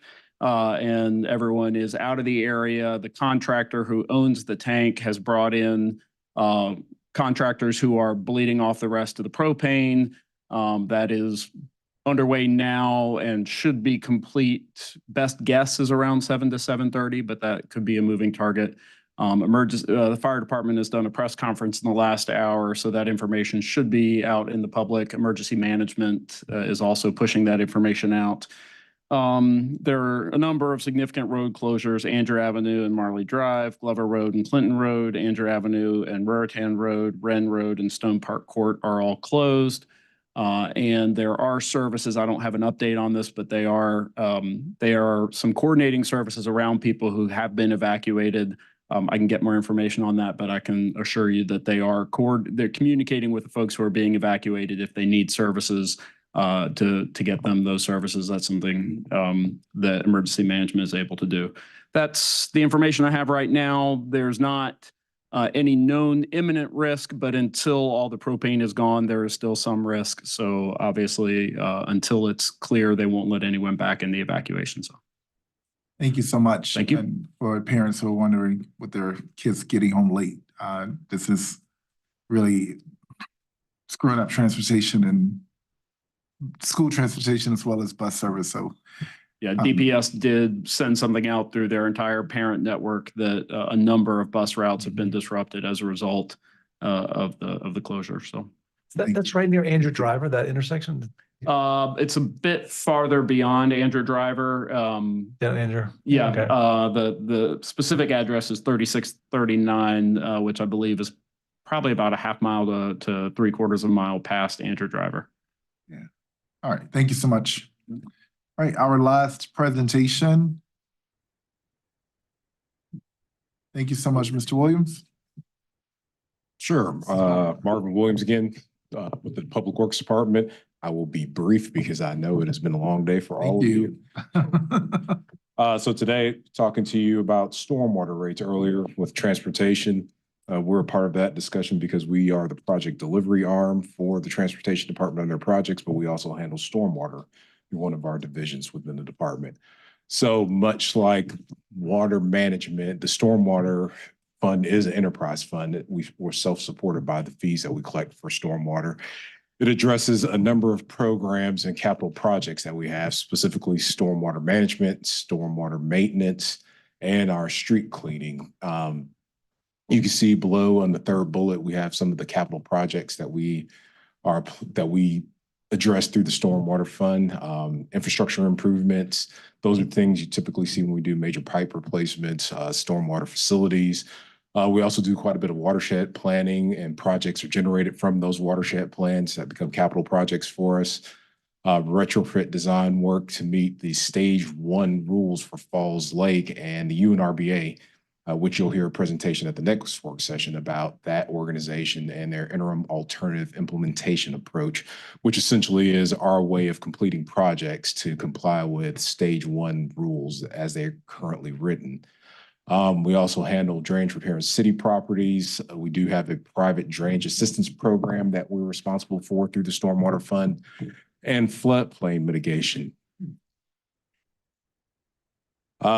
Key issues for us through the Stormwater Fund, we're proposing a rate increase in fiscal year 25. This is something that we've talked about in prior years, and we're continuing with that proposed increase. But I will say we're currently working with a consultant, the same consultant that water management has used with the finance department, to update the stormwater rate model so that we can have a better idea of what our spend will be over the next 5 to 10 years based on the capital projects that we're projecting, both for right-of-way and city-owned properties, and also any potential projects that'll come from Jordan Lake rules as they're rewritten, as well as Falls Lake rules.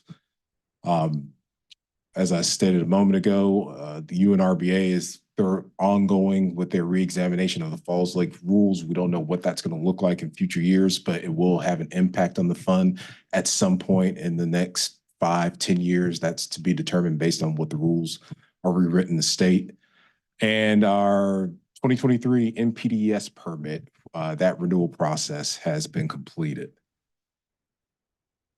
So here, there are a lot of numbers on this screen. I will say the focus on fiscal year 25, because that's the rates that we're proposing as you get out to fiscal year 26 and beyond. That's where we're working with the consultant to refine those numbers to see what the actual increases would really need to be based on our anticipated capital spend. So when we come back next year through the budget process, we'll hopefully have better numbers to show what the rate increases would need to be. And somewhat similar to water management, we'll try to keep them minimal but consistent so that we don't have those big up and downs that some other utilities have. This is just to really give you a snapshot of current rates for the 3 different tiers in non-residential and what those annual increases will look like. We tried to keep them minimal just so that we can address our capital needs, where we expect to have a couple of capital projects that'll peak over the next 2 fiscal years. So tier 1, $9 annual increase, tier 2, $18.60 annually, and tier 3, $37. So they're not huge numbers, nothing compared to water management, but there are increases that are needed to support our stormwater management.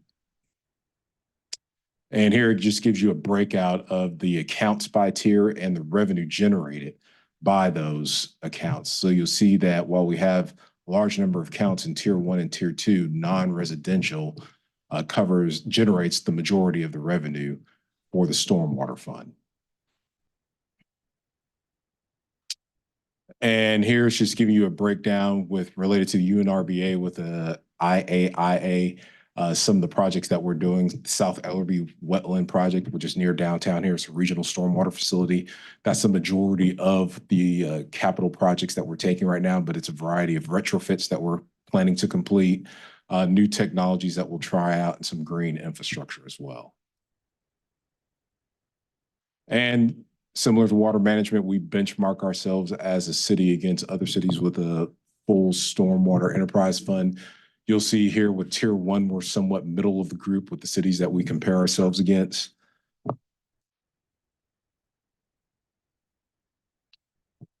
And you'll see here tier 2 on the upper end, but still lower than Charlotte and Norfolk. And multifamily commercial, we're near the top end there, but we're still lower than Norfolk, which given their location, I can understand why they're at the higher end, being coastal city with dealing with a lot of sea rise, which we don't have that issue. But we do have a lot of commercial properties that have a lot of paved areas. And this just gives you a history from 2010 through what we're proposing for fiscal year 25. You can see it's been gradual increases over the years. We ran several years where we flattened out rates because we just didn't have the capital spend at that time that we needed to address. But now, based on what we're seeing coming up in the future, we've been trending in that upward direction with consistent rate increases across all of the tiers. And as just to give you a couple of updates, South Ellerby Stormwater Project site soil removal remediation was completed in 2022. We're planning to go out for bid right now for actual construction of the wetland. So that'll be a project that you will see probably brought to you after summer break for award of construction if we're successful with the bid process. As I stated earlier, we're working with Raftelis, the consultant that was used by Water Management and our finance department to update the rate model for the stormwater fund. And as I said, I will be brief. I want to thank the entire stormwater management team for staying around today because I wasn't sure what direction this would go because stormwater has generated a lot of questions lately. But this is the team that makes everything happen on a day-to-day basis, along with the employees up on the 3rd floor and out at our operations center. Thank you all so much. Thank you.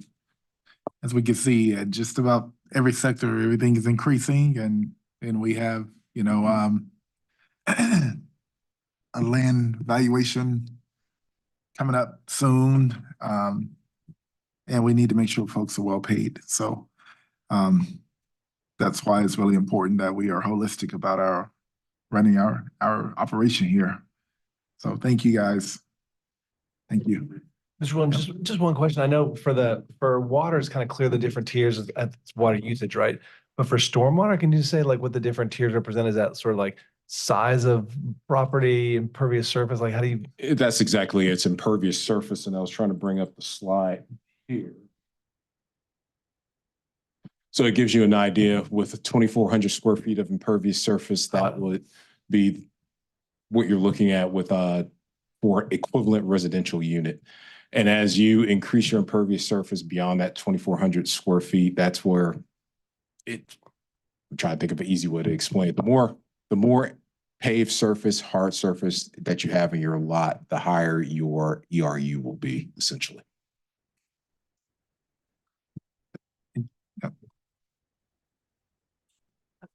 And I just had a quick question about the tiers as well. So we've got the 3 residential and then you've got non-residential, but then in the graphs later, the last graph says multifamily and commercial equivalent monthly rate. That would be the non-residential. So it's a combination of commercial and some of the larger apartment complexes. That's what I was about to ask. Yes. So they are on a different tier, but that cost gets passed down to residents generally. Generally, yes. Okay. Interesting. All right, thank you. All right, and I saw the pulled items, right? Oh, that's it. All right, and there was the other matters. Thank you, staff. Thank you all for your patience. And I'll try to keep it as brief as well.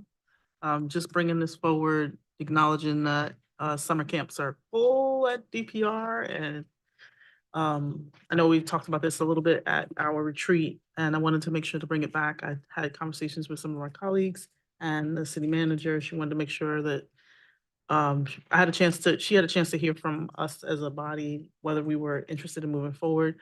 I know we provided the support for the summer camp last year through ARPA, and I want to make sure that we don't lose those rising first through fifth graders who were involved. I think it was 19 students, 4 parents, and it was over the course of 5-6 weeks. And so just being able to put that support in place for the children that live in that area, especially with it being near, well, essentially the students moving or from Cornwallis being able to get out to the East Durham neighborhood to actually get outside and play, I think is very beneficial. And I want to make sure we don't lose what we started with those students. I did make a couple of notes. I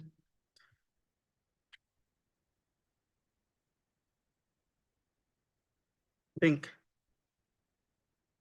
just keeping in mind youth engagement priority for the summer months. These are students who have experienced a lot of gun violence in their community. And in order to reduce their summer learning loss, kind of address some of that trauma that they face, spending time with Coach D, like many folks in our community who provide services to students. I think it would be a really great way to make sure we're demonstrating just what we were talking about earlier today, and trying to give folks hope and knowing that our front yard matters. And then what was something? But essentially, it's just the Heart of Champion program with the Education 360. And so I just wanted to make sure that we get around the table to see if folks could be supportive for this summer, moving forward with a $41,000 for the summer camp. All right, yeah, go ahead. Thank you.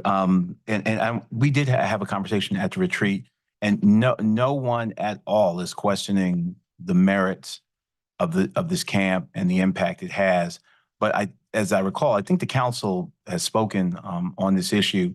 And when we first approved the funding, and I think you used the phrase, what we started, we weren't aware that we were starting a perpetual funding. Councilmember Freeman, the council extended you a courtesy. I think it was at the end of a meeting, you brought this up, and in a rather kind of untraditional way for us, but in extending courtesy to a colleague, did it that year. And I think the conversation at our retreat this year was that the arguments that, or the points that make this camp so worthwhile really applies to all of those camps in that category, and that it would probably be best if we established some type of fund that would have an RFP process and all camps could apply for, rather than just earmark this particular camp, notwithstanding the impact and great work it does. Nobody's questioning that. But the first time we did it was a courtesy to you at the end of a meeting. Not real. No one. I don't. At least I didn't think that it was meant to be a recurring thing. That to be better from an optics point of view, from a fairness point of view to other camps, that if there were a fund that this camp, like others, could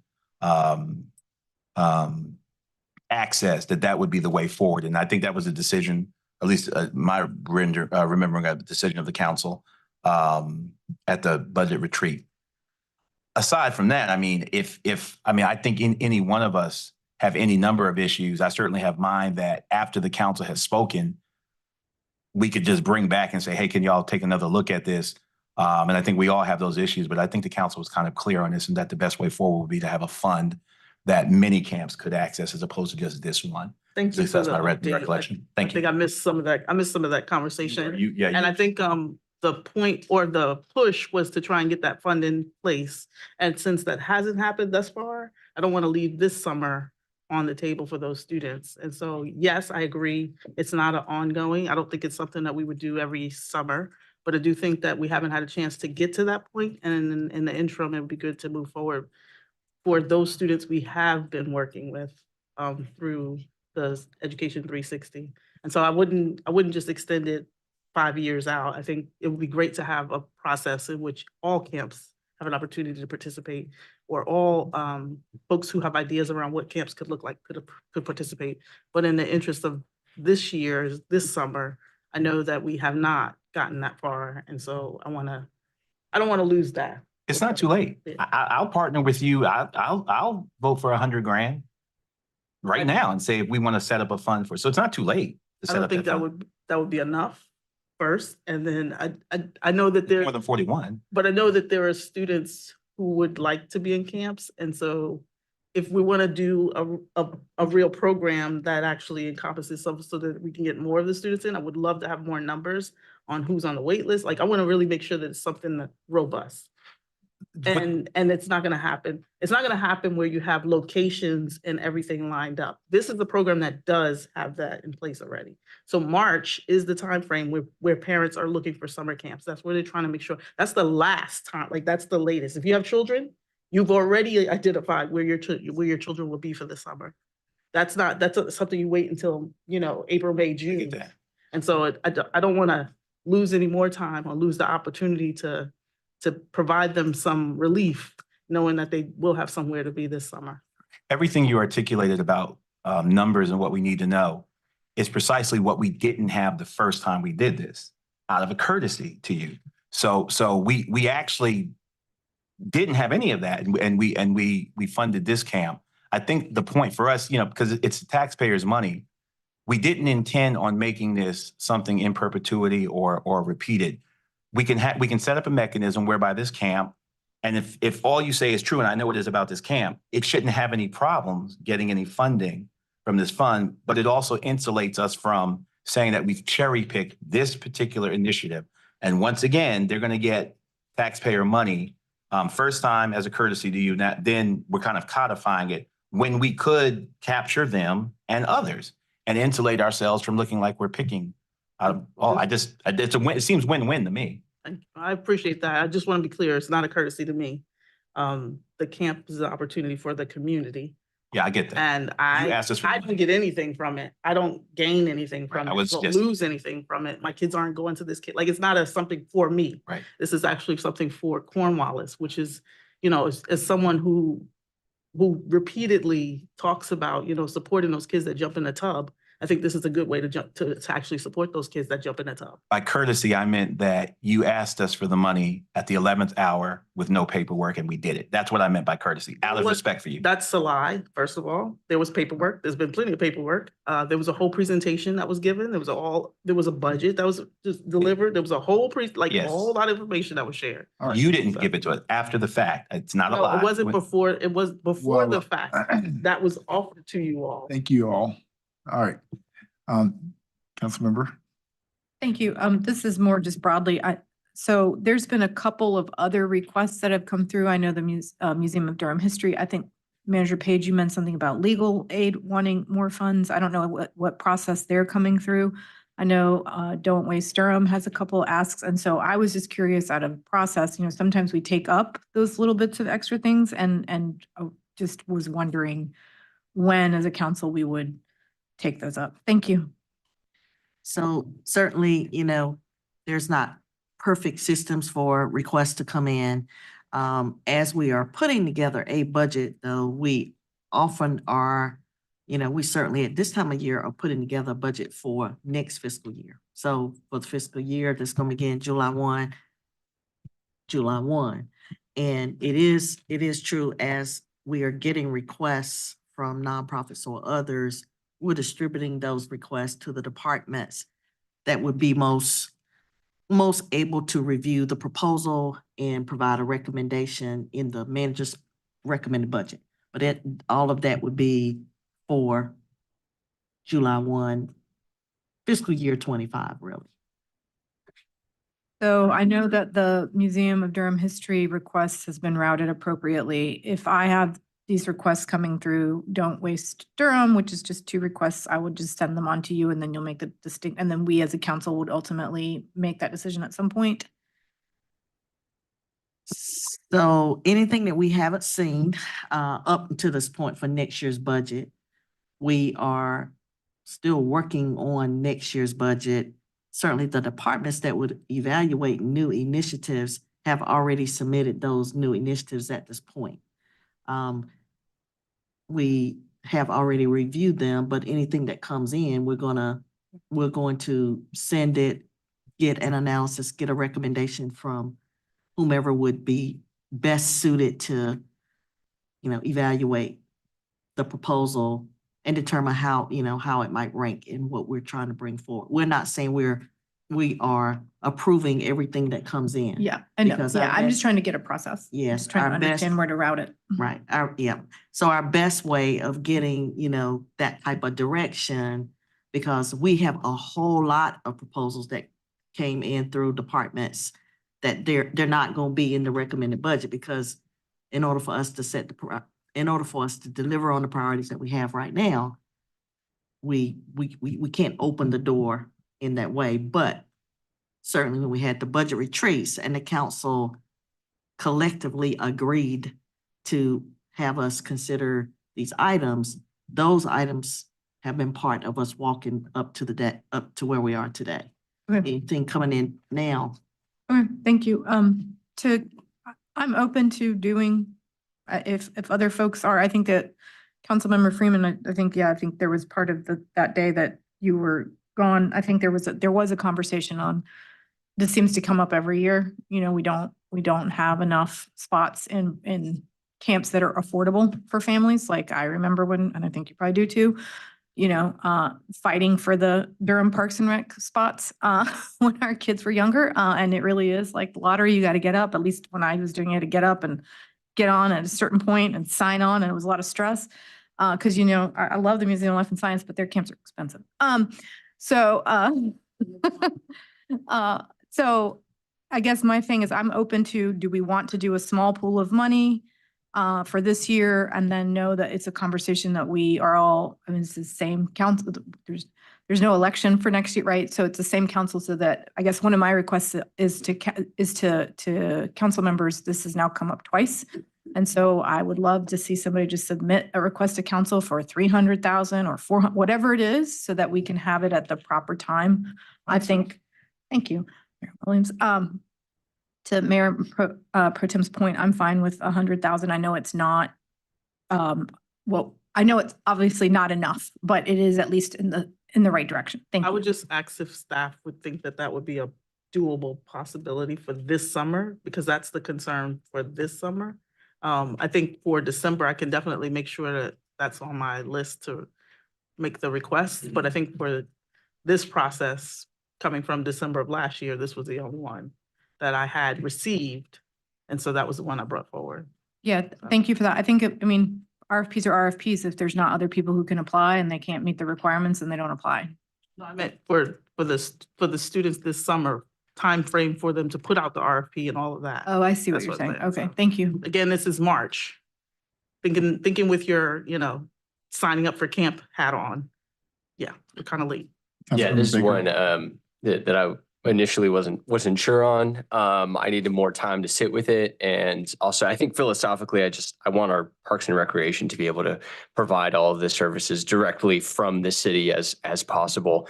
I know that we have limitations just on our ability to hire summer camp leaders. It's personnel that limits us. And so my hope is that long-term we scale that up. And in the meantime, I support this summer camp. I also hear the Mayor Pro Tem's points. I think there's validity to those. And I'm open also to sort of a general pot that people can apply for, and submit requests for existing funds. I guess for me, long term, I'm hoping that we can scale up things directly through Parks and Recreation systematically. But for now, I support Councilmember Freeman's request. Got you. I just want to make sure we're clear on what we're doing here. We are relitigating what we've already talked about. This is nothing toward that single camp. But also, again, last year when we did this at the very end of the meeting, and I want to be very clear, this is not about a particular camp. This is about our practice and the precedent that we're setting. And last year, right after this happened, we had another organization come up and say, well, you gave it to her. I need 50,000 to fly kids across the country. And since that, we've had other organizations to come. So I think the best practice, my purview, is to set up that fund. And I'm pretty sure we can make that happen. But I want everyone to understand what we are now literally doing. So whether you support something or not, that's fine. But just know the precedent that we're setting as a council is we can go back and pour things back. And what bothers me most here is how many organizations, youth organizations that have this same description of need is going to come to us and say, well, you did it for that group, XYZ. And I just don't feel comfortable with that, but I want to make sure we're clear what we're doing. I just want to say I appreciate that. That's really, no, because I want to make sure that we don't send any misinformation. This is not just any organization. This is the organization that received the ARPA dollars last year. And we had conversation and I submitted a request. This is not just any organization and it's not last minute. I went through the process this time. And so I went through the entire process. Don't try to act like this is a new process. This is the same camp that came through from last year. Last year, when it came forward as an item, there wasn't support. I went back and asked the camp director to reformat the way in which she made the request and to add more information. And then she made the presentation. It still didn't get support. And so I don't want to do revisionist history, but just know that there was more information. It didn't just show up at the last minute at the council meeting. The conversations were ongoing. Those emails were coming to all of the council members. I just picked it up. I just asked the questions and I actually pushed for the organizer around it to actually provide a better proposal. Right. So I'm just bringing that same proposal from last year forward. So yes, if you don't support it, that's fine. I understand, but this is not from a new process. This is one that's already in place. That's not what's in question. That's not at all. And when we did discuss it last year, it was at the end of, like, it was not, I remember this very vividly. And last year it was, wait, what? It's like right at the end of a meeting. And I remember looking down the dais, it was like, whatever, all right, we'll do it this time. This time it was, you did bring it up further or earlier, which is fine. That's fine. My biggest thing is I want to make sure that we understand that we are prioritizing one single camp over many. And what I prefer to do, since we are the government, is actually create a fund where everyone can apply for it. And I'm actually taking a private approach to that as well. So I just want to make sure we're clear on what we actually are doing. But go ahead. So this is maybe a question and also a suggestion, but if we were to think about this summer camp fund for the following fiscal year, we still are going to run into the same issue next summer because we're not going to have time to put RFPs because we're not going to have a passed budget by that time, right? Okay, yeah, this is the question. So anything that gets approved for July 1 of 2024 to June 30th of 2025, the money will be in the budget to start as early as we want. We can start in January, we can start as early as we want because it would be approved as part of the upcoming budget.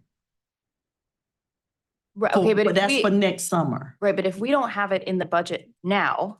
That's correct. Then when we come up to need to do an RFP, in the spring, we're not going to have money set aside for it because it would be then for the budget that following July. Now, what we're talking about right now is this fiscal year, we're in April of this fiscal year for a budget that has already been adopted last Right, year. I understand that. So anything that needs to get a contract executed needs to be in the budget for the year that we're in, or we need to be directed to find the funding for that some other source, because we would be proposing, if we propose the fund in the upcoming budget and that fund got adopted, it would be available July 1st, but that summer's almost over.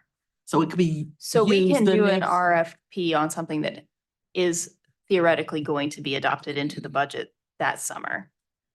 It's for next summer. It's Right, for- so this is my question, and I think we're saying the same thing, and so I'm getting a little bit confused, but if we do something this summer for part of gold, part of the champion, I don't know where I got that from. Okay, part of the champions in my notes somewhere. As a placeholder, which I am also on board with doing, then I'm wondering when we need to talk about if we really are serious, and it sounds like everyone on this board is serious about having a summer camp fund to which people can apply, when we need to get that in the budget in order to start RFPs that are going on in February and March of next year. December.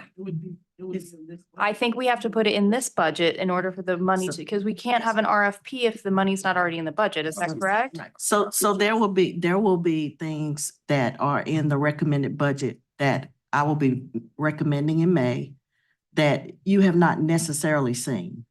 You will be Right. seeing those recommendations coming forward. But when the budget is adopted, or you put things in the budget, or you take things out of the budget of what is being recommended, that money will be available on July 1. But this summer will almost be over by then. And what is being requested right now is Councilmember Freeman, you're asking for funds for this summer. So, and hear me out. I'm not trying to argue, but this was the issue last year. And that was why I had to do it the way I did it, because there's no timeline. I can't do December request. Yeah, it doesn't, that's what Councilmember Cook is trying to point out. It doesn't fit. So I did it the way you asked from last year, which was to put it into my budget request and make sure that it came through the process. And it didn't get the support. Exactly. So And now so- you're asking us to reconsider it. Yes, because this summer is here. It's already here, and we're already moving forward. So it's not even just the request for the next year's budget. It's a request for this year's budget, but it's the easiest way to cover what we did last year, because there was no platform, there was no runway for the organizations to come in. All right, okay. I just want to say I don't want to send a message that there are no summer camps out there either. I know we're talking about this one specific one, but there are hundreds, and I just shared that publicly as well, that are in the city of Durham and surrounding areas. That provide free services and free lunch. Yeah, many are free as And well. here's the thing, I used to create that list when I was at Durham Children's Initiative, and I have to tell you that those camps are full because it is March. I mean, it's April now, but I mean, when we're talking about this, it's March. Okay, question? Yeah, so I have a clarifying question. So your ask for right now, because your ask for funding is for summer 24. Is to allow our city manager to locate funds And- for it. Okay, so that is the request. Thank you, because I was confused. So then the second question is for Mayor Pro Tem. Was your thing around like putting money in a little bit of money, would that be for current? Or are you saying moving forward? Because it does matter because Yeah, we were at a budget retreat for Mhm. next year's budget, and I Right. thought all the conversations were germane to that. I didn't realize Councilmember Freeman was asking for money for this summer. And Because- that was the same thing last year. Well, and to your point, last year, again, at the end of a meeting, this was brought to us. Now, if there was any process that occurred before that meeting and it was turned down, then what essentially happened was, as a courtesy, this council overrode a process and did it, which means that after it exhausted the process, the outcome was negative, and we turned it into an affirmative. That's what I meant by a courtesy to, and we extended to each other. And I will always extend courtesies to my colleague. So this year, because we were in a budget retreat, my understanding is that those conversations were germane to the budget. At no point, at least did it seem to me, that we were talking about an ad hoc or specialized request for a fiscal year we were already in. That would have changed, I think, the nature of the conversation. So for me, that still puts us, because it's not related to the budget we're working on for 24-25, still puts us in a specialized ask once again for a particular organization. So yes, I support a fund for it for this next budget. I don't know how to speak to, once again, this ask for this year for this particular camp. Not with enough, their merits notwithstanding, but to the mayor's point, we had folk come in and they saw us do it, and then they said, "Well, you did it for them. Why don't you do it for us?" That too is the same issue we have this year as well. So, I mean, the optics of it, I just don't think are good for us. Yeah, and I guess my thing, and I'm just trying to understand how to line everything up. So I guess my point is, even if we did start a fund for next year, to Councilmember Cook's point, it doesn't line up when we actually need it for summer, right? Like, Yeah, go ahead. It doesn't line up for this summer, but it does line up for next summer. The money okay, is I got you. available. Right, because then they could run an RFP process in the fall and then pick our people, and then people can apply. In the I got it. spring, because So I we guess my start as question, early. it goes, so there's two financial asks. One is for a current adjustment or finding of whatever for now. And then the second is, and I'm just going with what I heard, I might be wrong, to Mayor Pro Tem's point, potentially setting up something, I heard $100,000, I'm going to say it, which we would add to kind of grow this camp fund starting in the fiscal year 24-25 on July 1. Is that essentially right? Yeah. Okay, thank you. So there's a request for funding one specific camp that wasn't budgeted for in this year, for this summer. So Manager Page will have to go find that and then create a fund for next year so that we don't have to have this conversation of picking out one organization. And I will say this, if we're going to go forward with this, I'm going to request for several other organizations to do the same, because that's just where we are. That's going to be fiscally irresponsible. And I really feel bad about what it seems like we're now pitting one youth group over another. We're not. That's what we're doing. No. That's exactly what we're doing. Because this is the. So just noting, like, this was what could be put together from last summer. It's not that no one else could do it. Anyone could bring forward any proposal they'd like at any point in time. There's no prevention from that happening. I've never said I wouldn't take a proposal from someone else. Like, that's not, like, what I'm saying is it's an open process. It's always been an open process. This is something that's happened for years before any of us were on council. And anytime that an organization feels like they have a great support for children in our community, I want to encourage them to bring it forward. If it's something that we can support at $40,000, I think we should. Now, if there were an onslaught of projects, like if it was like an onslaught of proposals that all came in, that'd be something different. And we would have to pit some against the other. But I think that what we're suggesting today with the RFP process would provide an on-ramp that has not been in place for those organizations to submit and then to go through the process so that we can end up at the same space with multiple camps. So it's not like, I don't think it's a pick one against the other. Okay. If anybody had submitted, if you had received, if the city manager had received, or any council member had received any other summer camp, I think it would have come forward. That is not what happened. DeWarren Langley has been asking almost every meeting, For summer camp. I've not heard that request. Yeah. And I've also told DeWarren to submit a proposal with a budget. I've said that to anyone who has asked me. You just can't come to me and say, give me $10,000. That's not how this works. Show me what you're gonna do, show me how it's gonna work, and then show me the budget. And I will ask the city manager to take a look at it. If she agrees, she agrees, and then I bring it forward to council. All right, well. That's what my happened last process. That's my process. year. Okay. If I might, Mr. Mayor, but if an organization is fortunate enough to have an influential friend on this board who, after they were told no through established process, still advocates for them at the end of the meeting and they get the money anyway, that's what's different about this. I do That if not you're- know Coach D personally. I do not. What I do know is the champion, the Heart of a Champion program. I do not know this person personally. This is not a friend of mine. They don't know me. This is someone who submitted an email, and I picked up the email and asked a few questions Councilmember, and if because I'm, of my experience with summer camp. and if I might finish my point, but whatever the machinations or the backstory is, you still felt compelled at the end of a meeting to ask us as your colleagues to give them $41,000, which we did. However you arrived there, via email, via an encyclopedia size application, whatever it is, this organization had a council member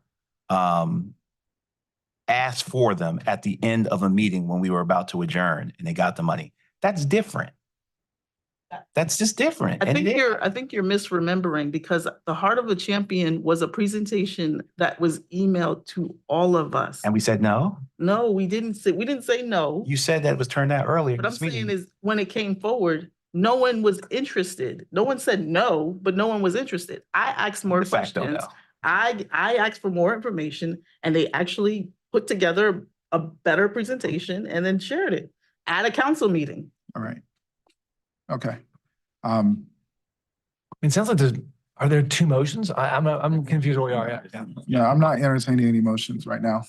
It's just whether or not we would like to move forward with the summer camp for this summer, and to Mayor Pro Tem's and Councilmember Caballero's point, whether we wanted to bring forward a fund so that we're not in the same position next summer. Madam Manager, based on your comment earlier, is there any capacity for this in the budget coming up next year? So in the budget coming up next year, we are still working to develop a budget that is balanced, and it has been worked on by the administration, and it will be recommended in May with all of the details that are there, as it always is. And it will have things that you have seen in it. It may have things you have not seen in it. But it is there for you to deliberate and decide what you want in it at the time. So whenever you say, is there a capacity to add a fund? We're always listening at the community. We're listening to elected officials on ways that we can help solve issues that we may not have had in our budget proposals before, and we will continue to do that. Certainly, it makes it easier for us to have pools of funding and allow a process to occur so that we can have a way to allocate funding that is not going to be sized enough to fund everyone that wants it. We did that for our events. That's an example I bring up in this space. The council decided to put a pool of funding aside and have a process and allow folks that are doing events, cultural art type events, compete for that funding and award it. And it has helped us, in sort of navigating that space.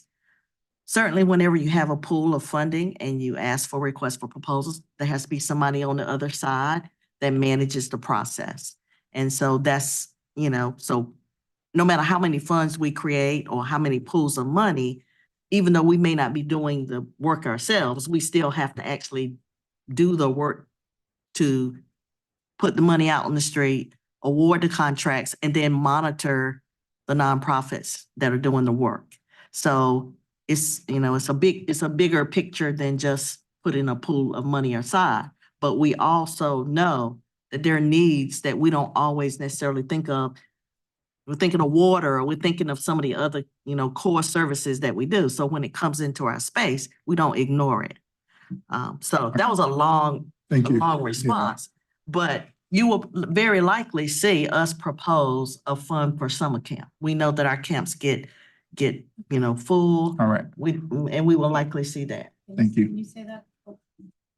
Can you say that again, Madam Manager? In the proposed budget, you'll very likely see us propose a pool of money to have supplemental camps that the city cannot provide ourselves. And you will probably see that in the recommended budget.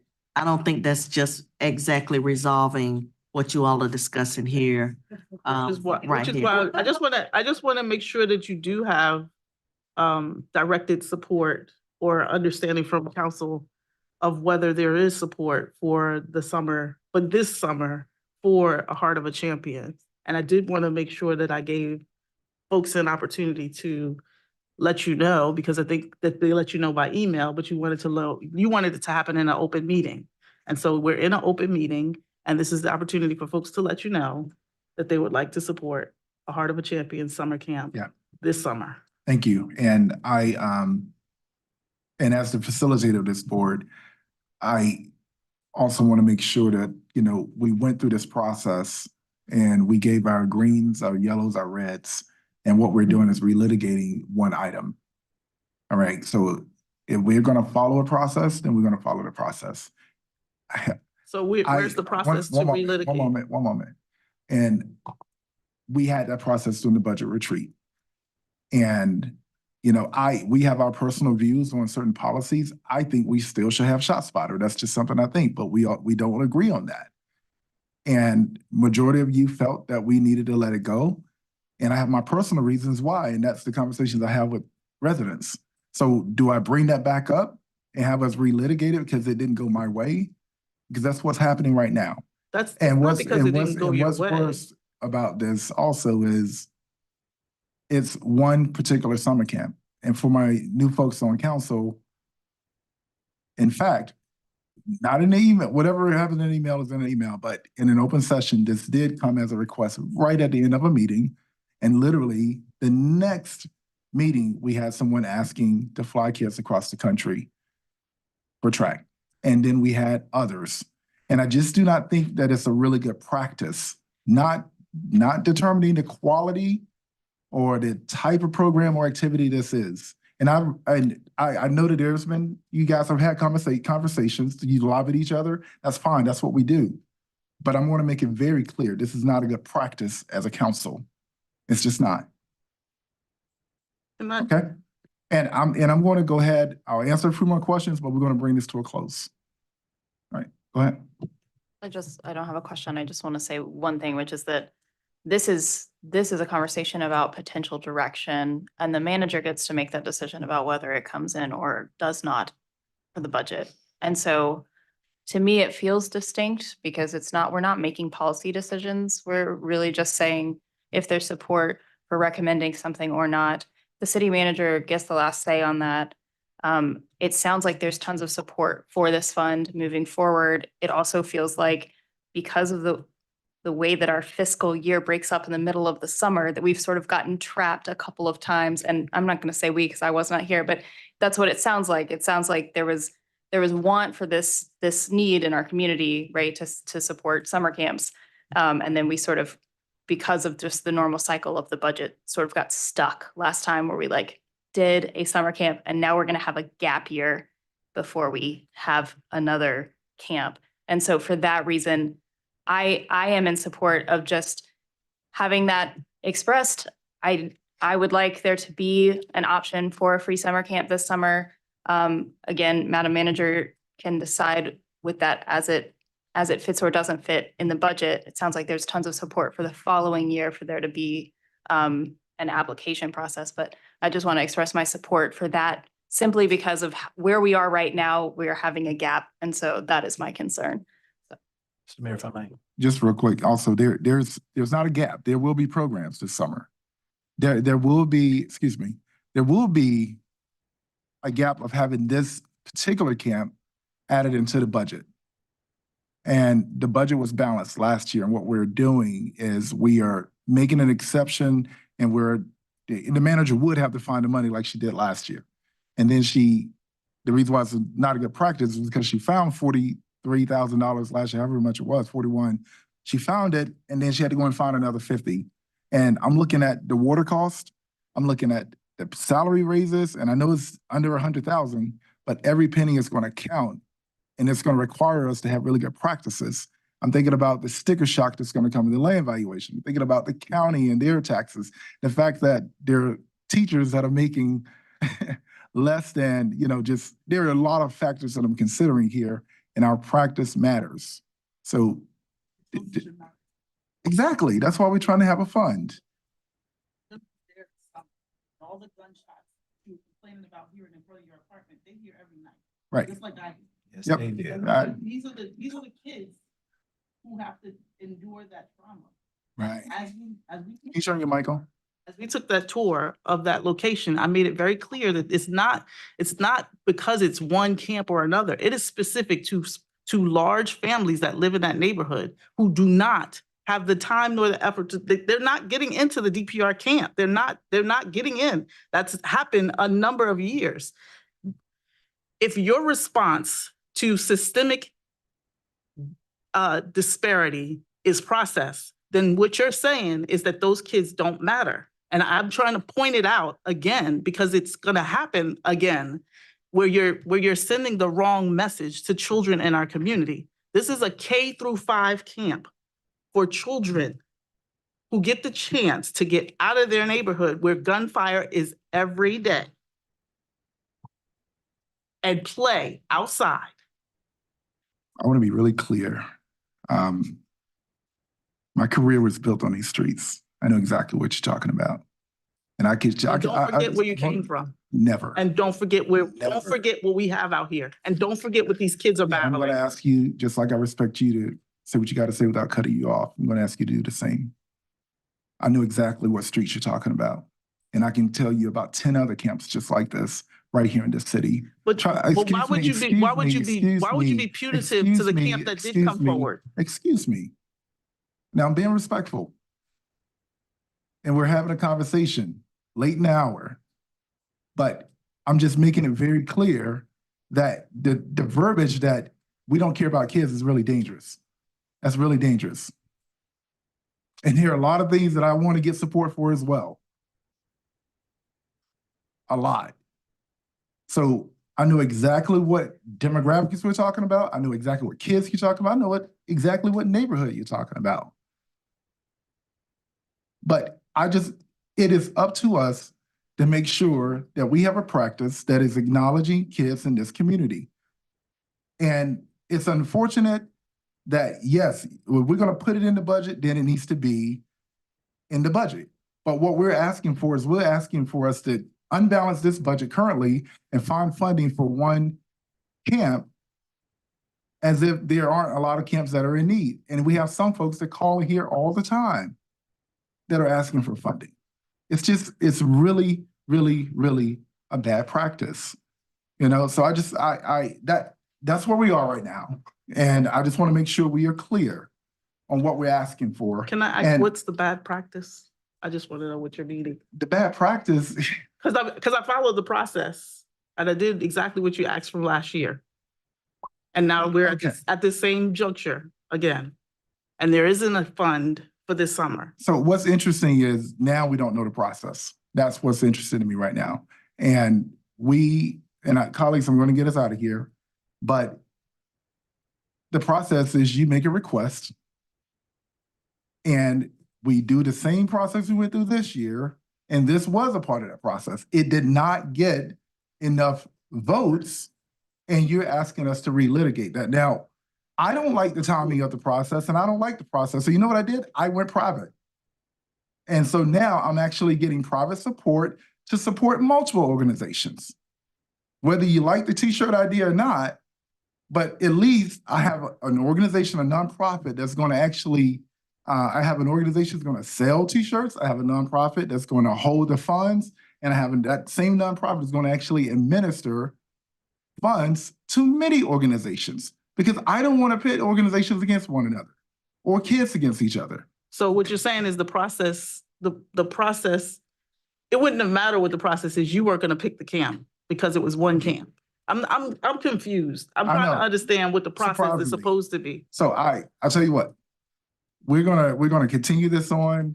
And colleagues, you vote how you want to vote. That's your accountability. We're gonna move this. I guess we're moving something we've already voted on to the agenda to vote on it again. Mr. Mayor, if I may. No, we're not voting here today, but I don't know. Mr. Mayor, if I might. Do you need direction or something, Madam Manager?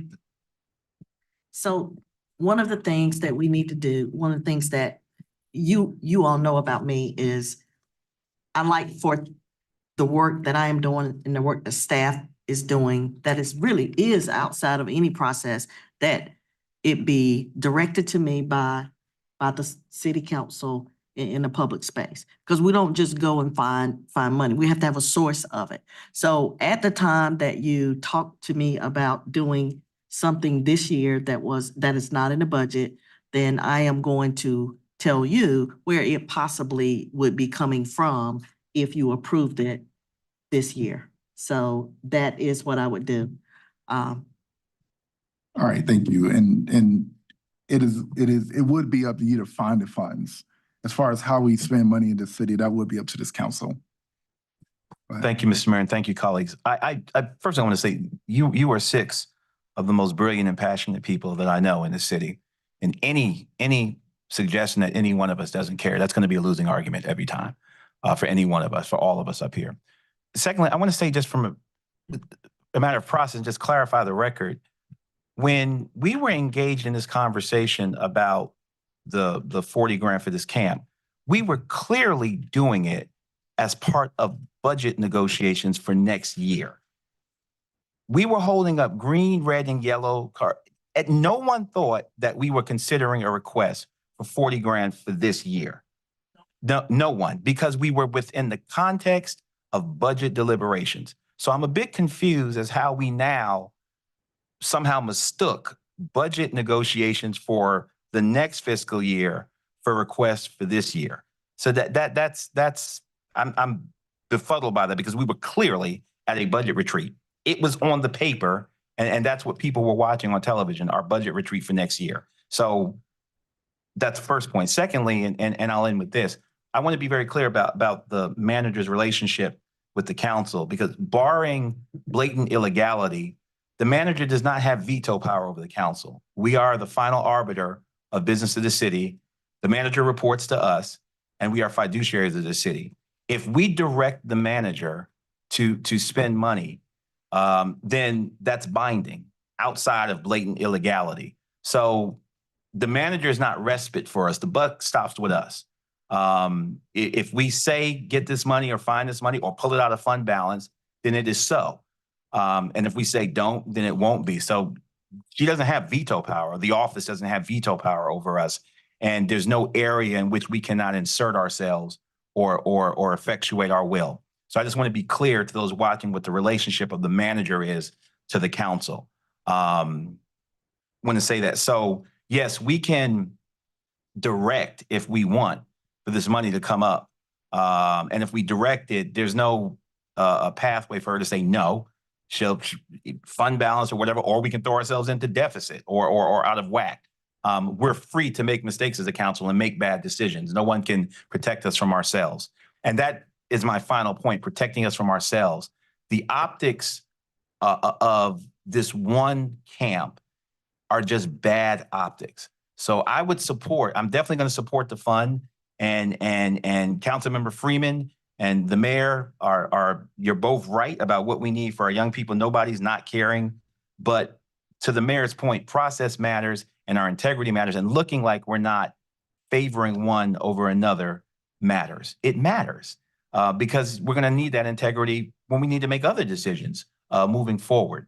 So yeah, and you know, to the mayor's point, I mean, if I had known this was going to be our process, we would have been talking about ShotSpotter again. I would have brought it up, but the council has spoken, and when we speak, it should mean something, and we shouldn't make each other feel bad for pointing out that it should mean something. when the council speaks. Can you, So, you keep saying the council speaks. Did the council speak? yes, at the budget retreat, we said, we don't want to do this. You said you don't want to do this? I missed that. Everyone said they don't. want Yes, to we do said it? we don't want to do it. But we also said that we supported, Councilman Freeman, a fund, Because I was under the impression that was on hold. That was No. what, red, yellow, green, whatever. We were making decisions. it was that a day. red, is what you're saying. Councilmember Freeman, yeah, so we did a first round and a second round. The first round, the yellows, the ones that got to yellow, the first round where it was undecided. The second round, so the second day, whatever, March 1st, we took all of the ones that didn't move forward in the first round, if I'm remembering correctly, and you were not in the room at that time. And at that point, there were not 4 greens for the camp. And that is when, just so if I'm remembering correctly, it was brought up again around, if we're going to do this, there needs to be a fund of some sort, because people felt like we had to be careful around public dollars being, again, to the whole, it's why we run RFP processes for a lot of our service contracts and things like that, which I know you're well aware of, but that was how it moved forward that day. And at that time, to be perfectly candid, I had not thought about it being this year at all. I was thinking down the road. So it isn't until today that I realized that the request for the $41,000 is for this current fiscal year. And then I'm glad to hear that it was heard around the broader conversation. If we do need a fund for summer camps, this has come up a couple of years now in a row. So that is my recollection of it. And I'm just saying, because that was the process that was asked for at the last year. There was a whole lot of, well, I didn't hear about it, I didn't know. And so I went through the process that was laid out, which is why I'm saying, if we've gone through the process, which is to make sure that the camp was held, or essentially making sure that those children were covered for this summer, there was no way for me to do that. And I outside of understand that that. process. I understand And what you're so saying that. Yep. I'm just saying that I don't want it to be a punitive thing, because the city manager could still find the dollars and do that this year. That's what I'm saying. So it's not like, so because I put it in the process, it doesn't mean it should be discounted for this year, because those dollars are available. And we do have general fund balance, and we have ARPA dollars that are still available. So it's not like it needs to knock us into a deficit. This is not like it's $2 million. It's not like there's 100 different requests. This is one request based on the conversation we had last year about this time around summer camp. And at the budget meeting, where everyone, what you keep saying is it was last minute, and you heard it last minute. So I wanted to make sure that the city manager knew that there was support for summer camp this summer. But you realize that the process was for you've been doing this as long as I have. That You was realize that was for next year. though. I'm sorry, everybody, hold on. You did follow the process. You did. It just didn't pass. But not that it didn't pass, is that there is no way for that conversation to even occur, because that's not the way the timeline is set up. No, we talked about it. No, I'm talking about you guys are talking around each for other. September, or for it to happen in October, or for it to happen in December. That would have had to happen already. There was no way for me to get into I mean, that. technically speaking, what would have had to happen is January of 23, you would have had to bring it up then. That is actually what would have had to happen. And that's to get it funded in our current year. Because any conversation we're having now. January 24. No, January 2023. Because for the if it's, 24 budget. right, so it didn't get brought up in January 2023, right? And so then it came later as a request. And so then it got basically last minute funding to get funded. And partly because of how we do our budget, because our budget is not based on, right, right? It doesn't line up. So now it will line up, but to Councilmember Freeman's point, it doesn't solve for her problem for this summer around this camp. That is essentially the crux, and there isn't a way to do that. Like this, right? Well, there is, but what Mayor Williams is saying is that we shouldn't use the process, or we shouldn't do that. I think that in general, there's not, and now we're getting into it, there's not a process. There's been very few, other than, there's been a few fund balance asks over the years, but in general, the process to bring something up during a current fiscal year and fund it is very limited. There's just not a lot of For good opportunity. reason. And I understand that. So I'm saying that your ask doesn't line up with the way we do things, and that's not bad, or it's just what it is, right? And so all I'm trying to do is solve for the thing in the future so that we're not in here again. That's all I'm trying to figure out, because your point is well taken. And I'm glad to hear from the city manager that they are realizing that, again, it came up last year too, because last year was going to be around the schools, working with the city, and it was like May when people really started trying to wrap their heads around it. May is too late. So I think everyone here understands that we are solving for the future problem. It doesn't solve for the current issue that you're raising, and I don't know what that step looks like. And so I'm going to stop talking. Thank you. I appreciate that. Yes. One very quick question, which is, when does this camp occur? Does it happen in July? In June. Okay. June, July, and August. Okay. 10 weeks of summer. Yeah. Okay, thanks. Well, it would start in June. What I will offer is, as I'm building philanthropic, relationships, There's not gonna be the timeline. It doesn't allow for you to just. what I will offer is, as I'm building philanthropic relationships, I will ask if this is something that someone, there are a lot of folks that are just, 40,000 is not a lot of money. No. It's not. And I want to be clear, this is not about the amount. This is our principle and our practice. But the practice puts the children at the back. Council member, it puts. And that's the only reason I keep bringing it forward, is because it's for these children. Right. And specifically these children in this neighborhood who we Right. know are traumatized. And Anything we again, can I do to continue- address it, I want to make sure we try to do. So I'm gonna keep bringing it forward. That's fine. But I do think that we should. Right. No, you're fine. You can continue bringing it up. You brought it up during the budget process. It did not get through, along with some other things that I wanted to get through. We've chosen one item from this year to bring back up, and everything that was on that sheet was for the upcoming fiscal year. What you're asking for is for this fiscal year. And Because that was what you laid out. That was what you asked for in the last fiscal right, and you year. followed that process. It just didn't get passed. Yeah. It just didn't get enough votes. So what we're doing now here today is you're asking us to override and reconsider. Well, it was only because a number of council members said they wanted to revisit it. So I wouldn't have brought it back forward if council members didn't say they wanted to look at it again. I wouldn't have said anything. Even if it had been passed, it still wouldn't be for this year because we were in budget negotiations for the next year. But that's what I keep trying to say, is that it's not for if this council decided that they wanted to do a summer camp, this council can make that decision regardless of whether it's in the budget or not. And the city manager would find the dollars, just as Mayor Williams mentioned. What I'm saying is I wouldn't have brought it forward. I wouldn't have made it a revisit situation if folks didn't say, well, we should bring it back up, because there's still conversation around it. So I'll leave it. How do we say no to something we didn't know we were talking about? What do you mean? Because we thought we were talking about next year. That even if we had passed it, it would not have been money for this year. We didn't even know we were talking about this year, Councilmember Freeman. So even if it had passed, and mind you, it didn't pass. So all of the arguments that were made that it didn't pass was done, with purity of heart, quite honestly, because we didn't realize. Do you understand what's happening? So on one side, you're saying it didn't pass because it was in the budget. But on the other side is it doesn't fit in the budget. No, I didn't say. So it's either one or the other. No. Either it fit in the budget or it didn't. No, and if so it didn't fit that's in the not what- budget, then we need to make a decision on whether we want to move forward, because that is what Right. is what I'm bringing before us. Even when you were in the room, you didn't tell us it was for this year. So, I didn't tell you. Yes, I did. Mayor Pro Tem, everyone, everything that we discussed at the budget retreat was for the upcoming fiscal year. What we're talking about now is something totally different. So the agenda item that I brought forward was for summer camp for this summer. and that wasn't, you can't. No, just. Okay. Colleagues, if there are no more comments, I'm going to bring this to a close.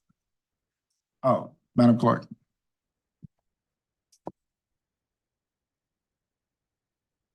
Good evening, Council. I have a very short report. And the participatory budgeting steering committee appointment to appoint a resident to fill one vacancy of the participatory budgeting steering committee representing the at-large category. There is a three-way tie. You gotta be kidding me. No, I'm not. And You can. it's no joke. To, Well, there are three individuals who have been voted for. No one received the majority. Okay. Did someone receive a majority? Somebody has a majority of 3 votes. Change mine to that one. Okay. All right. So it's Raven Smith All right. is your nomination. Thank Congrats, you. Raven. All right, we are adjourning. Madam Manager, you better hurry up.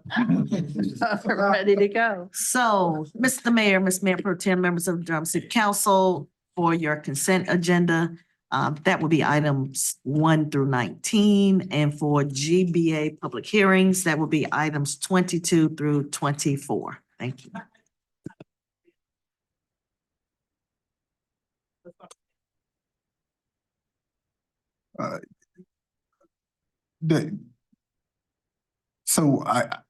Today's, well, today you requested funding for camp this year. The summer camp that we discussed that did not get passed was for the upcoming fiscal year. Right. So this is all new.